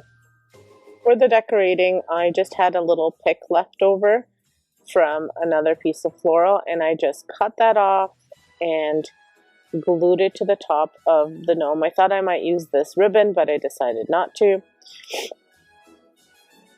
And then I took one of those berries that I had left over, the smaller pieces, and I attached it to the pick. And then I also attached a nose, which I dipped a little bit into paint and then kind of wiped it down so it was a little bit of a lighter color, more kind of like a skin tone pinkish color rather than a red. And then I hot glued it just underneath the hat part at the front so it looks like he's got a little bit of a nose. And there he is, finished with the paint rubbed off a little bit, and I think he turned out really cute. Again, another simple, inexpensive ornament. And for my last ornament, I am using these wooden blocks. They're the tumbling tower blocks, and I'm painting them out in the chalked linen white. Now, I only need to do the one coat of the white because the blocks are so light, so you only need to do one. Once they dry off, I'm going to be making a snowman, a Santa, a Christmas tree on a red block, and then a Ray Dunn inspired Mary. And this, I'm doing 4 different kinds just to show you kind of what you could do with these. You can kind of do anything, and they're cute little ornaments. So for this one, I'm just going to paint the top red for a hat for the snowman, and I'm going to speed all of this up because you don't need to. I mean, you might decide to do a different design on yours, but this is just to give you an idea of what I did. The other Jenga block, I'm painting partially red, leaving a little bit where the Santa's jacket is white, and then I'll be going over top of it with a paint marker as well to add, you know how Santa has the red with the white fur, so to add the fur part. For the Mary, I'm just using a Sharpie to write the word Mary. I was having a little bit of a hard time, so I'm not gonna show you me fumbling around with it, but I just freehand wrote Joy and Mary, but then I decided I only wanted Mary. And then I wound up painting this one block completely red. I do the other one where I paint the back red and the front is the Mary. I was gonna do another design on the back and have it be a double-sided one, but then I just decided if I just do one side red and one side white, that's enough. And then I use a Sharpie and an orange marker to draw on the snowman, as well as my paint pen to add some white dots. And that's all there is to it. You can freehand draw anything you want. It's really up to you. It's not, I didn't do anything like specific where I traced something. I just freehand drew what I thought would be a good snowman and just added some dots. And then at the bottom of the snowman, I added a bit of red paint too for his scarf. I thought I was just going to do a black scarf, but then I thought, well, the red should match his hat. And then the snowman as well, I did the paint pen and I added the fur using that paint pen. Put a black belt on him with a little bit of yellow chalk marker because I didn't have any yellow paint that was nice and vibrant. I did, but it's very watered down, must be too old, so it kind of doesn't look like paint anymore.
And then the last little block that I did, I just hot glued a Christmas tree that actually came off of an ornament.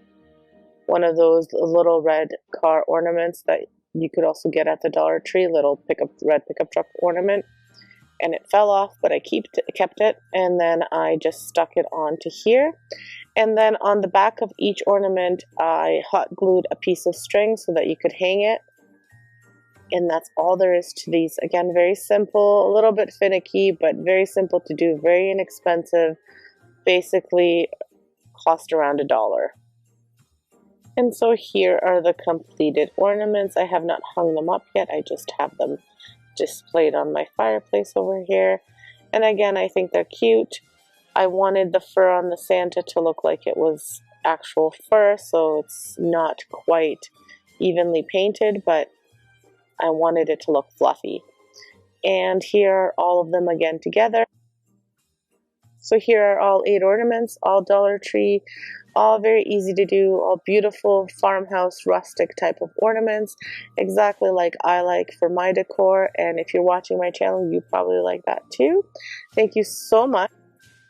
So for the supplies, you're going to need these 2 of these Christmas trees from the Dollar Tree, some black paint and some white paint. So I'm just using these acrylic paints. You could use chalk paint if you have it. You could use whatever paint you have on hand. Then this fur I might and might not use. These berries, maybe. And then this rag from the Dollar Tree, this dishcloth. And I have these Crocs there also from the Dollar Tree.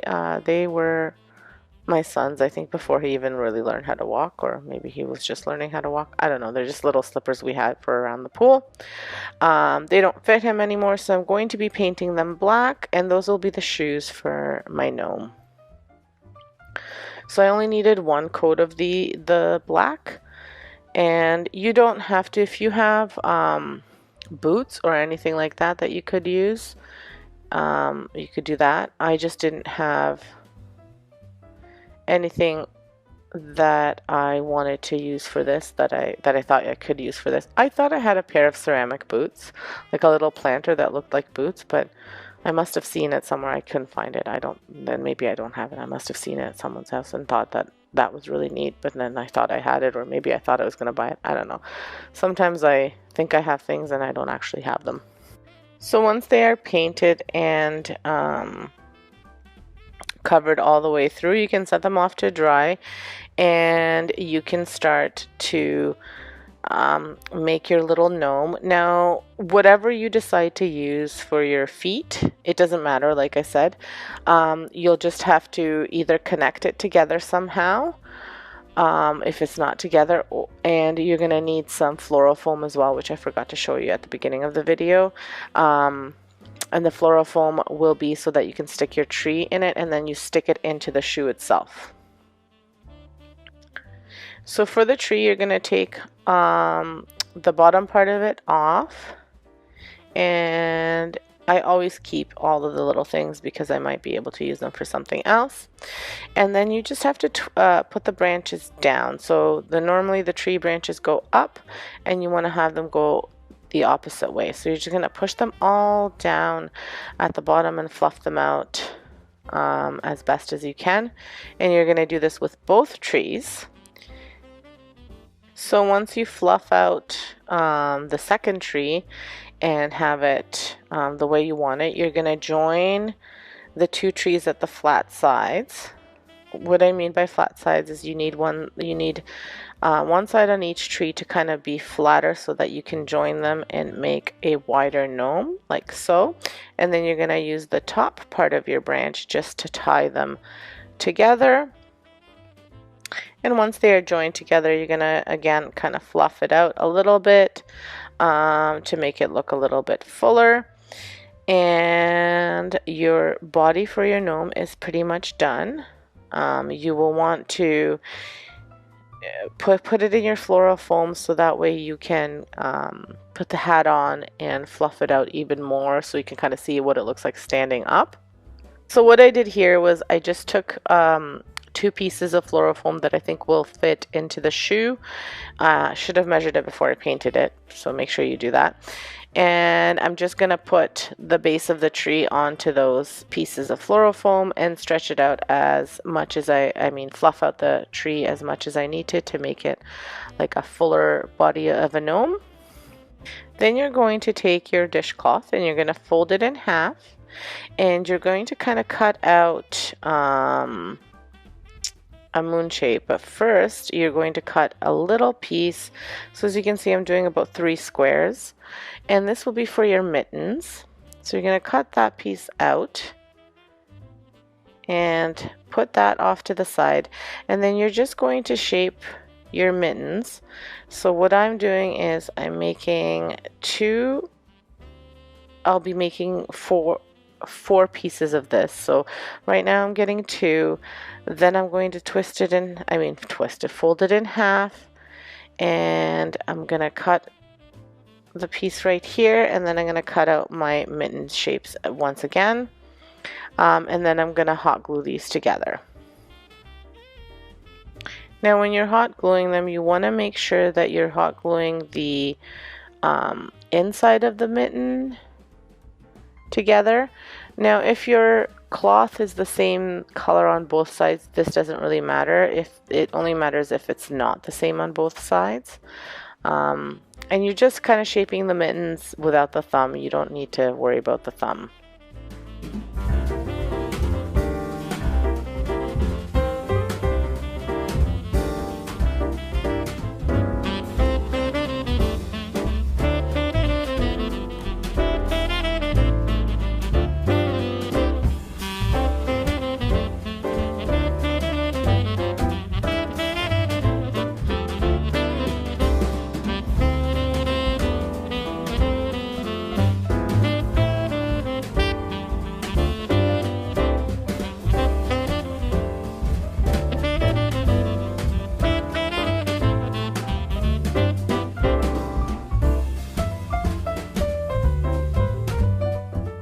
So you want to make sure that that dries, cools off and dries, like sets for a bit before you try to flip it over. So that's why I'm leaving it right now. And while you're waiting for that, you want to cut your hat. And again, I'm flipping it on the like inside out because that's how I'm going to be gluing it, and then I'm going to be turning it inside, like the right side in. So what I'm doing is just kind of cutting like a bit of a moon shape, I would say. You can do this however you want. So I'm just starting at the open corner and I'm going up to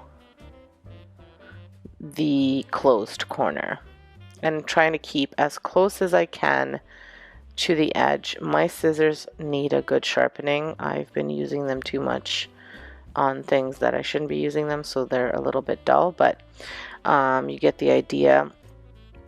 I've seen this done with a scarf too from the Dollar Tree, and so you could use that. It's really whatever fabric you have that you can use. I just happen to have this dishcloth and I like the plaid right now, so I thought this would make a really cute hat for him. And so what you're going to do now is you're just going to glue the hat together, and don't worry about the edges not being super even because you won't be able to see it once you glue everything together and flip it inside out.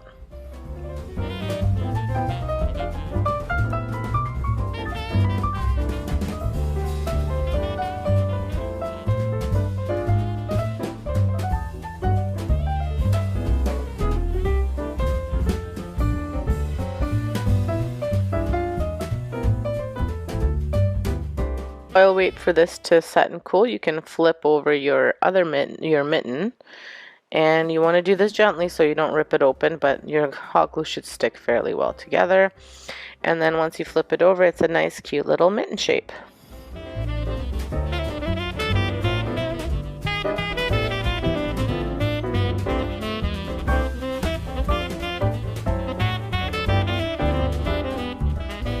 So then while the other mitten dries, you want to flip the hat over, and then you can either attach a jingle bell to the end, or you can just kind of tie it to make it like a little ball at the end. And so I do decide that I want to use that fur and add it to the bottom of the hat. So I just measured out how much I needed around, and I'm going to hot glue it to the very bottom because I want the hat to be a little bit longer. So also be careful with that whenever you're picking your material. Make sure that it's as long as you want it, depending on how long you want his hat to be. So I'm just going to go and, like I said, bring the fur around, and then I'll cut it to where I think I need to have it. And then that's about it. You just hot glue it, and then there's your little cute little hat. And see what I meant about even if the edges weren't even when I cut them, because I flipped it inside out, they look even now. So make sure you do that if you want to have nice, beautiful, even edges.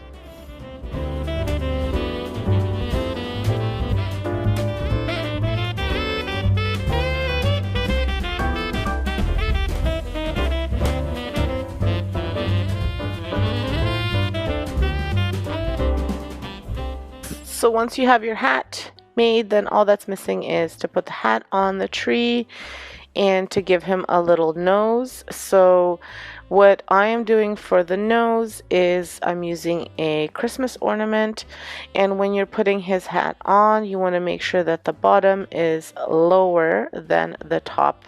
The back of the hat is lower than the front of the hat, and so that way it hangs nice. So that's what I'm doing here, is just positioning it. And I'm just using a champagne colored ornament from the Dollar Tree. It came in one of those tubes for $1, and I'm only using one. And I'm putting lots and lots of hot glue on it so I can pop it in just under his hat. And you want to make sure that you find a little branch to glue it onto, and then you just hold it down so it sets a little bit for a few seconds, and his body is all ready to go. Now you just want to put him into your shoes or boots or whatever you did. And sorry, but before I go ahead and do that, I do wind up using that white paint. I thought maybe I would use the fur as his beard, but I decided that so a little bit of white paint to make him have kind of a white beard is a better way to go. So I just added a little bit of white paint to my plate here, and I'm just adding it onto his where his beard is, so just under his nose. And once you have the perfect amount of white and it dries off a little bit, you can go ahead and glue his mittens to his to where his arms would be. And so what I just try to do is I try to find a spot where both sides are kind of have a branch sticking out, so it's somewhat even. His shoes I'm just connecting together with just some floral wire, and I was going to hot glue them, but I thought that might give out if I'm moving him, so I thought this was a better way to do it. And I'm just finding a hole and I'm going to tie it together nice and tight, and that should keep them from moving too much. And once this is nice and snug, then I go ahead and I put that floral foam into the shoes. I just wedge it in there, so I take it off of from the tree and I just wedge it into the shoes, so that way I can put the Christmas tree on top without having to worry about, you know, dealing with the actual Christmas tree. And I made it a pretty tight fit, so make sure you do that as well, so this will prevent it from sliding out of the shoe. And so then all you do is just push the bottom of your tree into the floral foam. It doesn't matter if you get the same hole or not. And there he is, all finished. So this video is a part of the Mama Dares to DIY challenge.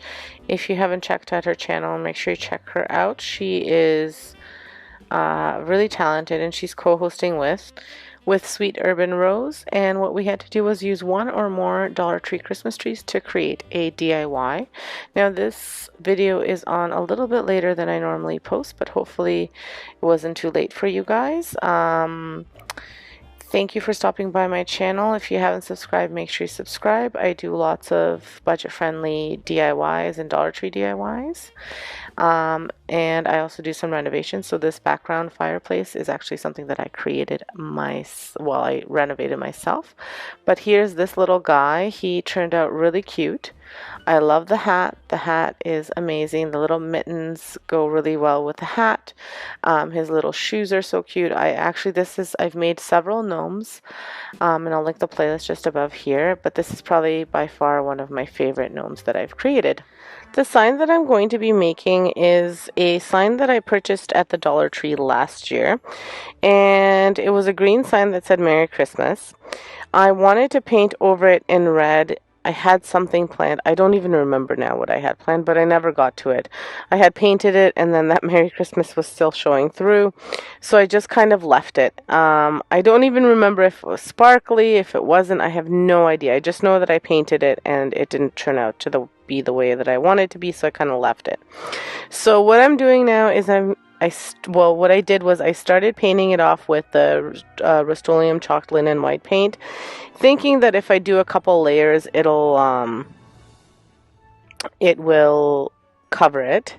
However, I did about 3 coats of the paint. It didn't cover it, and I know better. I know that I should have painted it a different color, because red is such a hard color to color. And normally I like to paint things black and then white over top and distress them, but I thought that chalk paint would cover it. So I did several layers of this. Coats of this. I'm not going to show you all of the coats, but I will show you what I did next. So because the white wasn't covering it, it was turning out pink, I painted it with an acrylic paint in black, and then I was going to go over it with the white. So after I painted it black, I blow dried it dry so that it would dry faster, thinking that it was fully dry. But you're going to see now, once I go over it with the white paint, even though I know there's a little bit of black on the white paint, which I was okay with, but I go over it, so it's kind of it gives me like a gray effect, but eventually it turns pink again. I don't know why it kept on turning pink, but it kept on turning pink. And I don't even remember what what paint I used. I'm pretty sure I used like some sort of washable craft paint that I took from my son. I didn't even have the holiday red acrylic paint. It was like a tempera paint, but it just wouldn't cover it. Like it just kept on seeping through. I don't understand why. So here I am trying to cover it again, and then I do it again. I'll show you in the next clip. So after I've now let it dry again for a few hours, I apply white acrylic paint, thinking maybe this will do the trick, and let this dry for several hours, and I still see a little bit of the pink. So I give up on my original idea, and you're going to see what I do next. I actually wind up painting it black. But before I paint it, I go ahead and I attach this window film that I got at the Dollar Tree. I'm going to be making a little red truck sign, but before I can do any of it, I need to Mod Podge my piece. So I'm using the Mod Podge, and I am applying it all over the piece because I'm going to be sticking 2 different things on it. So I never skimp on the Mod Podge. I always do a healthy amount because I've done it where it wasn't enough and then things start peeling off. So I always want to make sure that it's enough. And it dries clear and nice, so I'm happy with that. Now, this window film, like I said, I got at the Dollar Tree. It's really neat. It has a bunch of pictures of that little red truck with Farm Fresh and all of those things. So I'm just going to use one of them, and this is kind of a tweak to my sign. I thought I was going to do a stencil, but that's okay. I decided that this was a very easy option, and if you don't have a way of making a stencil, this is something that anyone can do. So it's slightly bigger than my picture, than my little frame, or my little, picture here. So, or my little sign. So I'm just going to cut the tips off there. And then I also apply Mod Podge over top of it. And then once all of that dries, then I'm going to apply the black paint because I don't want this pink showing through. So originally I wanted it to be white with some black showing through, but since I can't seem to get it that way, I'm just going to paint it black, and it's going to actually, then I thought about it, it's going to match the other little it looks like a jar from the Dollar Tree sign that has the little red truck and says Happy Holidays. So it matches it perfectly. I'll show you at the end which one I'm talking about. So I'm not doing pure black. I'm mixing a little bit of the white and black together, so that way I can get the look that I'm going for. Mostly because even once I start adding this white, it's still not covering it. So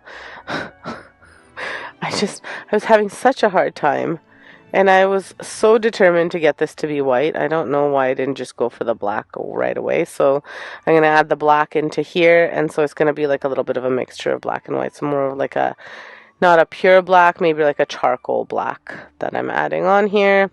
And then I start really liking the way it looks, like I said, and then I think about that little sign. And what I'm doing is I kind of try to blend the tree and the car into the black. So you'll see, I'm not going to speed up the video because I think it's something worth watching. But at the end, I'm really happy with the way it turned out. So if you haven't been to my channel before, welcome. My name is Vesna, and this is Vesna TV. On my channel, I do DIYs, trash to treasures, thrift flips, furniture restorations. So if you like any of that kind of stuff, and I try to do it all on a budget. So if you like that kind of stuff, make sure you hit that subscribe button, hit the like button, and hit the notification bell so you can see whenever I post new videos. I'm still fairly new to YouTube, so I'm still working out a schedule, and I went back to work recently, so I'm trying to tweak, balance everything together. So, but I usually post about 2 or 3 videos a week.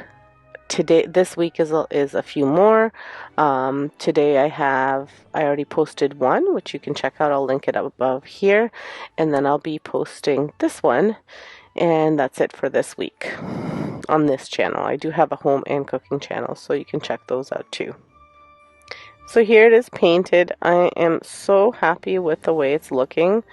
It's actually probably, I like it more than I would have liked the white, to be honest with you, but it took so much effort for something that was going to be a really quick craft. So, I mean, if you get one of these signs, maybe really look at what color it is and what color you're painting.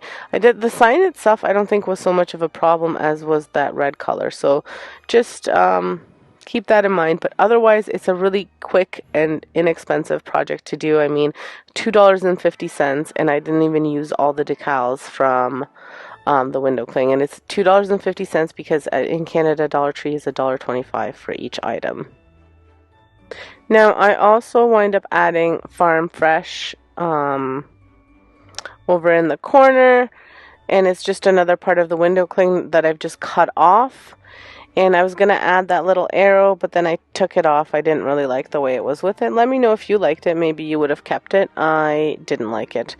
So to make the Farm Fresh stick out, I just used my paint marker. I think it turned out really cute. Again, could have been a lot easier had I just gone with this in the first place, but that's okay. I am really happy with the way it looks, and it kind of goes with this one, so that makes me happy too. I will probably use it in my tray decor. I'm all about the little red truck, so I might have one of my trays be in a theme of the little red truck because I've got a few different DIYs and things that I've picked up. Once again, thank you so much for watching. Make sure you check out the playlist and Sonia's channel. Everything will be linked in my description below. Also, check out these videos I'm recommending for you at the end. And if you have some time, head on over to my home channel to see some of my home decor. And if you're hungry and feeling slumped for recipes, check out my cooking channel. Thanks so much. Have an excellent day and stay safe, everyone. For today's video, I'm going to be making a joy sign using these Dollar Tree frames and some jute rope. So today's project is fairly easy to do and it shouldn't take you too long. So what we're doing today is I'm going to be creating the word joy using my jute rope, and I'm going to be gluing little pieces of the jute rope together to create the J, the O, and the Y, and then I'll just be hot gluing it to the frames and then adding some embellishments. Very easy to do, very inexpensive. The project cost me a total of, well, $3.75 for the frames because I'm in Canada, so each frame was $1.25 from the Dollar Tree. And then I had jute rope left over, so it didn't cost me anything, but I mean, jute rope is another $1.25, so basically around $5 for the entire project. There's so little embellishments that you could just use anything you kind of have around your house, and if you don't, then add another $1 for that. I'm not gonna bother talking through the whole video, through the whole process, but you can see what I'm doing, just adding jute rope and just gluing them together. If you wanted this to be a little bit easier, you could cut out with a piece of cardboard and glue these on there. I'm just using 2 pieces or 3 pieces depending on the letter. So for this one I used 3 pieces, and for the O I used 3 pieces, for the Y I used 2, and then I just added a little bit at the top. But again, fairly easy to do.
So once you have your letters glued down, then you want to do your embellishments. So what I chose to do was I had these berries. It was a pack of berries that I got at the Dollar Tree. And what I'm doing is I'm just painting them white, and I'm only using about 6 berries. So you could cut these off if you had them, if you had like a little Christmas pick, and it would, like I said, would cost you even more, because then you could just do for $1.25. You could do your greenery and everything else. But I had these, so I wanted to use them up. So I'm gluing this down, and originally I thought I would just put it on the little clip here for the letters, and then once I put it down and I looked at it, I decided I didn't like the way it looked, so I changed the position of them and I added some greenery.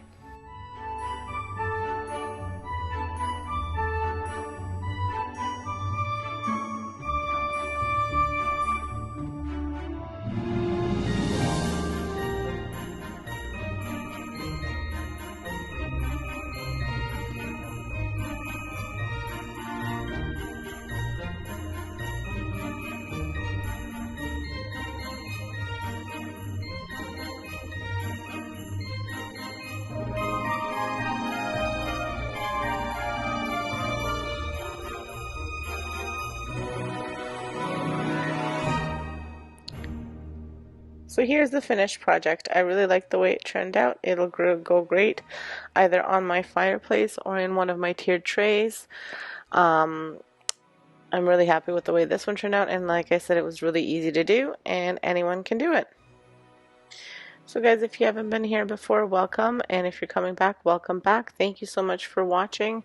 On my channel, you can expect budget-friendly DIYs, so Dollar Tree, thrift flips, any of those kinds of things, trash to treasures, and I also love to do furniture painting and flipping furniture, so if that's the kind of stuff you like, make sure you hit that subscribe button.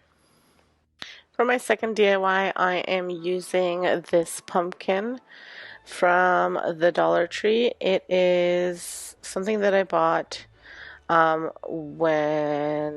during Halloween, and it just reminded me of a Santa or a gnome, so I thought this would be great for a Christmas craft, and I was really excited to have found it. I'm sure you could find a Santa in this exact shape too if you wanted to, but I found this, so I bought it right away. So the first step for this project is that I have to remove all of the pipe cleaner off of here, and I'm not cutting it all up. I'm actually going to keep all of that pipe cleaner because I may use it for Halloween next year.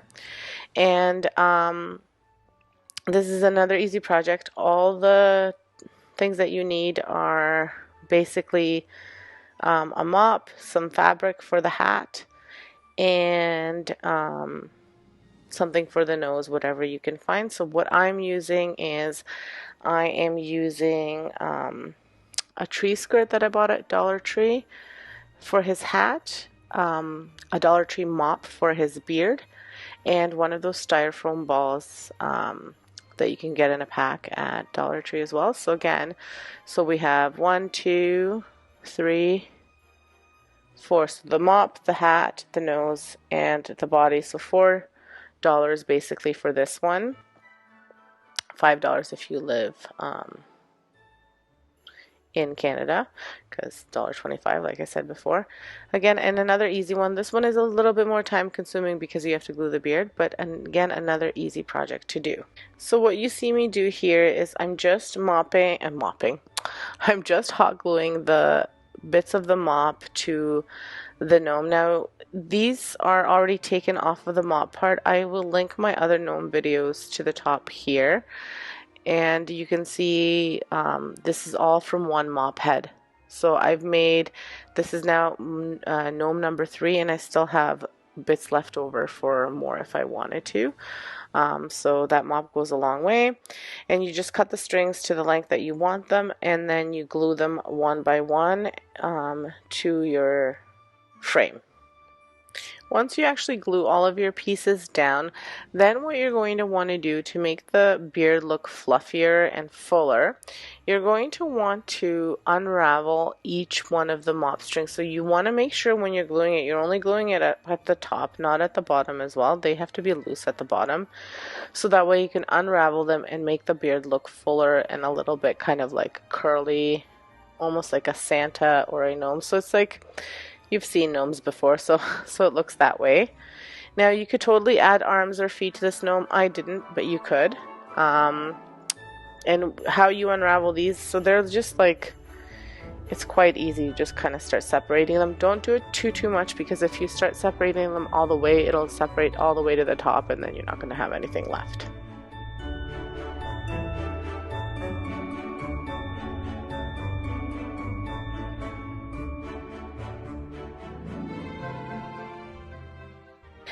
So then for the hat, I just wrapped the tree skirt around to see how much material I would need. And again, if you've seen me do DIYs before, I don't like to waste things. So I try to be really careful to use the least amount of material that I can. So I cut the material down, and then I forgot to mention at the beginning of the video, I used a little bit of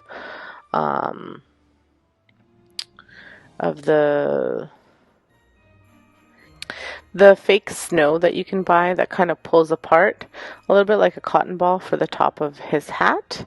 You could also use cotton balls. I just didn't have any.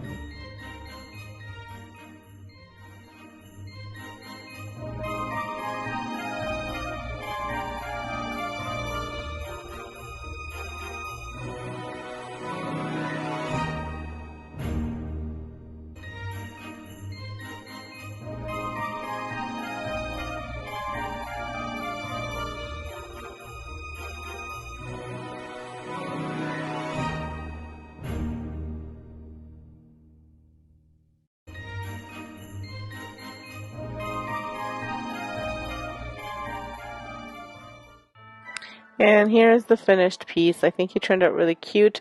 Like I said, you could add arms and legs. I chose not to for this guy, and he'll look great again in another tray or as a piece of decor. You could even hang him up on a wall, wherever you'd like.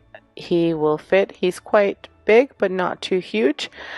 So that's it for that one. Another quick and easy DIY. Recreating these coasters that I bought at the Dollar Tree. Although they're cute, they're not really my style and what I want to do. So I'm just going to paint them white. I'm going to do a double coat of white on these because I want them fully covered. And what I'm using is the Rust-Oleum Chalked Linen White paint. And once I get that full coverage, again, this is another super easy DIY. You could also use acrylic paint if you didn't want to use the chalked paint. I just chose to use that because I like the matte finish of this paint. If you wanted the acrylic, you could also sand it down a little bit to make it a little bit less shiny, but very, very finely sand. So originally I was going to do a design on these, but then I decided that I wanted them to be kind of a Rae Dunn theme. So I'm just going to be doing some writing on them, and that's it for these. If you wanted to, so I'm not sure if I'm going to use them as coasters or if I'm going to use them as little things for my tiered trays, like little signs. If you did want to use them for coasters, you want to put kind of some sort of waterproofing, so I always recommend like a varnish over top, or some sort of waterproof sealant that you find at Home Depot. I read that you could use Mod Podge, but it's not 100% waterproof, so if you have something sitting wet, then it might damage it a little bit or make it yellow. So if you didn't want to spend the money on a sealant and you just wanted this to last one season, you could try the Mod Podge, and if it lasts, it lasts. If it doesn't, it doesn't. You can always repaint it. For the writing, I'm just using freehand. You could use your Cricut if you wanted to. You could stencil it in, you could apply vinyl to it. I just decided I wanted to do the freehand. And I'm putting Noel, Bright, Mary, and Joy. And then I'm going to go over top of them with a Sharpie, and that's it. You could also do paint if you didn't want to do the Sharpie. And here are the completed coasters or little signs, whatever you want to call them. I really like the way they turned out. They are not perfect, but I love that rusticness about all of them. I find that Rae Dunn stuff kind of looks perfectly imperfect, so I'm happy with that. Thank you so much for stopping by and watching this video to the end. I hope you really like these DIYs. They are very easy, very quick, but I think they look amazing, and if you wanted to buy these at the store, you would pay much more than what I paid for these. I mean, some of them I only paid $1.25 for. So again, thank you so much for stopping by. Make sure you subscribe if you haven't subscribed. Check out my other videos that I'm recommending throughout this video. For my first DIY, I'm going to be using this splatter screen and this little red truck from the Dollar Tree. I'm going to start off with muting those gold colors on that say Merry Christmas, because I did want to keep the Merry Christmas on there. So I'm just going to actually just color in over them with a black Sharpie. So it'll still have a little bit of that gold kind of coming through, but it won't be so shiny and so in your face. So I'm going to do that several times because the Sharpie doesn't quite stick to the glitter on the first try. So I just do it, I think around 2 or 3 times I go over the letters. So once I do that, I go ahead and spray paint my splatter screen. Now I'm going to be using spray paint for this, and as well I'm going to be using some brown paint. It's brown chalk paint from Art Minds. It's the espresso. So I'm going to be using both. I'm going to spray paint the splatter screen gold, and then I will go over top of it, just dry brush it a little bit, and I'll show you how I do that with the brown, but just so you can see which paints I used. And while that's drying, I'll move on to the next step. So the next step is to paint over the little red truck in some of that brown from Art Minds. And I'm doing this just again to give it that kind of more rustic farmhousey look. So I'm just dry brushing brown over top of the truck. And this is when I'm going to also dry brush around the splatter screen. It's pretty much dry now. So lately when I've been dry brushing, I always like to kind of blend the paint in using a baby wipe. I just really love the way the paint looks once I do that. So I've been doing that a lot, and I've been really happy with the result. So that's what I'm doing here, that you can see me kind of wiping it off. So I add, I wipe off, I add, I wipe off, and I do this until I get the color that I'm looking for, the texture or whatever I'm doing, until I get like what I'm looking for. So then I go ahead and see what I'm going to put in the back of this truck. I thought I might use these Christmas trees, but then I decided that I think I'm going to just use my Christmas evergreen picks that I got from the Dollar Tree. This is why I got them, because I knew I could use them in different projects. So I wanted it to look like there was some greenery in the back of the pickup truck. So I'm just going to cut out some of these branches and use them on the back of the truck, and I'm going to just be hot gluing them onto the truck itself. So after I get the truck all done, then I go ahead and I glue it to the splatter screen. I want it to look like the truck is going up a hill. So that's how I glue it on the splatter screen. And I also add these little beads that I got from the Dollar Tree. I add them around the splatter screen, so that way it just gives a little bit more detail to that splatter screen. And I wind up painting them in that espresso as well, but again, just kind of dry brushing over top of them, and that is it. So after I attached the beads, I didn't want the handle to be so obvious.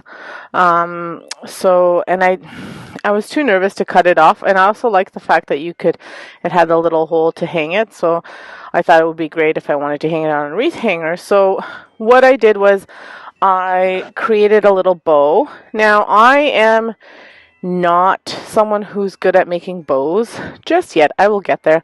Never used to make them, so I kind of just did my own thing with the bows. This isn't really a tutorial for bows, so that's why I'm not slowing it down. I just kind of made little loops from this really cute little red truck ribbon that I got at the Dollar Tree, and this red ribbon, and then like I said, I made loops, and then I just attached little longer parts for it to look like it was a bow. But again, it wasn't, I mean, some of the creators that you can watch. They make fabulous bows and they have great tutorials, and they're better people to watch for these tutorials. Mine is just simple. So if you want to know like a simple way that you can put together a bow without actually creating a fabulous bow, this is the way you do it. Just create a bunch of loops and then attach some longer pieces so it looks like the ribbon part of the bow is hanging off, and then you'll have a bow. I think it turned out really cute. And I may do it again because it was easy and it didn't use a ton of ribbon and it did the trick. And so I added this thinner ribbon as well, just to give it a bit more depth and dimension, and that's it.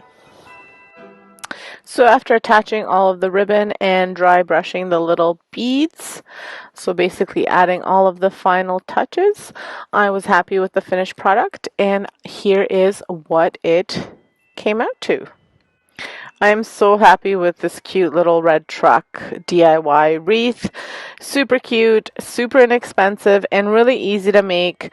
Cost under $5, and even that's being generous because the ribbon I will have left over for other projects. So again, super cute, inexpensive, easy, and very farmhouse type of decor for Christmas.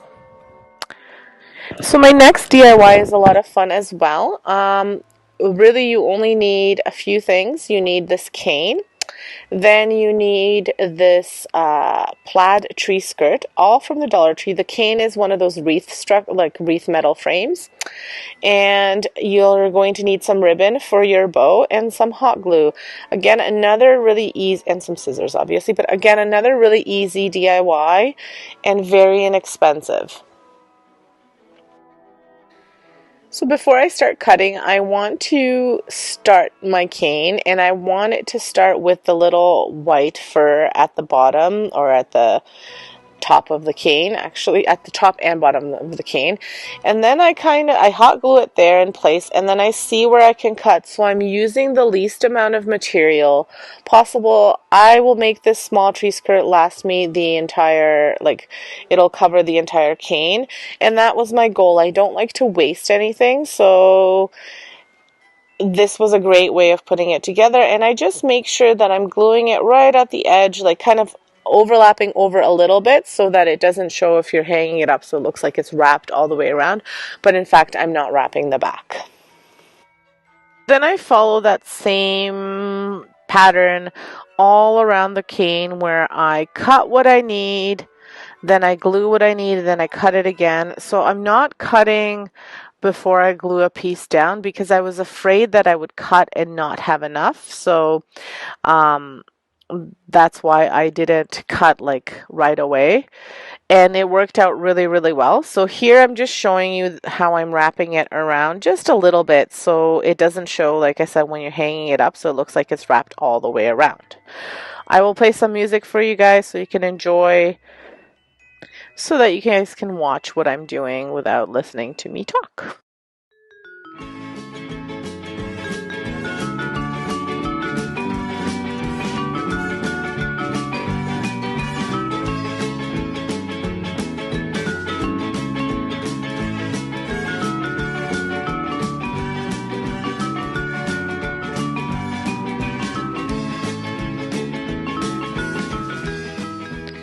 So one more quick thing, where you can see where I'm joining the fabrics together, I do a straight fold, so that way the seam isn't so visible, and it's right around the curve, so it looks like it was a part of the cane in the first place, but I will also be adding a bow there, so it won't be as visible.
So I'm a little bit more generous with my fabric at the finish here because I want to make sure that I'm covering everything, and I want to make sure that the little bottom part is attached to my fabric, so that way the fur is also at the bottom of the cane.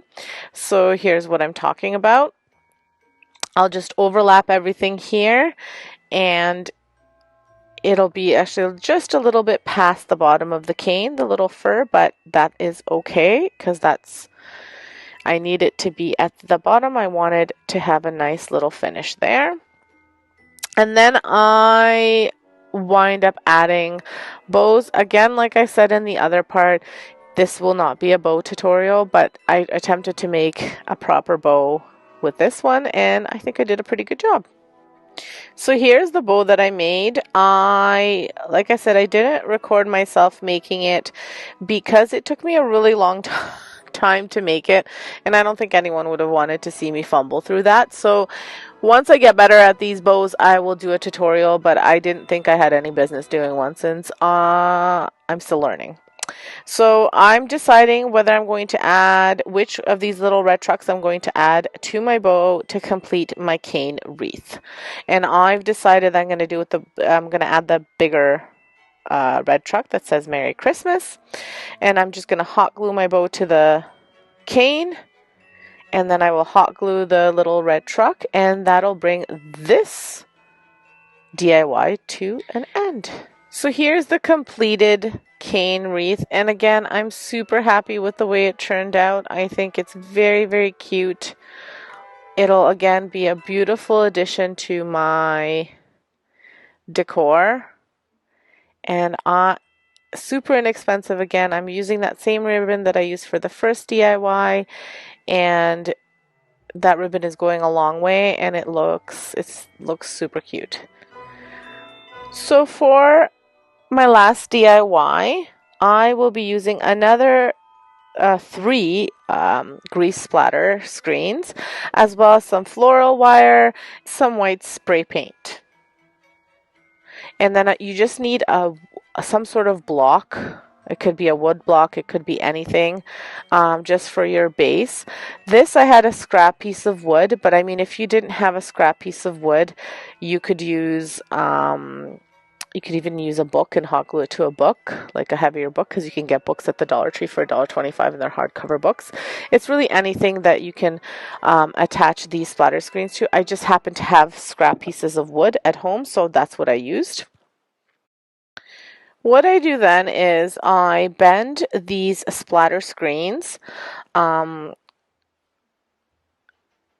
so that I can attach them to my piece of wood, and I do it with the 2 ones that I'm using for the base. The third one I'm using for the top, so you don't need to bend that one.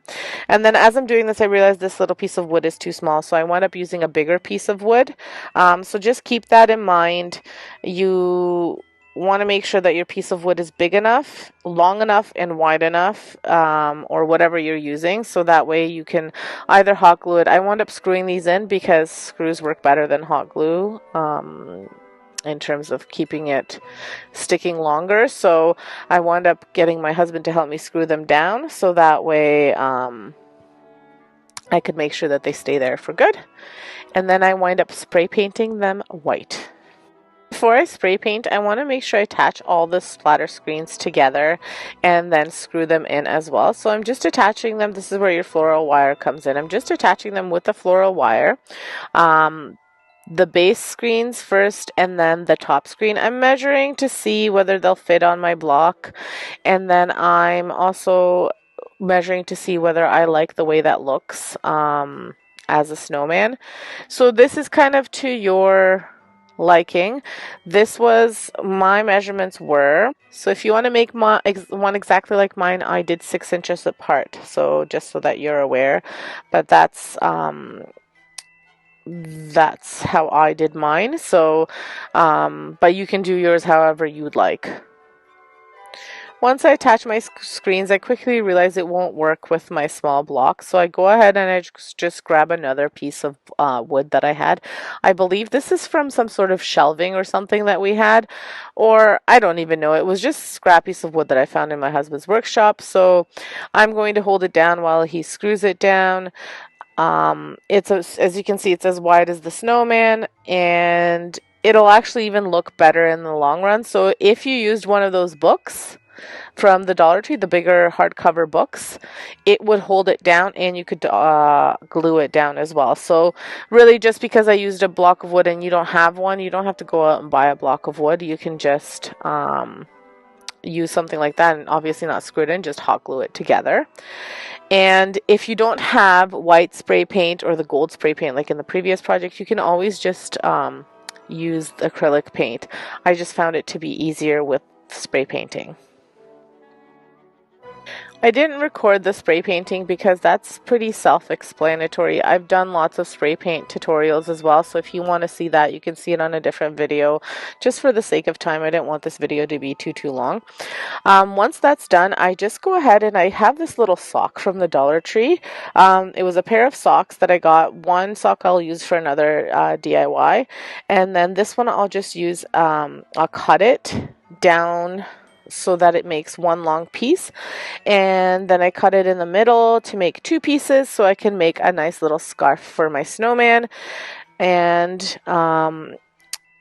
then I use some black cardstock from the Dollar Tree for his buttons, and then a piece of felt that I had, but you can get these at the Dollar Tree as well, in orange for his nose. And the black cardstock I use for his eyes as well as his mouth. You could do buttons. I just didn't have enough buttons, and I believe the Dollar Tree has buttons for sewing and stuff, so you could always use those, but this is what I chose to use. I also used that cardstock to make a top hat for the snowman. So one sheet gave me all of this. One black sheet gave me enough. It was enough for the hat, the nose, the mouth. The hat, the mouth, and the buttons. So I wound up adding some boxwood to the scarf as well as some tissue paper to the base of the snowman, and I painted around the base in white just because for some reason the paint didn't stick. You could use acrylic, I used chalk paint, and I attached the hat as well as some of the leftover red ribbon to the hat and another little piece of greenery to complete my snowman. Here's the finished snowman. I think he is super cute, fairly inexpensive to make, and super easy to make. If you enjoyed my DIYs, make sure you leave me a comment below. If you want to see more, you hit that subscribe button and that notification bell so you can see all of my videos. Well, you made it to the end. Thank you so much for watching. I hope you enjoyed it. I hope it gave you some inspiration, and now you can get crafting. And if you want more inspiration on how to decorate and how to use these in your decor, head on over to my Vesna TV home channel and check out my latest video where I show you all of my home decor for Christmas that I've done over the years. And again, thanks for stopping by. Subscribe if you haven't subscribed. Hit that notification bell, hit that like button, and stay tuned for my next video and check out these suggestions.